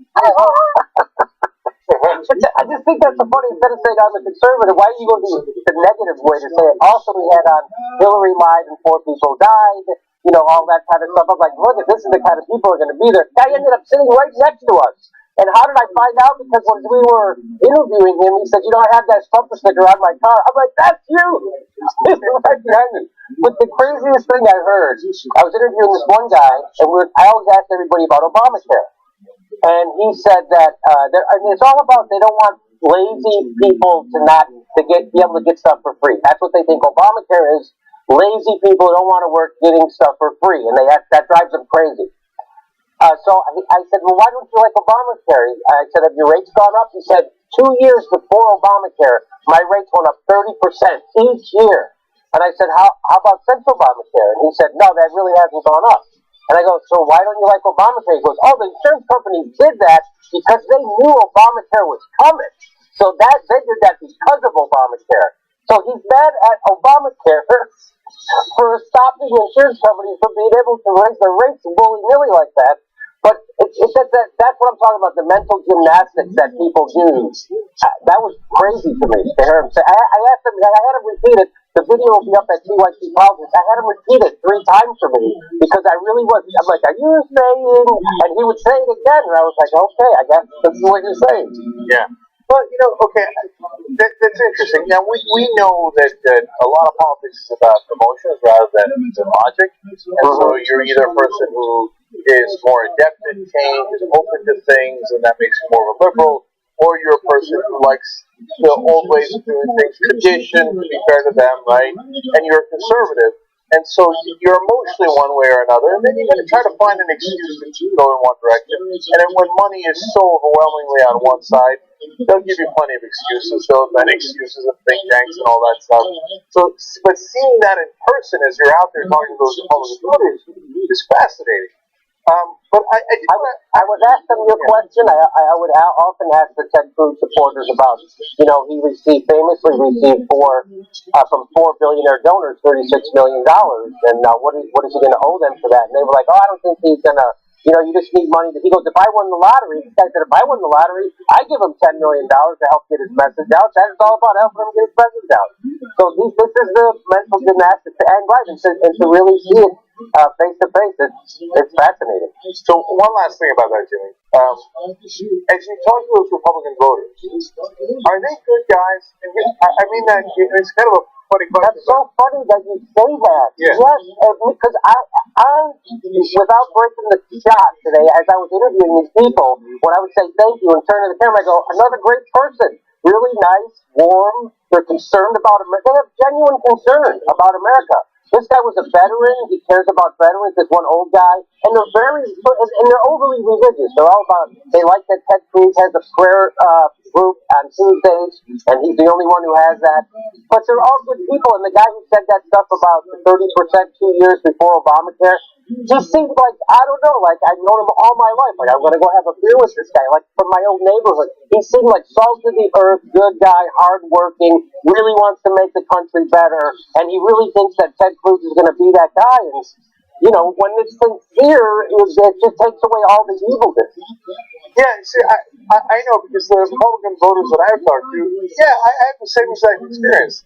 Generally, of course, there's a lot of bad apples, but usually it's more the activist guys and the douchebags who are online and yada yada. But when you go actually talk to real voters, they mean well. They like Thanksgiving, Christmas, and fall. They like their church, right? And they're scared. They're scared that the others are going to come and take their jobs or hurt their families. They shouldn't be scared, and they've been misled. But you get so busy fighting. And it's not like a kumbaya moment. Let's hold hands. Believe me, I'm not holding hands with the Republicans in terms of policy fights. I'm gonna get right in there and fight for our side as strongly as we can. But it's not right to demonize the other side as if they're all racist, they're all wrong, they're all bad guys. They're really not. Some definitely are, but an overwhelming majority of them have just been misled and are generally a little afraid of change. And so you're saying, there are people who are all responding to the same thing. They're just too fucking stupid to know what's causing it. Is that what you're saying? And I think it all starts with religion too. And the religion gets you into bad thinking habits, and so the overly religious tend to go more towards the Republican Party. I don't know how. That's my theory. That's one of my theories. That might not be right for all of them, but some of them certainly it is.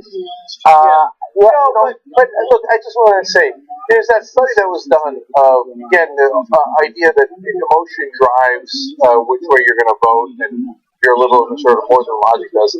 And yes, liberals will also skew things, even if you present a contradictory fact. Now, this is in a studies that are done, right? Not in real life. Obviously, it affects real life, but they will skew facts to show the opposite, just to get to say the liberals are right? Conservatives also do that. You're saying liberals do that too, Jay? They do. In that study, they do. There's a study that says that? Yes. I don't fucking believe that. but in real life, where it's not a study, are conservatives misled more? Now, we're biased because we're liberals, right? But I really don't think so. I used to be a Republican. I used to be conservative. A lot of people I know were Republican and conservatives. We switched over when we thought, wait, that doesn't make sense, right? So if anyone is unbiased in that sense, it's me because I lived on both sides, and so. In the real world, yeah, there is a set of people who are lying more than others, right? The guys who say, well, obstructionism is 50-50. No, it's not. I know the record. I know the number of filibusters the Republicans did and the number of filibusters the Democrats did. I give you one small little example, but I can give you dozens of those. So in order to get people to vote against their own interests and to vote for tax cuts for billionaires and make sure your minimum wage doesn't get increased when you're only a minimum wage job, well, you got to mislead that guy a little bit, right? And you've got to mislead that guy more than you need to mislead a liberal who thinks, that would be kind of nice if my kid had a shot at a free education so he'd have the same opportunity as any kid, right? You don't have to mislead that guy so much, right? In the real world. You also don't have a swing like Ayn Rand thoughtfully in the Democratic Party and the Republican Party, where people are like, in the history of Calvinism in the country, where if you're poor, it's your fault, you're poor. And that also ties into what it ties into the anger they have. Like, I watched one TYT show without the Calvinism. No, it's also a thing like the people they hate getting the free ride is not some unnamed mystery black person. It's their fucking cousin Earl, who's a scumbag, and they know he's getting free stuff. That is really a big part of it. It's that they feel to them it's a sense of fairness, and they don't want lazy people who they think is half the country who don't want to work. They really believe that in their heart. They're like, what? And they're all for hardworking people. They just think that Democrats and Obama voters and Hillary Clinton voters are lazy people who don't want to work and want free stuff. Hillary Clinton supporters have said that stuff about Bernie supporters. So how much worse are Republicans? You know what I mean? It's weird to see that happen inside the Democratic Party happening right now, where they're at each other's throats, the Hillary supporters and the Bernie supporters. So, yeah, I mean, I hear exactly what you're saying, Jake, that it has opened my... And to meet those people yesterday at the Ted Cruz event, they were a lot, I don't know, just warm, nice people. I know. The ones in Jefferson were a little too, ding-ding-ding-ding, and but here it was really. I kept saying to Hank, my cameraman, like, "Wow, these are really nice people." I don't know what this. I don't want to, hurt their feelings. And after all these years, so what the average Republican voter is kind of like, Archie Bunker. Yeah.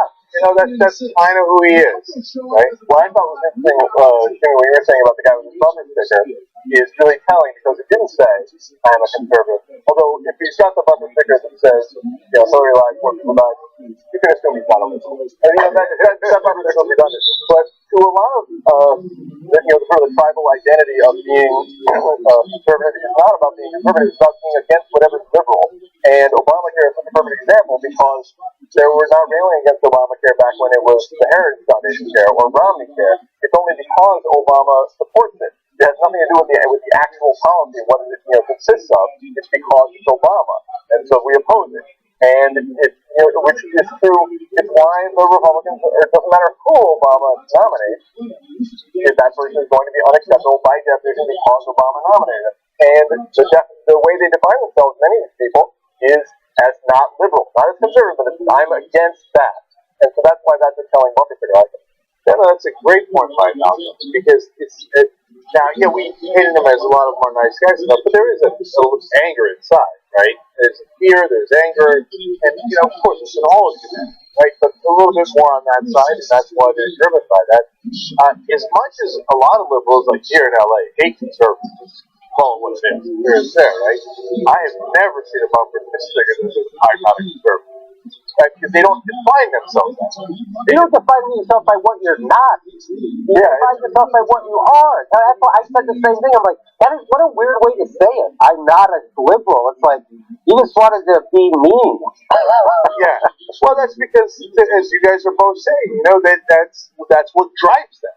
What drives them is not being a liberal. Liberals are all the things that are wrong in the world, right?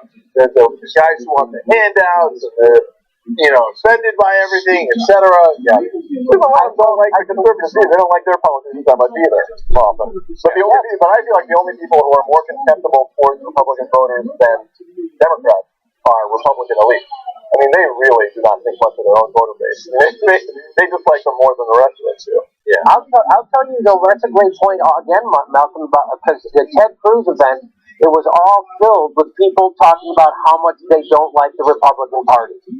And how, it's about how they don't like the Republicans. Ted Cruz has stood up to them, and he's going to stand up to those party regulars, and he stands up to the establishment. It was like they see themselves as rebels, but rebels as Ronald Reagan. They tell stories about how the establishment hated Ronald Reagan, and then this one guy, the one guy who told me the 30% thing about Obamacare, he said that he thinks that Ted Cruz is the next Ronald Reagan.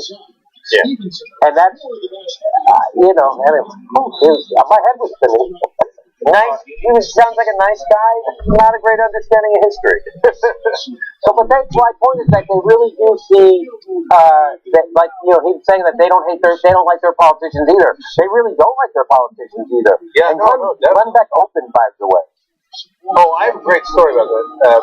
But first, Jimmy, great reporting, man. I love what you're doing out there. Everybody check it out at youtube.com/TYT-politics. youtube.com/TYT-politics. Jimmy, Glenn Beck opened at the place you were at? Yes, at the Ted Cruz event. So Glenn Beck came out and introduced him, and it's a Ted Cruz event. Okay, I have a different story. I'm sorry, at the Ted Cruz event, and but not at a caucus site, right? No, not at a caucus site. Not at a Jimmy Dore show. Glenn Beck never opened for you personally. No, but then they played this video. So Glenn Beck, and then a video, and the video was Rush Limbaugh, Sean Hannity, Mark Levin saying about how much that Ted Cruz is the only true conservative in the race. So I'm like, oh my God, he's got Glenn Beck, Rush Limbaugh, Mark Levin, and Sean Hannity. Ted Cruz looks like a pretty formidable candidate when you look at it like that. Yeah, no, he is. That's why he's in second place in most places and in first in some states. So we haven't gotten to those states yet, but they exist. So it'll be interesting to see how it goes. Well, listen, it's been great here on the road doing the reporting for the Young Turks. I'm assuming the awards are going to start rolling in pretty soon. I don't know how it works with the internet, but we're doing some really great work. Yeah, agreed. All right, Jimmy, thank you, man. Okay, bye. All right, youtube.com/TYT-politics. Everybody check it out. Jimmy's clips are on there. Jordan's clips are on there. And another Jordan clip caught on fire today. African American voters in South Carolina compared to Hitler. A bit much. George told them, well, I got to hear him out. To say the least. She also maybe has a microphone. Okay.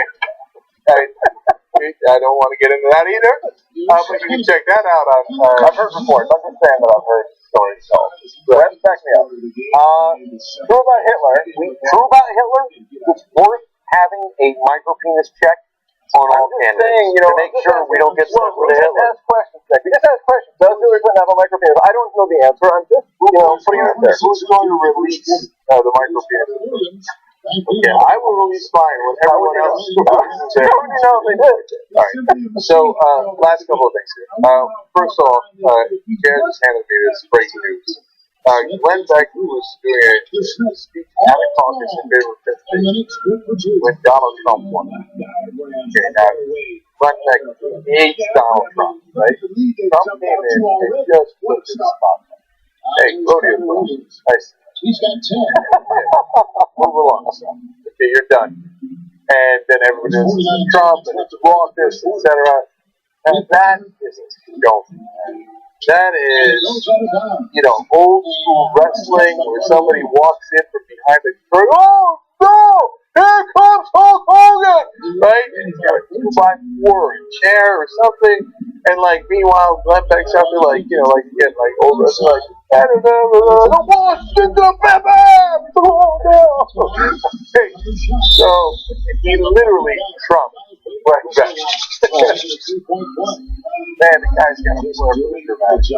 That would be great to see, especially if there's a close-up backstage once he realizes what's happening. Oh, I just walked into this location, and here's Donald Trump walking into this caucus location. It's live. Glenn Beck is actually speaking on behalf of Ted Cruz right now. And who we're looking at right here is Donald Trump. We are going to have hopefully a historic night in New Hampshire. It was amazing.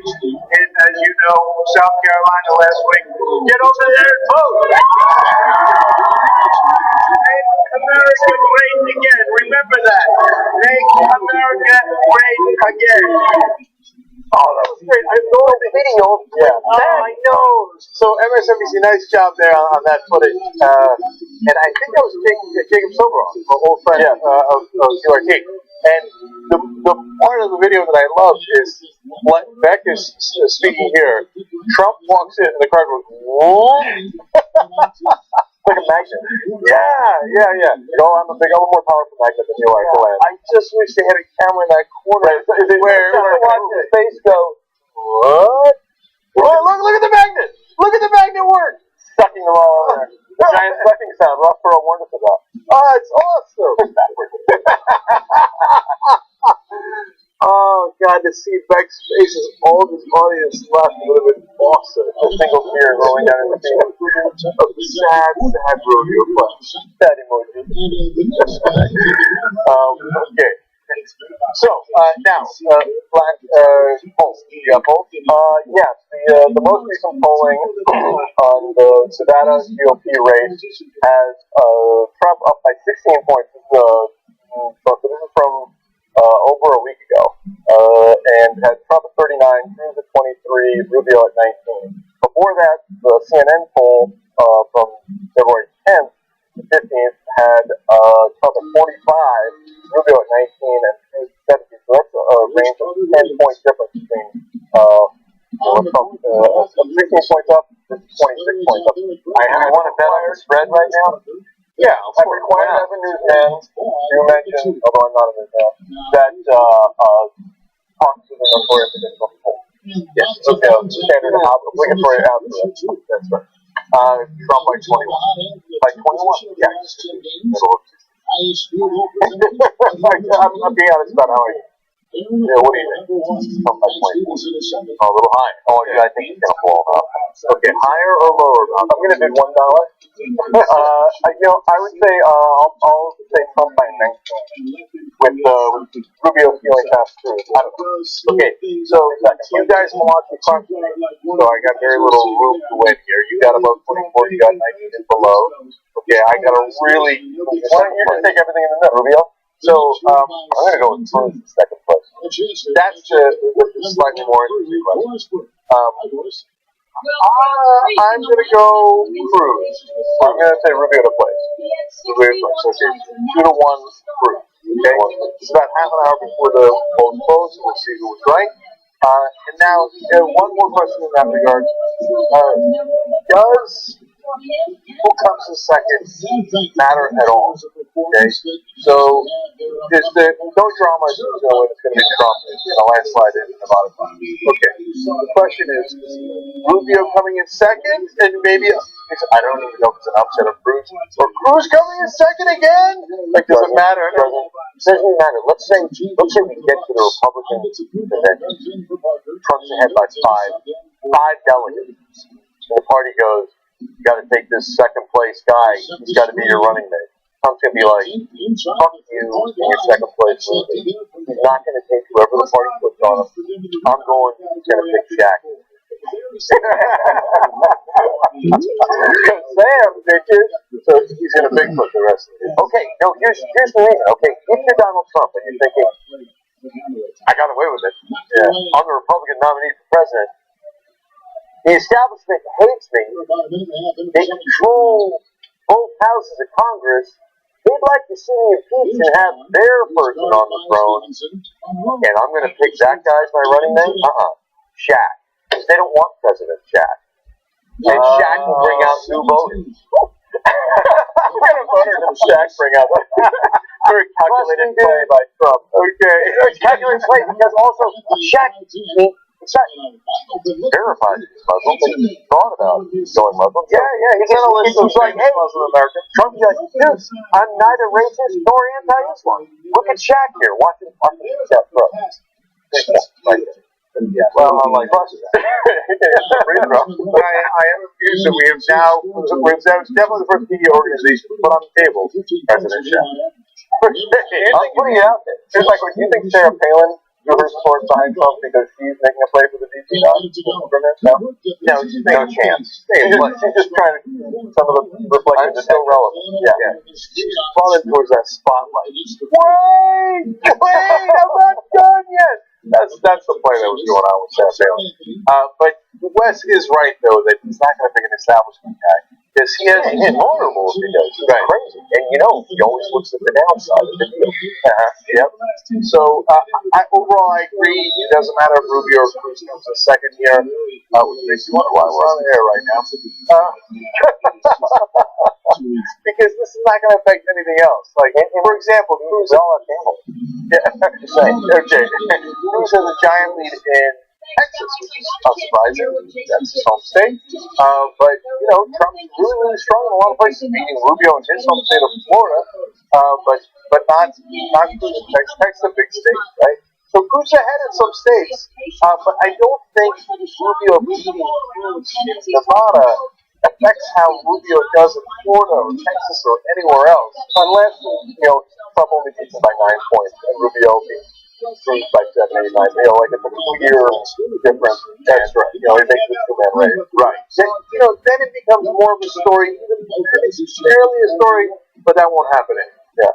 So the more you look at it, the more you think it's Trump versus Cruz. That Rubio coming in third in every race means third. Right. It doesn't mean he's gonna become first one day. No, he's gonna be third today and tomorrow. And really, Cruz will keep coming third running because of all the people that the powers of the are going to try and push out of the race. He's the one who can resist it for long. Likes him anyway. He also has a very firm support on evangelicals, and he can depend on that, not to watch the polls, not to care about who won in Nevada. And he's got Rush, and Mark Levin, and John Hannity. Cruz is here to stay. Yeah, but the problem is for Rubio is it's not like a long distance race where you can hang back, and then just try to beat him in the sprint. The home sprint. Once you have those delegates, he has to have a victory, like in the next. But he could. It certainly could go to the convention with nobody having a majority of delegates. It's definitely possible Donald Trump is not going to the convention. No, I think we'll go with the majority because the Republicans changed all their primaries. For this election cycle to shorten it with the winner take all primary. It's more like getting 30%.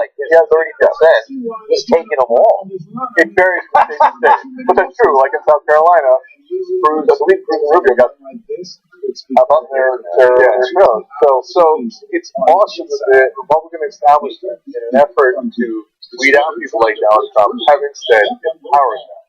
Here's the white power muscle car we built, and this very short primary. Alright, do you want to say something? Yeah, I know there's no picture of it, but just you guys asked for maybe a still of Glenn Beck's reaction when Trump walked in. I discovered something. Maybe this is the moment. We have a still of Glenn Beck at the event. That's awesome. First of all, he's got the rodeo clown hat, right? And he's got that looking like, where'd everybody go? All the cameras.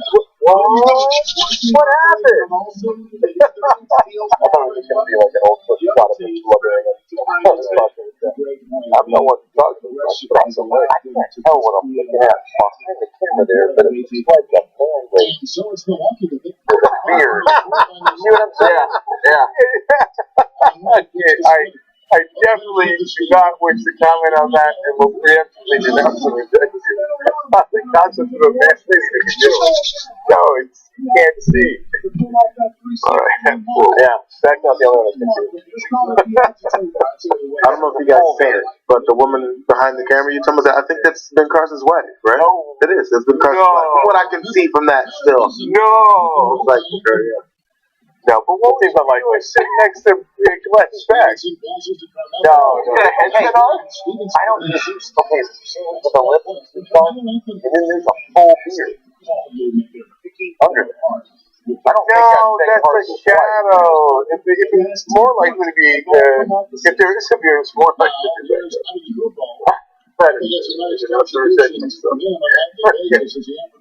Anyway, poor woman, she's smiling. She gets some best times for free here at TYT, and then it's all Okay, alright, we're done. Now you're thinking, wait a minute, the results are going to come in 27 minutes, but we just proved you the results are totally irrelevant. Right? Rubio and Cruz are going to be a tight second, doesn't matter who comes in second, and Trump's going to win on a landslide, not interesting. And Carson is the most irrelevant candidate of all time, and in this race, Kasich is irrelevant. So, Kasich, by the way, also losing Trump in Ohio. Oh, but he is kind of coming in strong. So fast. All right, enjoy whatever the results come in. This has been a bizarre coverage of the Nevada caucus. We'll see you tomorrow. Bye.